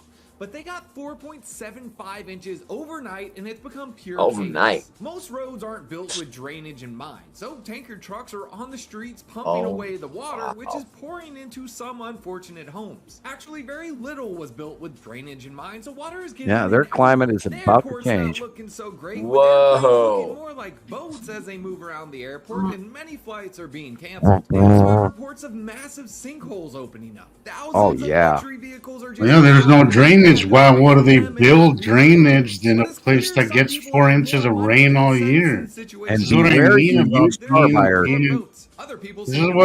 is what I mean about being in the dark when it comes to all this. If people would know these things, they probably would have built a little bit more efficiently. We have to start thinking differently and building 7 differently. areas, including Dubai, is advised to stay in the house due to all of the floodings. You have that much gold, dude. A year's worth of rain. E.T.'s gonna like you. They area. Yes, gold teeth. Dubai usually don't get rain, but due to they weather making machines, it's been fucking they weather up. On top of that, they had to cancel flights for 25 minutes for 45 different flights. Yeah, I can't imagine trying to land in that. Crazy. No way. Let's go surfing now. Everybody's learning now. Come on, safari with me. If they stop fucking with these machines, then people will be living right. We ain't got to worry about certain shit. But instead, that, of course, is somebody who's assuming that this is man-made. Which is a vast majority of people out there on these videos. Yeah, they're all pointing. They don't need to do terraforming. Terraforming is happening quite naturally, thank you to the planets. And it happens every 3,654 years, guys. Right. They think they are spreading, right information, and that's exactly, I feel like that's how they planned this, that they would train people and what to think. What y'all think, how y'all feel about all this? Like, follow, and share for more. Gets shared. This other guy has something else similar. It's been experimenting with cloud seeding to create artificial rain, which, as you can tell, has gotten out of hand. And while some people in Dubai have been enjoying the rain, for most people, the flood and storm. So he's saying it's artificial rain caused by man. Okay. Yes, that's what I'm saying. It's like they don't know what they're doing. Yeah, they don't know what else to blame it on, Sam. They don't know. In the middle of the road, unless you've got a Tesla, then apparently that's know what I mean?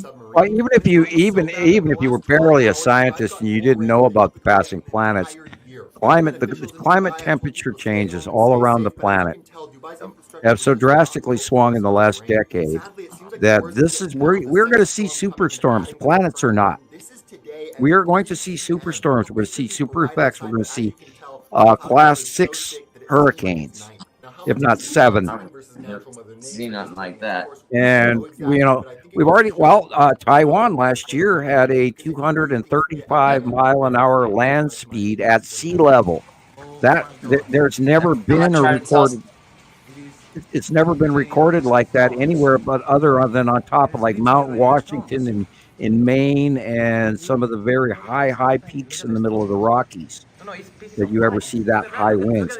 But that was 235 mile an hour hurricane speed at sea level that hit Taiwan just this last year. And we're going to see more of those. Look at that rotation onset. And I think I would bet money this is a close pass into Pesty. Is it green? Yeah. That's Atu's moon.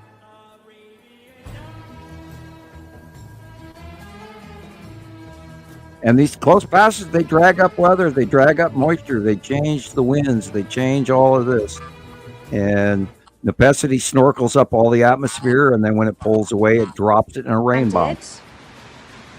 Like all of this traffic, And they're all trying this to turn hail. around, and it goes all the way back there. People have been there for hours and aren't going anywhere.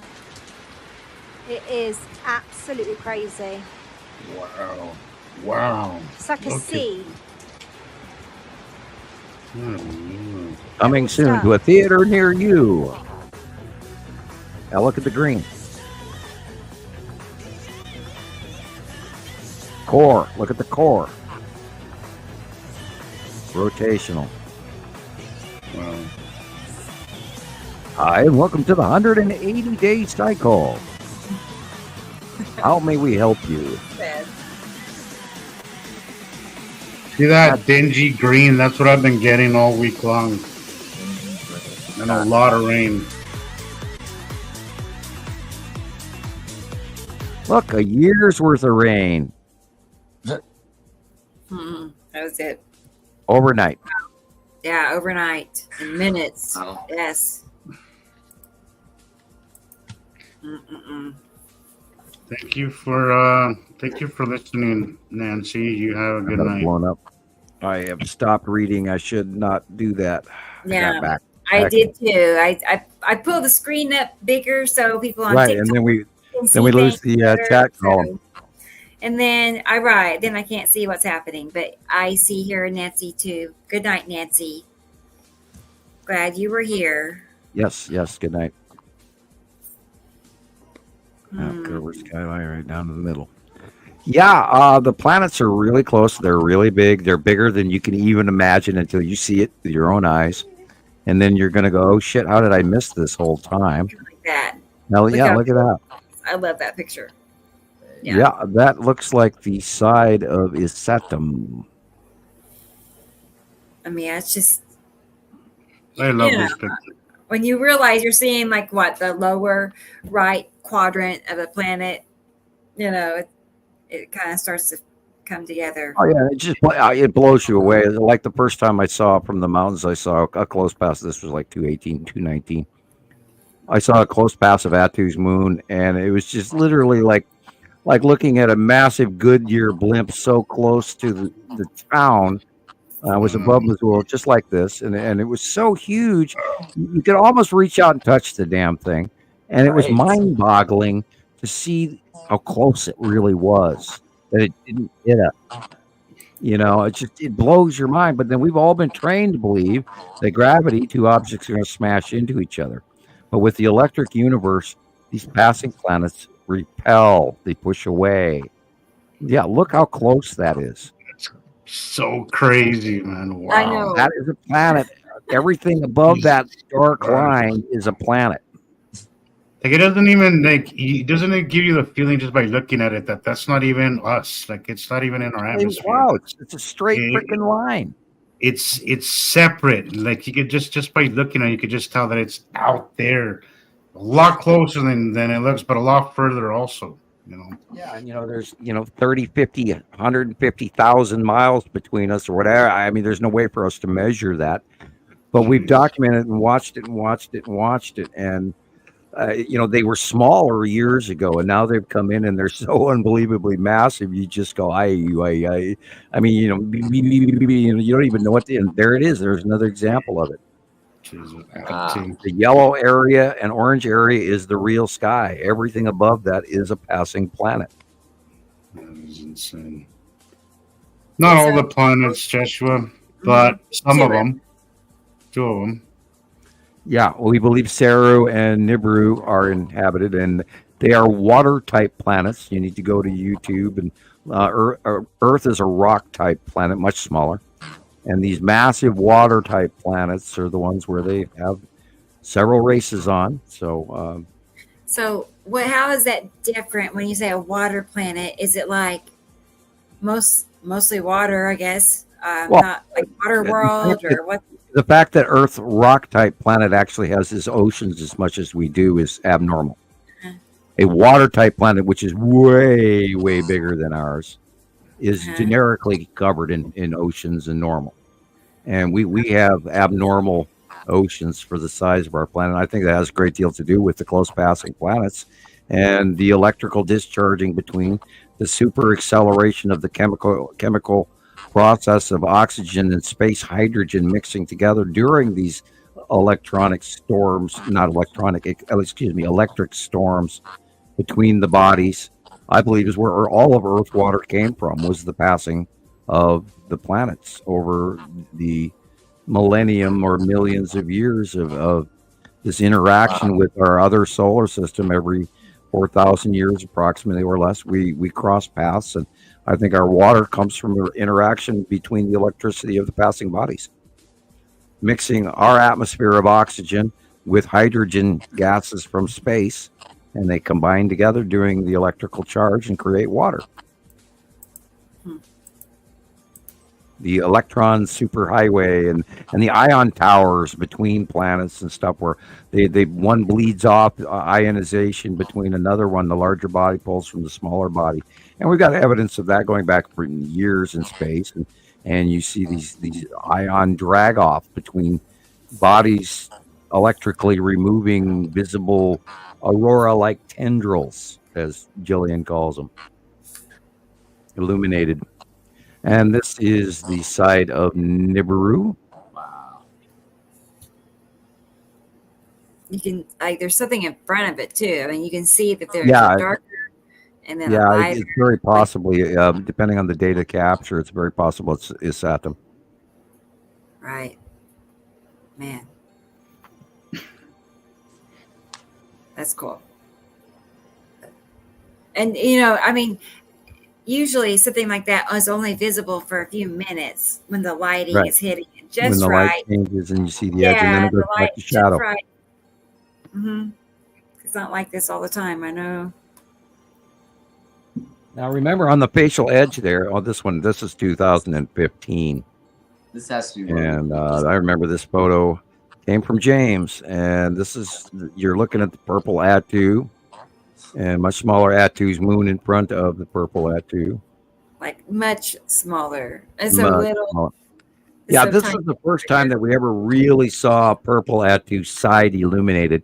And I'm going to blow this up because there's a date on this, and I'm going to check if I'm. Can't really read it. I remember it being 2015. Let's hope I remember correctly. Right.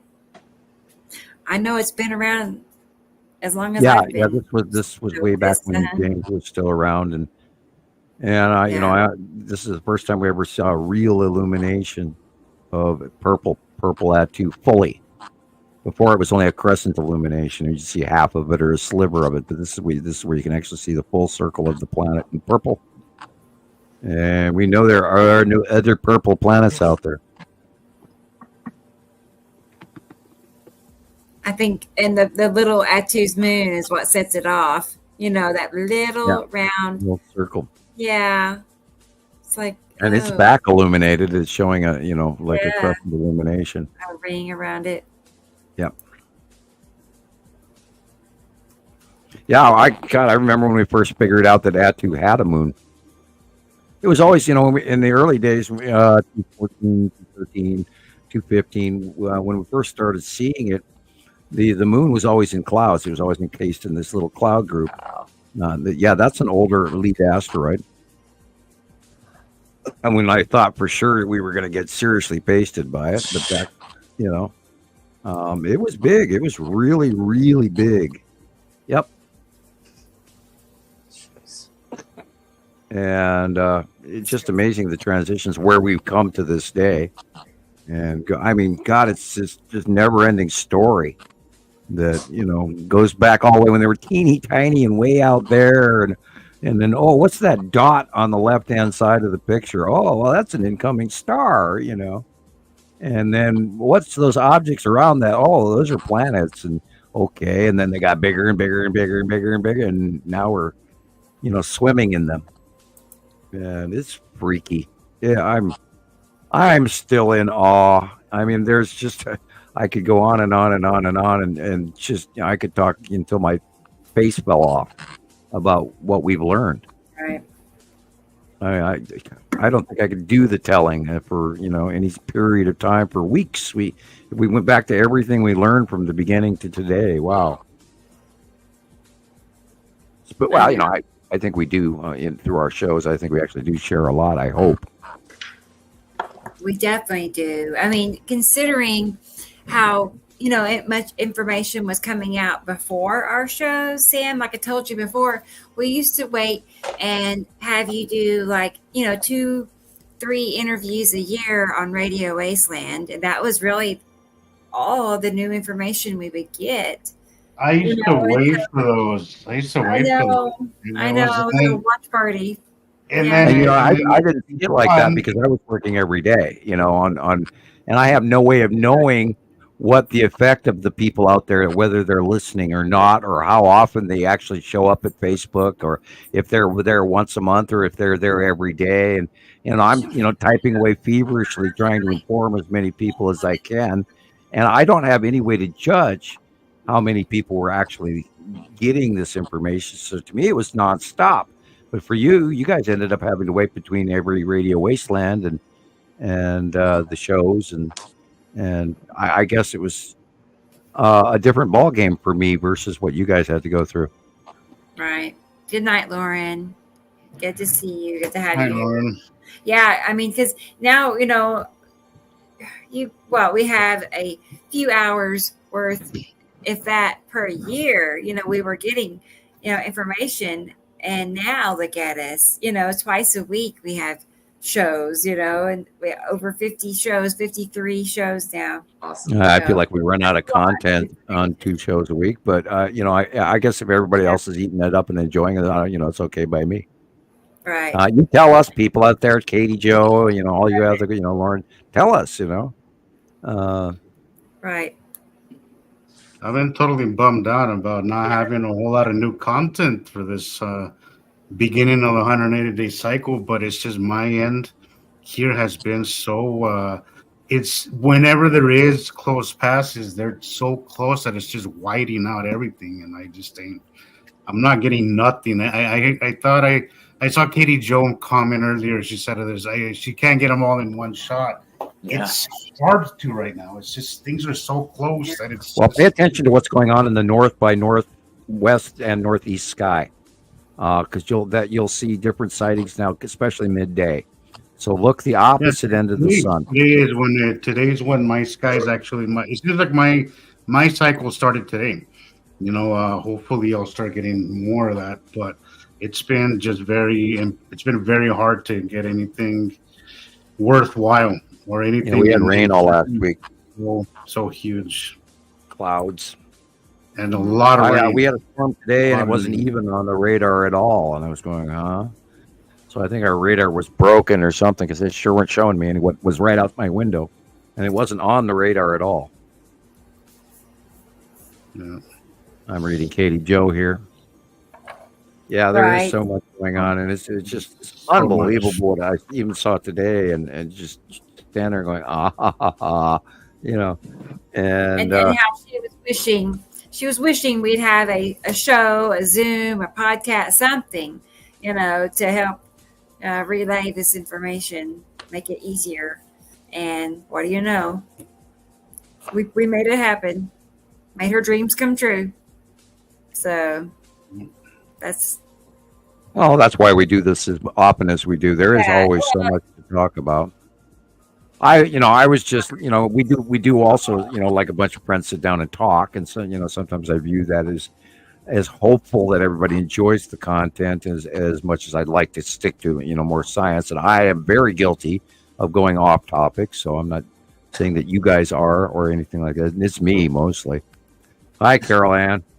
Hi, Carol. I didn't know you were here tonight, but it's good to see you.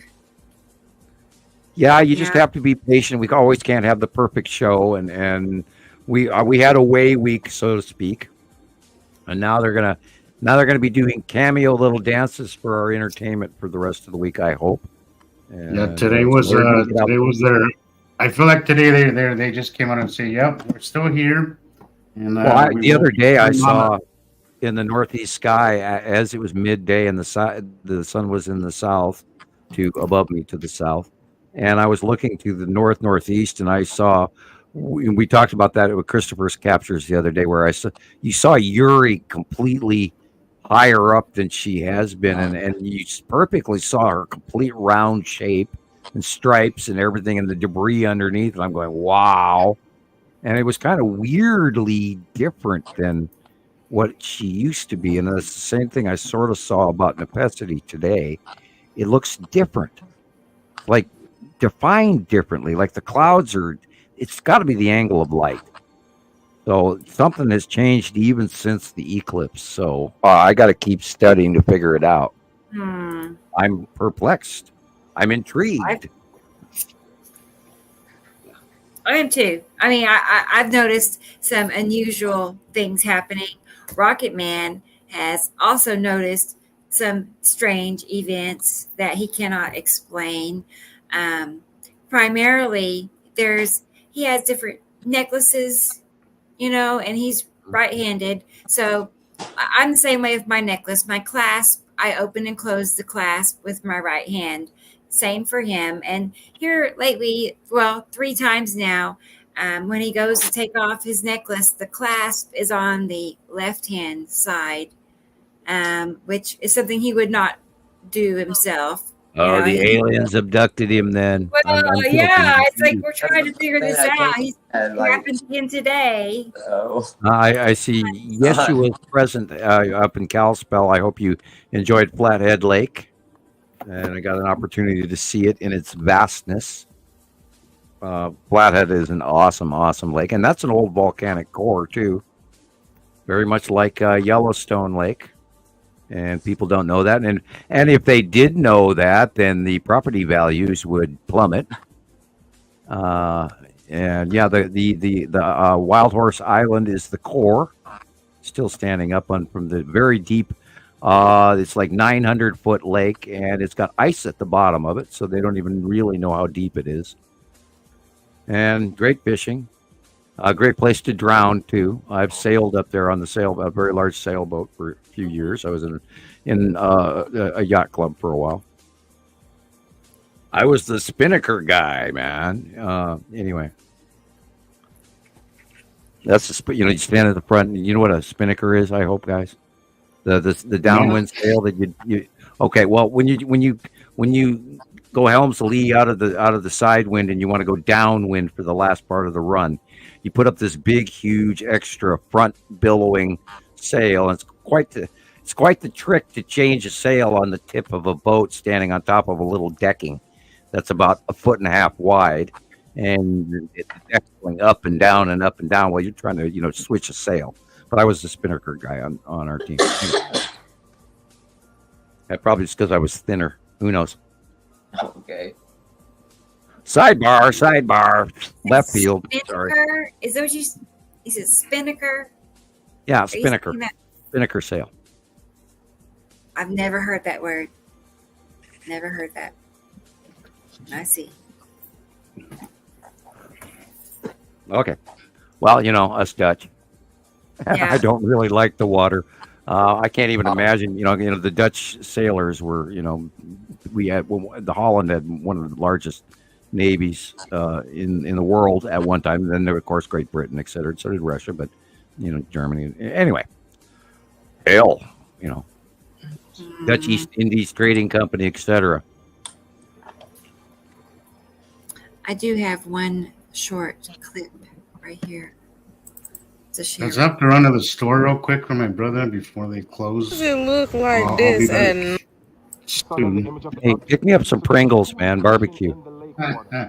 Absolutely. Those things are so not healthy. I love Pringles barbecue. Yeah, everybody wants. I love them. Yeah. They're very unique flavor.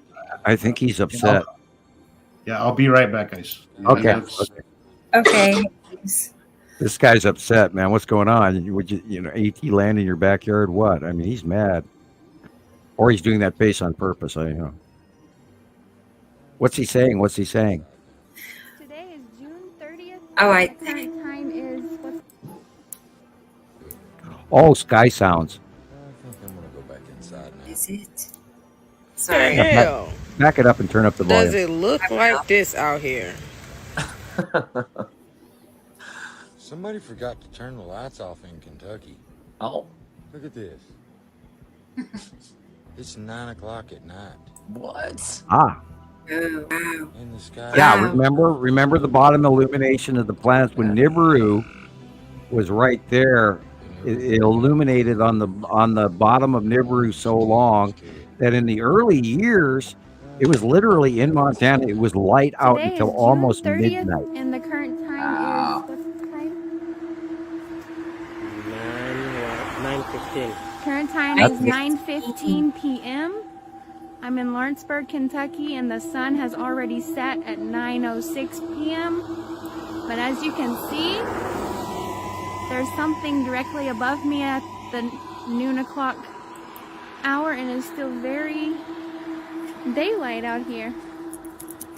Yep, the illumination of the bottom of the close passing planets, and you can see the planet right And there. this side looks completely, this side looks There's something's completely going on. like daytime, and that's usually where the sun sets.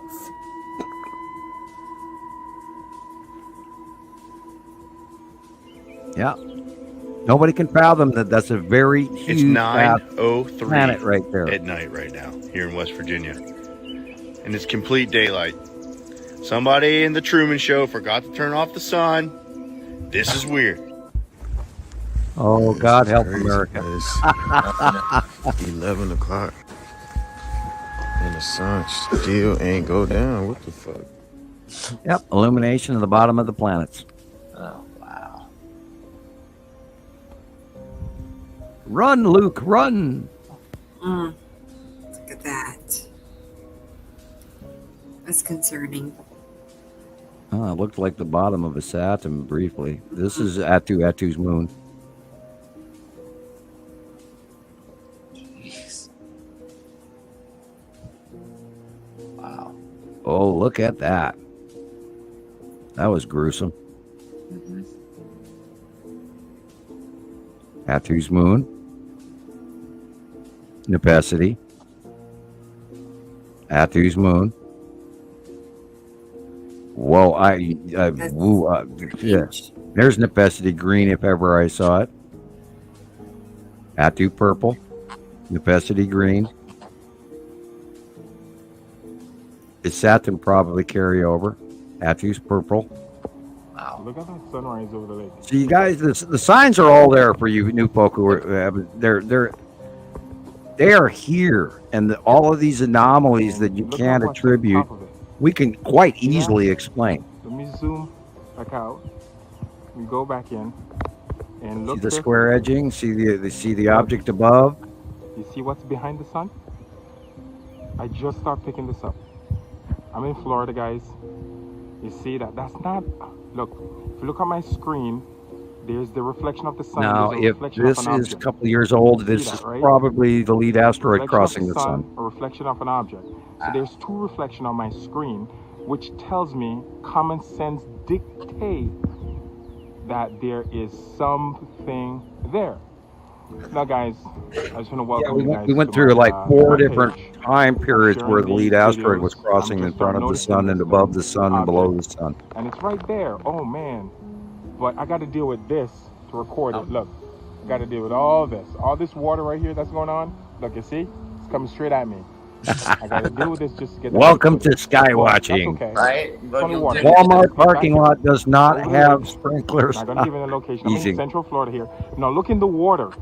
You see the sun, the object of the sun, the image of the sun, It and is the there. image of the object. So there's two reflections in the lake water. Wow. Again. Yep, he's right. Look. Now I'm gonna try I to would block out the sun. most likely Where is it? it's depending on when this I was hope I can do captured. it. It's either the blue Try to asteroid block over out the light which we've seen for to months, show you or the lead asteroid a few years ago. it's literally right behind the sun. So it's hard to do it like that. But anyway, you get the point. I'm on my bike. So it's kind of hard for me to do that and hold the phone and do all this stuff at one now. And we should now, depending on when this, we should be seeing this similar. In the water. We are seeing sun separation. In the water. Now this is new. You saw it before. Whenever this was taken, this is why it's important for us to know when these.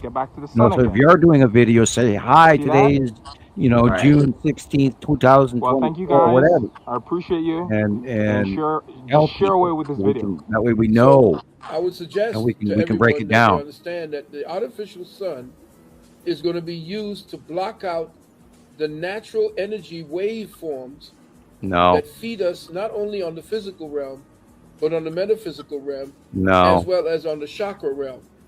The Chinese artificial sun is to shine on a specific small area of China to aid in their crop growth at a small area, and it is not even left the prototype lab yet. Through a prism.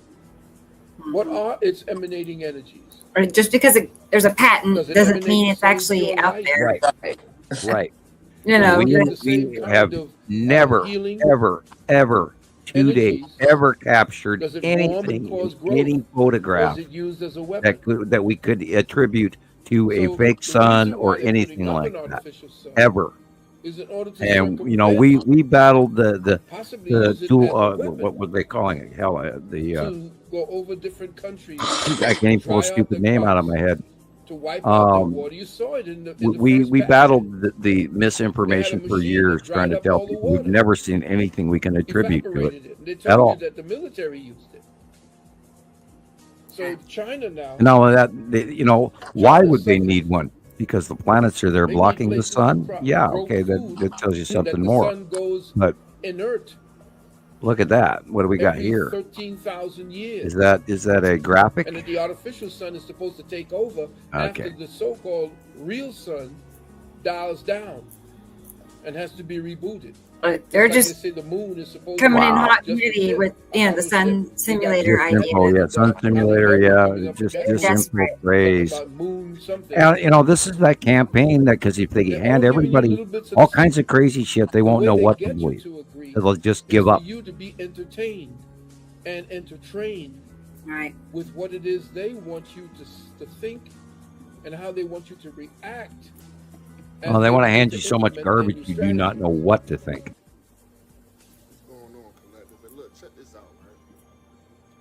It's spooky. There's so many people out there pumping out the disinformation because they believe they have learned the right thing. Right. And it's sad. I feel horrible for them, and I also I hate the crap that they're making. They're making it harder for the real stuff to get out because nobody knows what to believe. How could you see something so clear and vivid if the moon is out of space? Yeah, the moon is not normal right now because Earth is tipped. It's not the moon, it's Earth. But nobody's talking about this. You know what I'm saying? Oh, don't say nobody's talking about it because we are. Montana Skywatcher, never followers anonymous. We are talking about it. When I seen it, man, these people, man, would try to make you believe anything. They always say the moon is out of space. The collective. Oh, please don't go firmament on me. Yeah, I don't know. That's where it ended. I will. Okay. I wish he would have had a better shot. I'd like, because he's above the clouds and everything above him is planets. And if you don't have that premise in your brain, your eye isn't going to grab it. And that's what blows, as we can be staring at it unless our brains are ready to take it in. We won't see it. And it blows me away because but then, the first time I saw the planet from the yard go by, I went, oh shit, they're here, because I knew they were coming. Because I was trained in the 70s that they were on the way. And we lost Christoper. I don't know where he went. I don't know. So in the 70s, though, did you know it would be in your lifetime that you would? Yeah, I knew it was coming, but I didn't. I expected them to see like little dots like Mars and Venus and Jupiter and Saturn that, we dig out our yard telescope and we go out and look at them through a telescope. I expected they were going to be dots that went by. I never expected them at all to be coming close to Earth, not even in my wildest dreams. And then when then I saw that one planet, and I do believe it was Matim because it's the only facial. I've got a couple of pictures, but I don't share them because I haven't been able to prove that it was Matim. But I saw a planet. I saw a full freaking planet with land masses and everything. And I went, oh, shit, they're here. Because there's no other explanation for it. It's not like I'm seeing a giant balloon with planetary, land masses and everything that somebody let loose. No, I saw that planet go by, and it was there for, God, maybe 5, maybe 10 minutes at the most. I'm watching it, I'm gawking at it, and I'm lost, going, holy crap, what am I looking at? What am I looking? Oh my God, that's a planet, it's a planet, it's a planet. And then it faded out, and it was like, wow. And I just uttered, and it came completely out of my brain and said, oh my God, they're here. And it was an answer to a riddle I heard 40 years ago. Oh shit! After that, I knew before that I knew the blob. I saw that on my camera, and there's a big brown orange blob coming in the night sky, and you can see it. You pull the camera, you can't see it. Put the camera back in front, there it is again. And unfortunately, I lost a whole bunch of that footage because I fried the chip. I did months worth of work on one chip and thinking I had a great capture, and I go to stick it in the computer and it's blank. Anyway, yeah, I fried it pulling it out of the camera or whatever, or did something wrong. But anyway, but after watching that very large by our standards, small by what we see today, it'd literally be like the size of the lead asteroid on close pass in 2019-220. And here I see this planet in front of me and the land masses, and I just automatically went, oh shit, they're here. And then the rest is history. And that's when I, started talking about it, and that I knew that this was happening. And then I started researching and looking shit up and trying to get other sightings from other people that were current, because everything you got off of YouTube was 2 weeks, 2 months, 2 years old. So this is why I started the clearinghouse, where people send me your daily pictures. And let me see what you see on this side of the sun in your area, and that side of the sun in your area. And then we did the Neumayer station, and then we didn't even really realize what we were seeing in the Neumayer station were planets, because they were too big even then. And then over a period of time, it just struck me that, look, there that is again. There that is again. There that is again. And those aren't clouds. And then off we went. And then when the sun started coming up in the northeast sky, I really knew that, excuse me, this is completely, absolutely not normal. Because all my life, I'm an early riser, and I used to get up and go play golf. I'd get up before the sun and watch the sun come up while heading to the golf course. And I always remembered exactly where the sun came up, where it came up, and then bang, it's coming up in the northeast sky, and then the archway, and then it went away. It was no longer high noon, and all of this is just compiled into a very large science group, and here we are. The killer part is these freaking planets are so huge. It's just unbelievable. It really is. Right. That's the part that just turns it into an average event to something that you could never fathom. Yeah, even if you were looking at a telescope, everybody go buy a telescope, and look, there's the planet Nibiru. It would be so far away. You'd be going, oh, cool, we've got other planets we did, and it would be just like, like plain toast with no jelly or butter.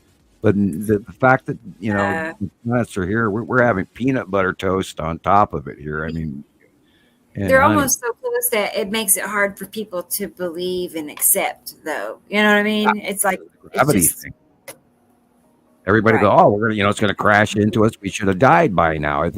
How many times did you or I have to explain to people that it's going, well, if they were that close to us, wouldn't we all dead by now? And I know you probably 5,000 times. I know that I probably talked about 10,000 times to people about this. And then we watched, the planets come in close, and then they started electrically repelling. And we even noticed that they were repelling each other in space before they were even close to us. So that gave us a premise of, hey, no, this is an electrical repulsion scenario. And then if you think about it, that this cycle has happened 83 times in the last 300,000 years. Well, they didn't crash into each other then. Otherwise, we would have been dead 300,000 years ago. And that's 83 times. Didn't you say that was since the last change of hands? Yeah, since management changed, after the Earth was taken over by the current rulers. Okay, and so prior to that, there's probably many, many, many other cycles, right? Oh yeah, and other races and other copy versions of humans, and we weren't even top of the food chain. There was other life forms living here besides us, and there may have even been time. And you can go into Graham Hancock. There may have even been a race in between the 65 million year old dinosaur demise and humans that actually developed, became industrial, and went to space and left. And maybe they're even still here. And if you believe in Agartha, the inner Earth, they didn't suffer the exterior events in their civilization, so they could be highly advanced humans. And they have advanced so far above us because they were inside the Earth, living in an Agartha-like, maybe possible hollow Earth. We don't know. I mean, I imagine if Earth was an in-placed orb that has gathered dust over 6 million to 600 million years. We don't know exactly if Earth is really Earth or what. We don't have that information. We do know that factory planet Earth.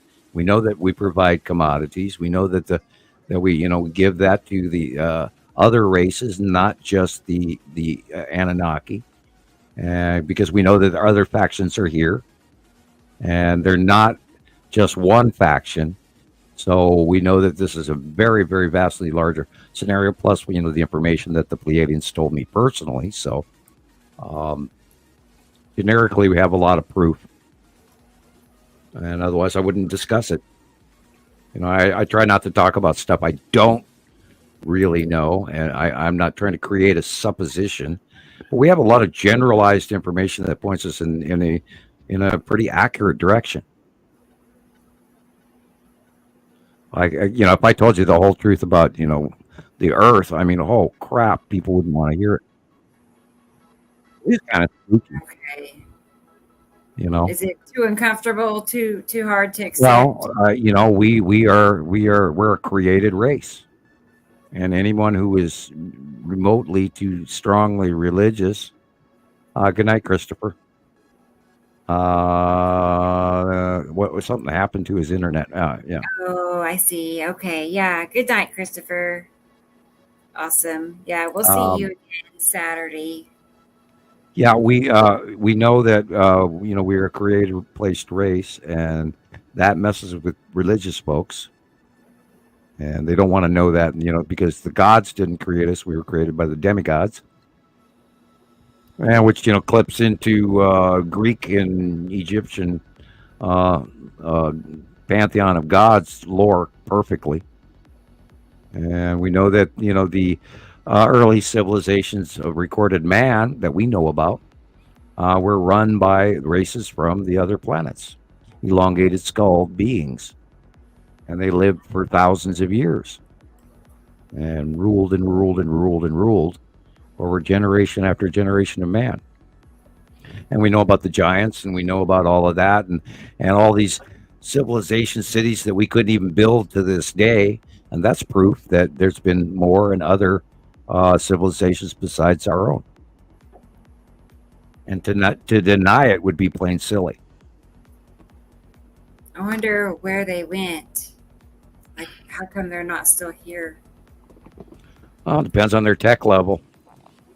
Yeah. You know, if they go up and out into a more controlled environment. I mean, you know, if you built a house down here, would you want to live down here right now? You'd go, no, man, the weather sucks, and this shit's going to happen. This is going to blow, and that's going to move, and you know, and your car is going to get destroyed by hail. So, Right. They know when it's time to skip town, I guess. well, you know, and you look at our water, look at our air. What are we breathing? What are we drinking? What are we eating? Sam, I mean, we've known throughout history that a lot of the ancient civilizations have moved underground for whatever reason.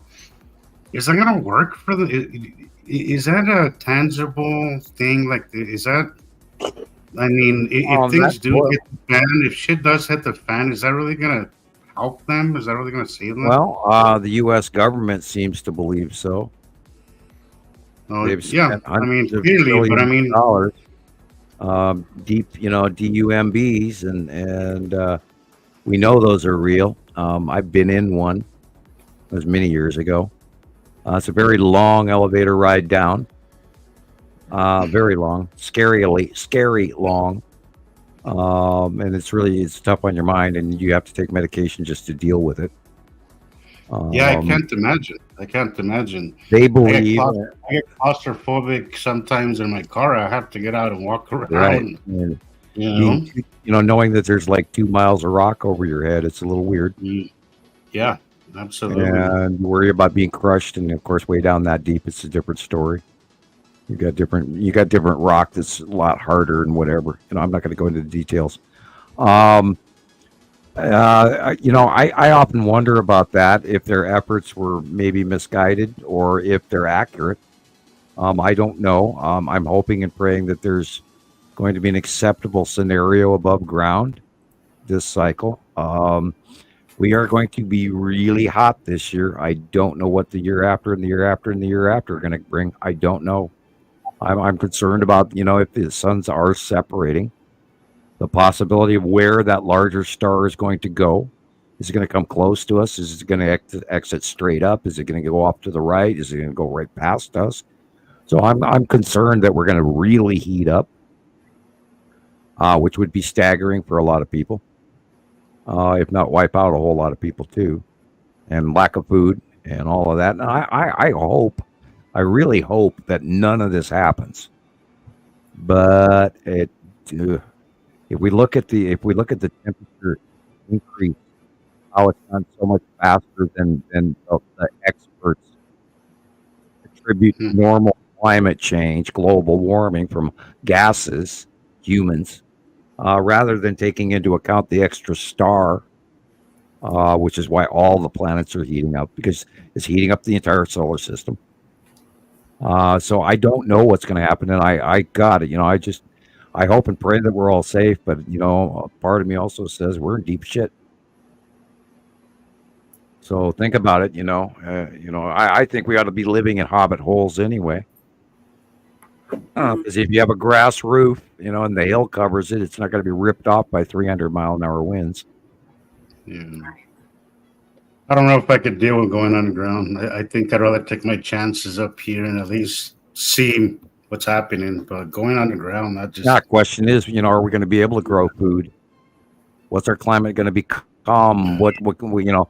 And the weather is getting worse. The jet stream is freaky. I looked at it today. I have never seen anything. The northern hemisphere and the southern hemisphere are freaky, and the central equator is completely devoid of weather. It's weird. Anyway, I gotta run to the little scientist room. My body just said, "Okay, dude, you gotta go." It's time. Go ahead. Yeah, when you gotta I know Jesus ran to the store like very fast. It must be.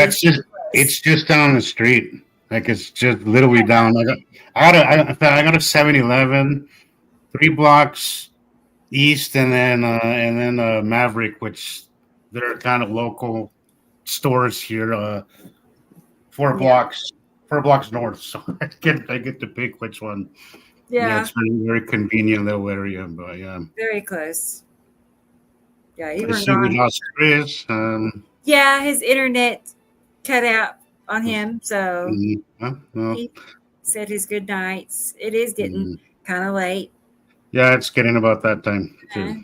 So I think we've covered all the material that I had put together for tonight. And I unfortunately haven't had much happenings here, so hopefully, now that I went outside, huge activity going on. So I've been getting night passes. Right now it's probably why Sam's feeling a little woozy, but yeah, huge planet out there, man.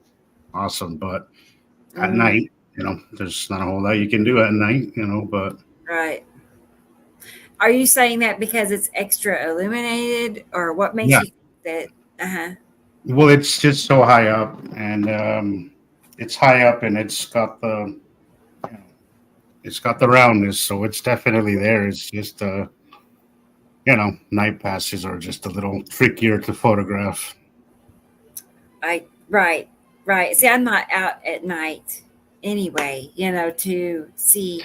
You'd be surprised though. Sometimes you see some really cool stuff at night.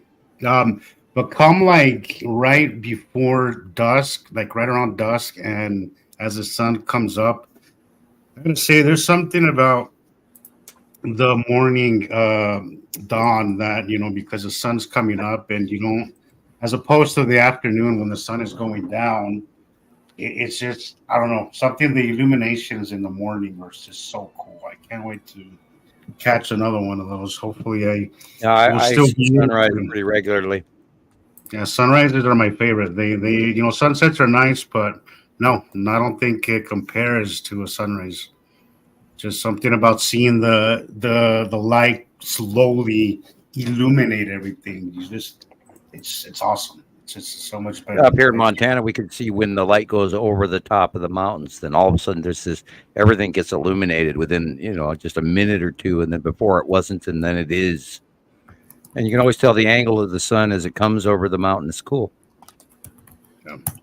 Here's my bird video. Here's my video from last night. It was last night. You can hear the birds chirping. Here it is.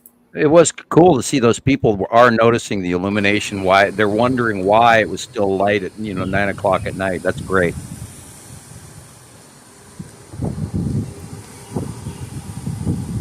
Good.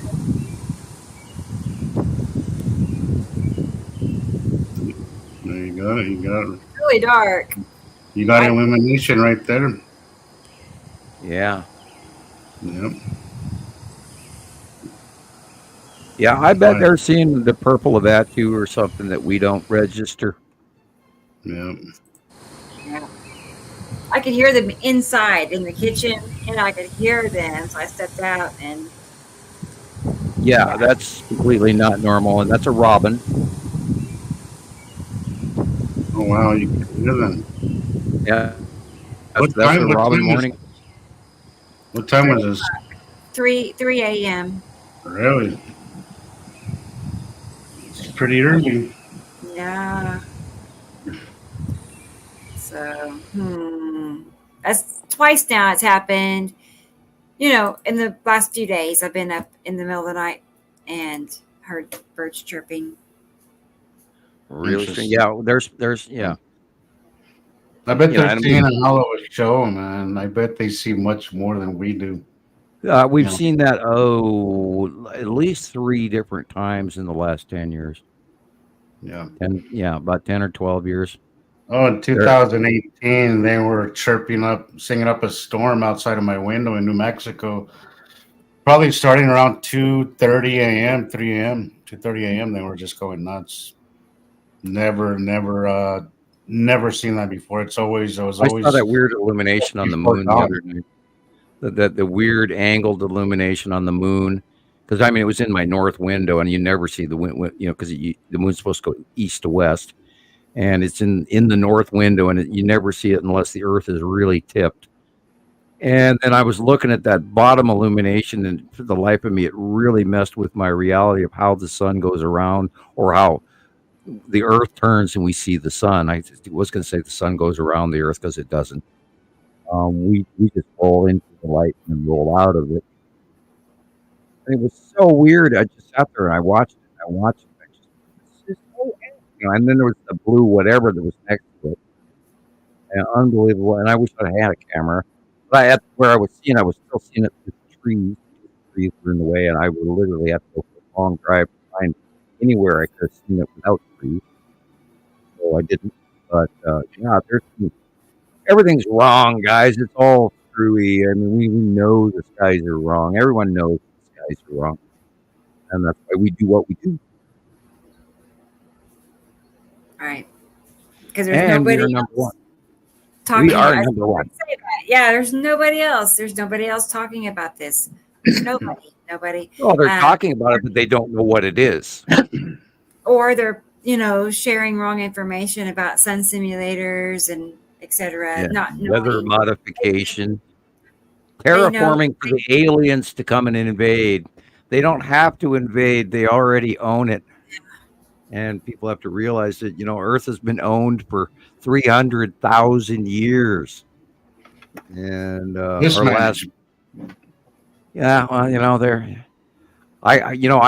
we're probably not the only game in town for them. We're probably just one of the franchises. Who knows? There's no telling how large this is. They're coming here as property managers and they're going around. Yeah, inspection. Come here, your monthly apartment inspection. We're here to see how you folks are living. Or you guys, you've broken up the furniture, and what did you do to the air conditioner? And oh my God, look what you've done to the shades. Yep, you gotta pay the tax. And you have a dog. You're not allowed a dog on your lease. And who's been smoking on the back porch?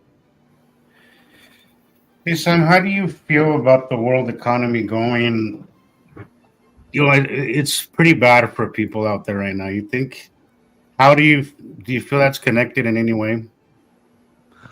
Yeah, I think we're drastically being controlled by a very large percentage of the corporations and the rich people, and they too. I wonder as to how they could sleep at night and the greed level. If you have $1 billion in your bank account, how did you get that? What did you have to do to get that? Are you comfortable? I would imagine you are, but I mean,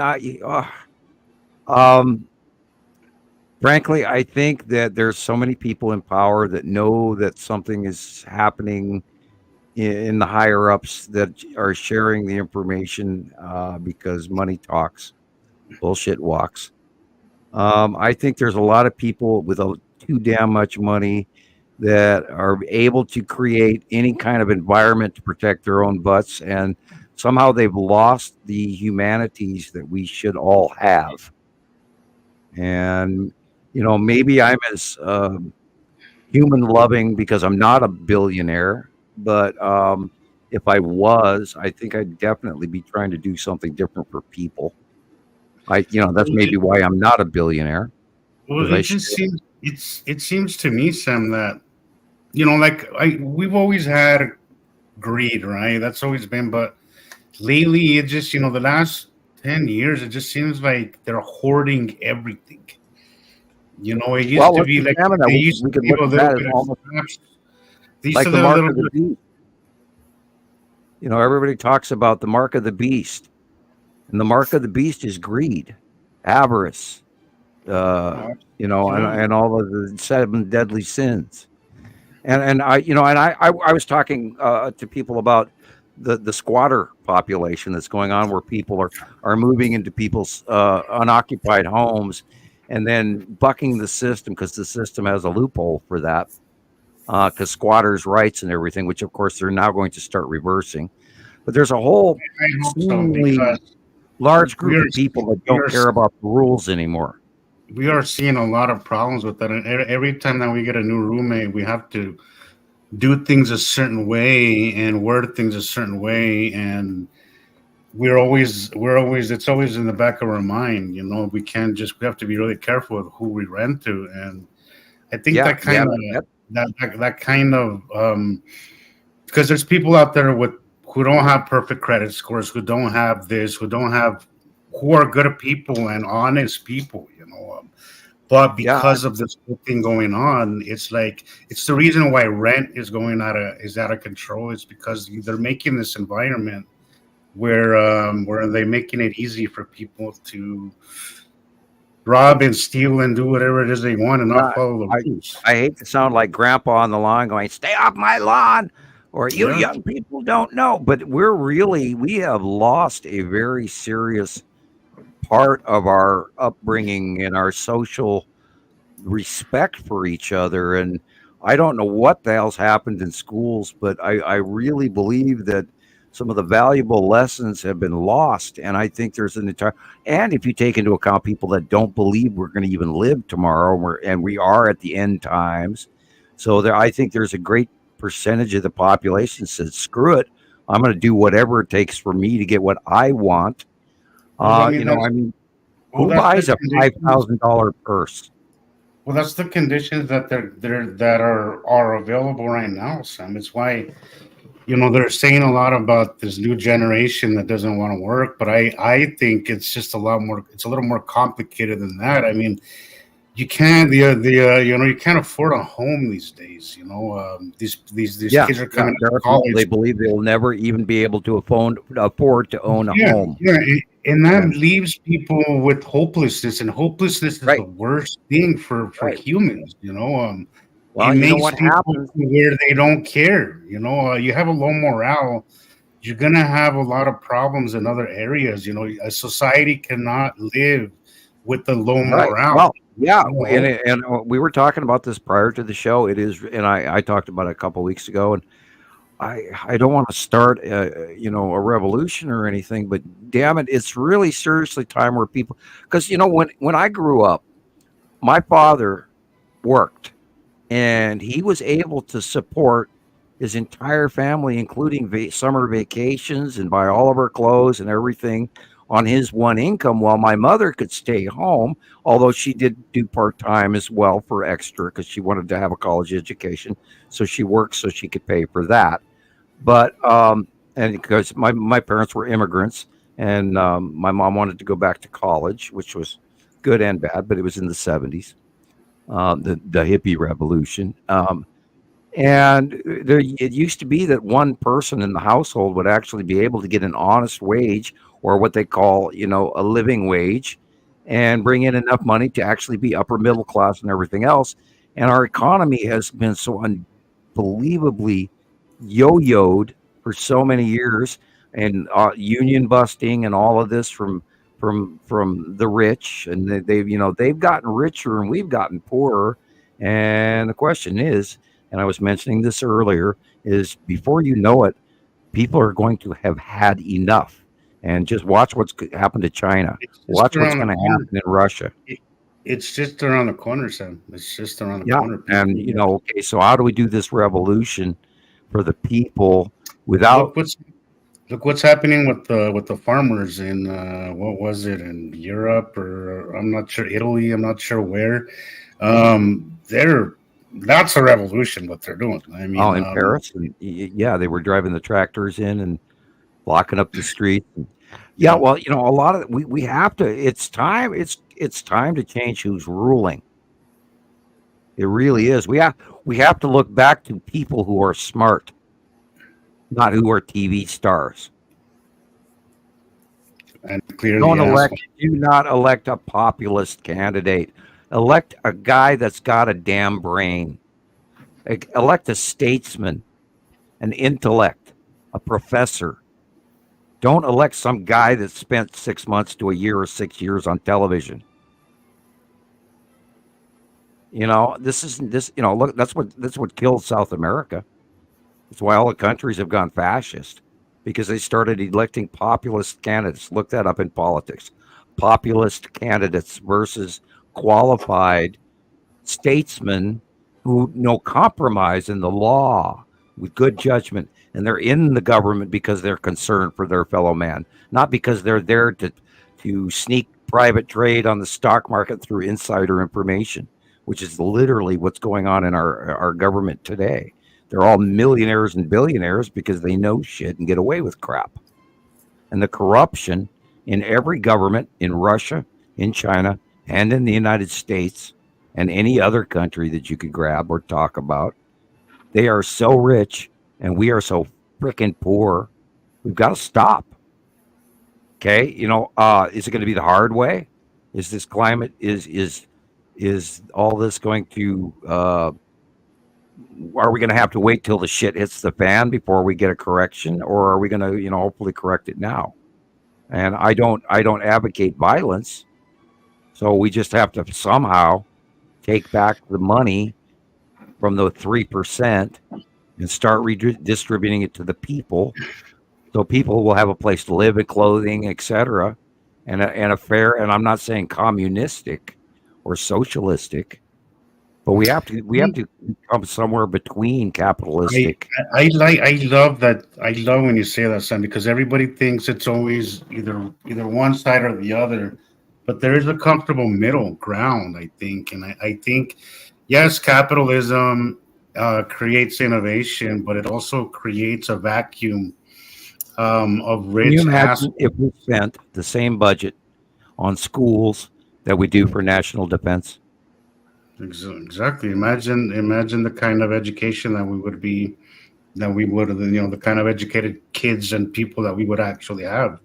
But everything is turning out statesmen, not spoiled wannabe entitled brats.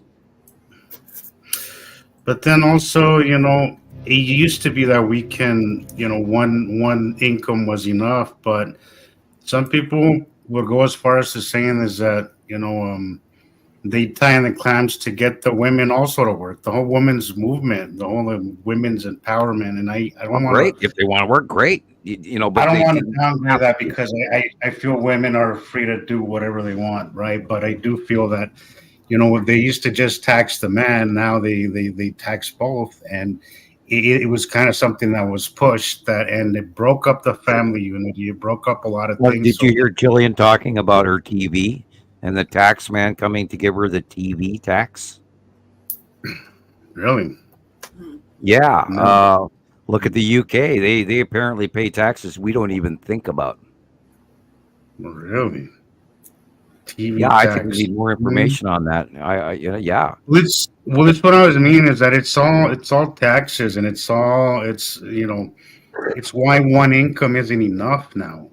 You have to have. There's wasted spending all over the place and greed, and we're losing a lot of money. I mean, can you imagine the waste that the U.S. government pays alone on keeping up old buildings and properties that they haven't used in 50 years, and yet they still shell out $1 million, $2 million, $3 million. We ran the repository for helium, started in the Civil War. And we paid for that facility to keep it under guard, to keep producing helium, because we were one of the worldwide leading manufacturers of helium. And we kept paying millions of dollars every year for that facility, all the way up until like 1987. So there's millions wasted everywhere in government. And let's talk about the trillions of dollars that the Pentagon is losing, which we know where that money's going. They're building an underground society. Yeah. And we're not getting it up here. We're not getting new bridges. We're not getting infrastructure. They're building that all underground. We're paying for their thinking. We're not even going to be allowed to. And we're not on the list. Even informed about it, And we aren't invited to the party. I agree with you, Sam. I don't advocate for violence ever, but something. Hey, I had my golden ticket. I was on that list. I've been down there, and I gave up my golden ticket because I'm sorry, I don't believe in lying to the world, and I believe in children, and I believe in families. And how are you going to explain this to the children of the future, that only some people got to be saved? How are you going to explain that? And that's the big lie I didn't want to be part of. Is that really how you want to restart society, with the lie? And well, they think after the shit hits the fan, then goes away, they can pop out of their little hole and then control everything that goes on up here. And that's a big lie. And I don't want to get into trouble or too much detail here. I've been bled out all show. Great. But yeah, they think they can pop up from their underground cities that are completely stocked beyond your wildest dreams.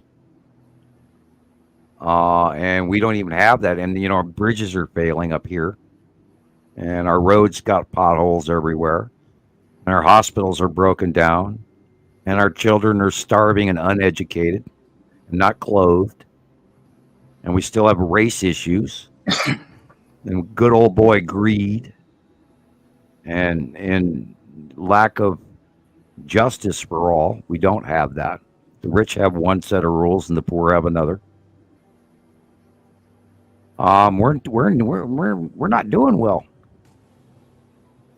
And I think we're letting the foxes in charge of the hen house here, and I think we need to think about how to fix that.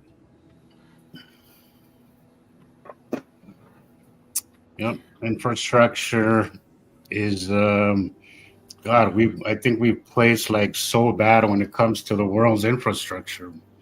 It's basically falling apart. Well, look at Dubai. Look at the new cities. Look at the other countries. They're all way ahead of us, and we are watching America in decline. And Rebecca, you look terribly tired. I am. Well, we can quit anytime you're ready. Because look what we're talking about. We went off topic up of the sky to politics. I know. It was that was the things we were talking about right before the show. But yeah, I see a lot of people on TikTok. We have to remember the fact that it takes an entire village to grow a crop of wheat. And we have to look at our fellow man, and we have to take care of our mentally ill and our sick, and we have to take care of our elderly. I mean, they're being shit on for Social Security. They're not getting near enough money to even live. It's not an entitlement. We paid into it all of our lives. Mm-hmm. And frankly, I'm not going to even be apologetic here. We should be bitch slapped for how we're treating our elderly and our handicapped and our indigent. My father was a truck driver for 30 years, Sam, and if it wasn't because we helped him with his bills, I don't know how he'd make it. He worked 30 years, retired right now. You know where most of the mentally ill are? In prison. No. Where they kill each other. Yeah. And they spend more per year on one prisoner than that'll happen later. You're doing the robot thing, Sam. Yeah, believe it. They spend in one year prisoner. I don't think they like us talking about this. They don't want us to start a revolution. Say on a revolution. I mean, do you think it's even possible to make changes? I mean, can we make significant changes and stop where things are headed, or is it just something we have to, play out, watch happen? I can see here. Even Sam's little icon. I don't think you can hear me. I got the screen warning. Yeah, even your picture is getting a little blurry. Yeah. Oh. Okay, I'm saying things I should not say. Then, I'm breaking the rules. I don't think they want us to start a revolution, Sam. Yeah. I think you're right. Yeah. But long story short, management. We need a management change for sure. Right. Maybe this will be the year. Maybe they'll have a change of hands. Well, maybe 2024, the year of the dragon, will actually get wise enough and intellectual enough, and we could read each other's thoughts, and we can gain trust from it, or learn who those people who are deceiving us are. Could you hear that? Interesting. Yes. If you let's could tell. all hope we become wise this year. Yeah. And I'm And not I also advocating. think, well, I think given all this weather and all these things that we're gonna start to see more severely, more prominent, I think it's gonna have to get people's attention. Like people are gonna have to start noticing what's happening. So One would hope. one would hope that's all we can do. One would All we hope. can do is I, try to you know, get this information out there. And I can't believe people don't see the planets. I cannot believe it. I can't believe they don't see the storms and our news is completely being affected and people aren't being told the truth. And it's all localized. Oh, it only happened here. It only happened there. No, it's happening everywhere. And it's worldwide. And we have to pay attention. Go out and look for the information yourself. Go up and look it up because otherwise you're not going to be informed. They're not going to hand it to you. Anyway, I'm ready to end it. Obviously, I need to. I think we're all worn out. We're talking politics and yeah. I mean, it's not completely off topic, you know. I don't think it all No, it's all part of the big whole. Everything's connected. We are entering a whole new dawn of the planet, and we are going to go into history for this. We've already made a change. We have changed a lot of people's thinking. We've already made an effect. And if we were to go, and if I was to vanish tomorrow, well, then it's still out there. And therefore, we have taken steps. The present has taken root, or the future has taken root in the present. And apparently, Gillian looked me up on what was it, Tingler or whatever it was. Flickr. Flickr. Okay. Flickr. Yeah. Okay. Tingler. Anyway. And they even have all your Radio Wasteland videos on there too. So. That's impressive. I wonder who did that. Yeah. It says that you're stirring. You're stirring you're rocking the boat, Sam. Yay! That is the idea. To get this out there. The idea is to get this out there, man, is to kind of change the way people look at the world. One step at a time. And then once they realize that there is more out there, then they'll also be a little more aware and aware of what's in front of them and what they can lose or what they can gain. Maybe we'll start living a little bit better and away from electricity in our homes, or change how we make that electricity or where we put it. Because I truly, to this day, and I believe Tesla warned Edison about the dangers of AC/DC current versus his direct current, which had to do with the number of power stations it took to generate, etc. And I believe that electricity in our homes causes a great deal of our cancer, as well as chemical stuff in our foods and our water. Sure. We've poisoned ourselves a long time ago. It's in our systems now, and we have to be very careful not to breed any more of that into our future offspring. We have to come to terms. We've done some bad boo-boos, and people should stop making money off of it. And I'm sorry, I just can't see it. And yet the greed, to me, that is the mark of the beast, is the greed that is running our entire planet right now. And why don't these people with hundreds of billions of dollars feed an entire country for 1 year even? If we stopped, if the major three, if Russia, China, and the United States took a 2-year hiatus on production of weapons and put that money into people and education and infrastructure, we would be advanced beyond your wildest dreams. Yeah. United States spends 5 countries together on armament alone, weaponry, and secrets. Why can't we spend that on schools and food and people and hospitals?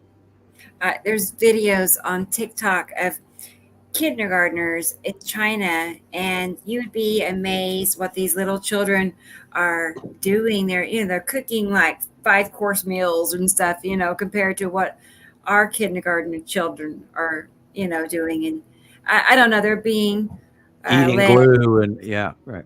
Yeah, I mean, they're right. They're just there's no comparison. So it It's a makes me different life. Yeah, wonder. they have to in China. They still have to do all the basics in harvesting of foods and growing of everything and butchering their own meat. And I mean, I watch a lot of Chinese information and videos.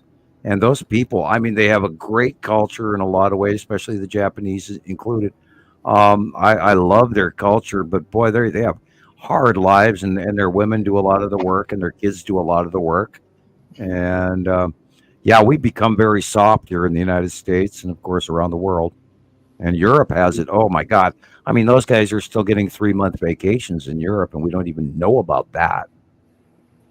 And so, and that sort of snuck past us here. But I mean, you tell me anyone who can actually afford to do a vacation in the United States, and they either got a great job or they're not, or they're single. If you have a family, you can't afford it. I mean, I suffer to, keep clothes on my children and shoes on my feet. And we have to save for stuff like that. We have to think about it ahead of time. Right. So, we don't get just to go, oh, hey, I'll go to the store today and buy something. No, we don't get to do that. So we have to plan. Yeah, it's a strange world. I unfortunately, I can't believe that the multiple people who do have the money on this planet. And corporations, why do corporations have all that money? What are they going to do with it? They're just hoarding everything. All about money, though. I think it's deeper than that. It's not just about money. Like money equals energy, to these people. Control. Mm-hmm. It's control. It's power, because these people they look beyond money. I think we've forgotten the monopoly law. Yeah. I was just going to go there with the monopoly thing. I mean, we're seeing monopolies that, supposedly were illegal. There was some kind of system to avoid these monopolies, but now we have 5-10 different industries that control everything, including food, including media, including pharmaceuticals, including everything. Water. So, yeah. It's yeah, we should really, I mean, we need to stop letting corporations buy water rights. We need to immediately stop that now. It's too much power for corporations. Well, we're going to be buying water before you know it. I mean, we already are. We already we're are. Buying in plastic containers, which is even worse. Because that plastic is toxic. And there's no control over that. Pardon the expression, but the new Trump Bible? You heard about Trump is selling Bibles? I heard he was selling Bibles. Guess where they're made? They're made in China. Dude, that man is ridiculous. And the pages are sticking together, and there's no copyright from any American company that didn't make it, because they're $10 Bibles made in China, and he's selling them for $60. Sorry, but I mean, that's an example of what's going on. Is we're not even buying quality anything anymore. Everything we buy is cheap, second rate, and you were paying premium prices for everything, including our food. Well, it's a false economy, Sam. It's a false economy. It's called standard obsolescence. You have to replace it every 3 years, otherwise our economy would falter. Yeah. Mm-hmm. Taxes and corruption, my man. Taxes and corruption. Yeah. So anyway. Terrible. Anyways, it's time for some Star Wars, Sam. Yes, sir. I will follow orders. Time. Yeah, right. Time for Star Wars. It's time for me to go take my nightly walk, before I head to bed. That's nice. How far do you walk at night? I tried to do like a mile or two at night, a day. I try to get at least 5,000 steps a day, but let's just say it's probably like 4 days out of the week for sure. But because I've been kind of in pain lately, I haven't really been doing it. So I think today is a good day to go. Mm-hmm. It's the weather. Blame the weather. Yeah, yeah. It's definitely the weather for sure. Right. Okay, then. Well, Yes, then yes. we'll wrap it up here then. I'll be the first to say goodnight to everybody, and then I try to, zip out a little quicker. Otherwise, we keep talking. I know, but we'll be And, back Saturday, 2:00 Central. Yeah. So. Okay, everybody out there, keep looking up. Go outside. Go look up. Don't look out. Look up. Look for the dark areas. Start there. Look for that big rounded edge that's bigger than you can imagine. Once you see the side of these planets, you won't miss them. And don't forget to go to the platform, guys, and sign up, because that's costing a lot of money, and we do want to grow that and try to keep it online. So please try to support that as much as possible. Again, we have said $2.99, really not a lot, for what you get, but it will put us in a position where we could share this to a broader audience, which is really and we'll be able to use more equipment, better videos, and do more. Oh, sure. Right now, where it's not any cost. Right now, everything is no cost. But you can still get registered for when the more exciting features start. Then you'll be informed on movie nights and what. We'll see what happens. Yeah. Still waiting on the new laptop to see where we can grow with that, and see if I can get out to the world and not be blocked with my. That would be nice. That would be nice. I hope so. I hope so too. It would be nice to see you face to face, Sam. That would be really nice. I would love that. We'll see what happens. I think it greatly has to do with my internet IP address, because when I start talking about shit, they blurred me out. Wow. So anyway. Maybe I don't know if Rocket Man might have added what do you call those? I think he needs a VPN. Yeah, that's what I was going to say. A VPN. Yeah, I'm going to ask him. Before you even get on that, you should discuss that with Rocket Man, because VPNs they sometimes they slow it down a little bit, but it makes it way more secure. And that's I'm pretty sure Rocket Man would have known. That's easy. It's just you sign up for it. Mm-hmm. It's just a service, and you turn it on, and you pay your $12 a month, and you got it. What? And it'll mask $12 a month. What it does is it masks your IP address, right? And it makes it like you're in China or something. Yeah, it's great if you got money, and I don't. I'm scraping just to get my. But it'll keep people from fishing around, or even I don't hide anything. All I have on this computer is pictures. Pictures from members. Work only. No, well. Yeah, I don't bake online. I haven't been able to. I got hacked a couple of times, and I lost twice. I lost very large amounts of money off the computer, and it was like, nope, not doing this no more.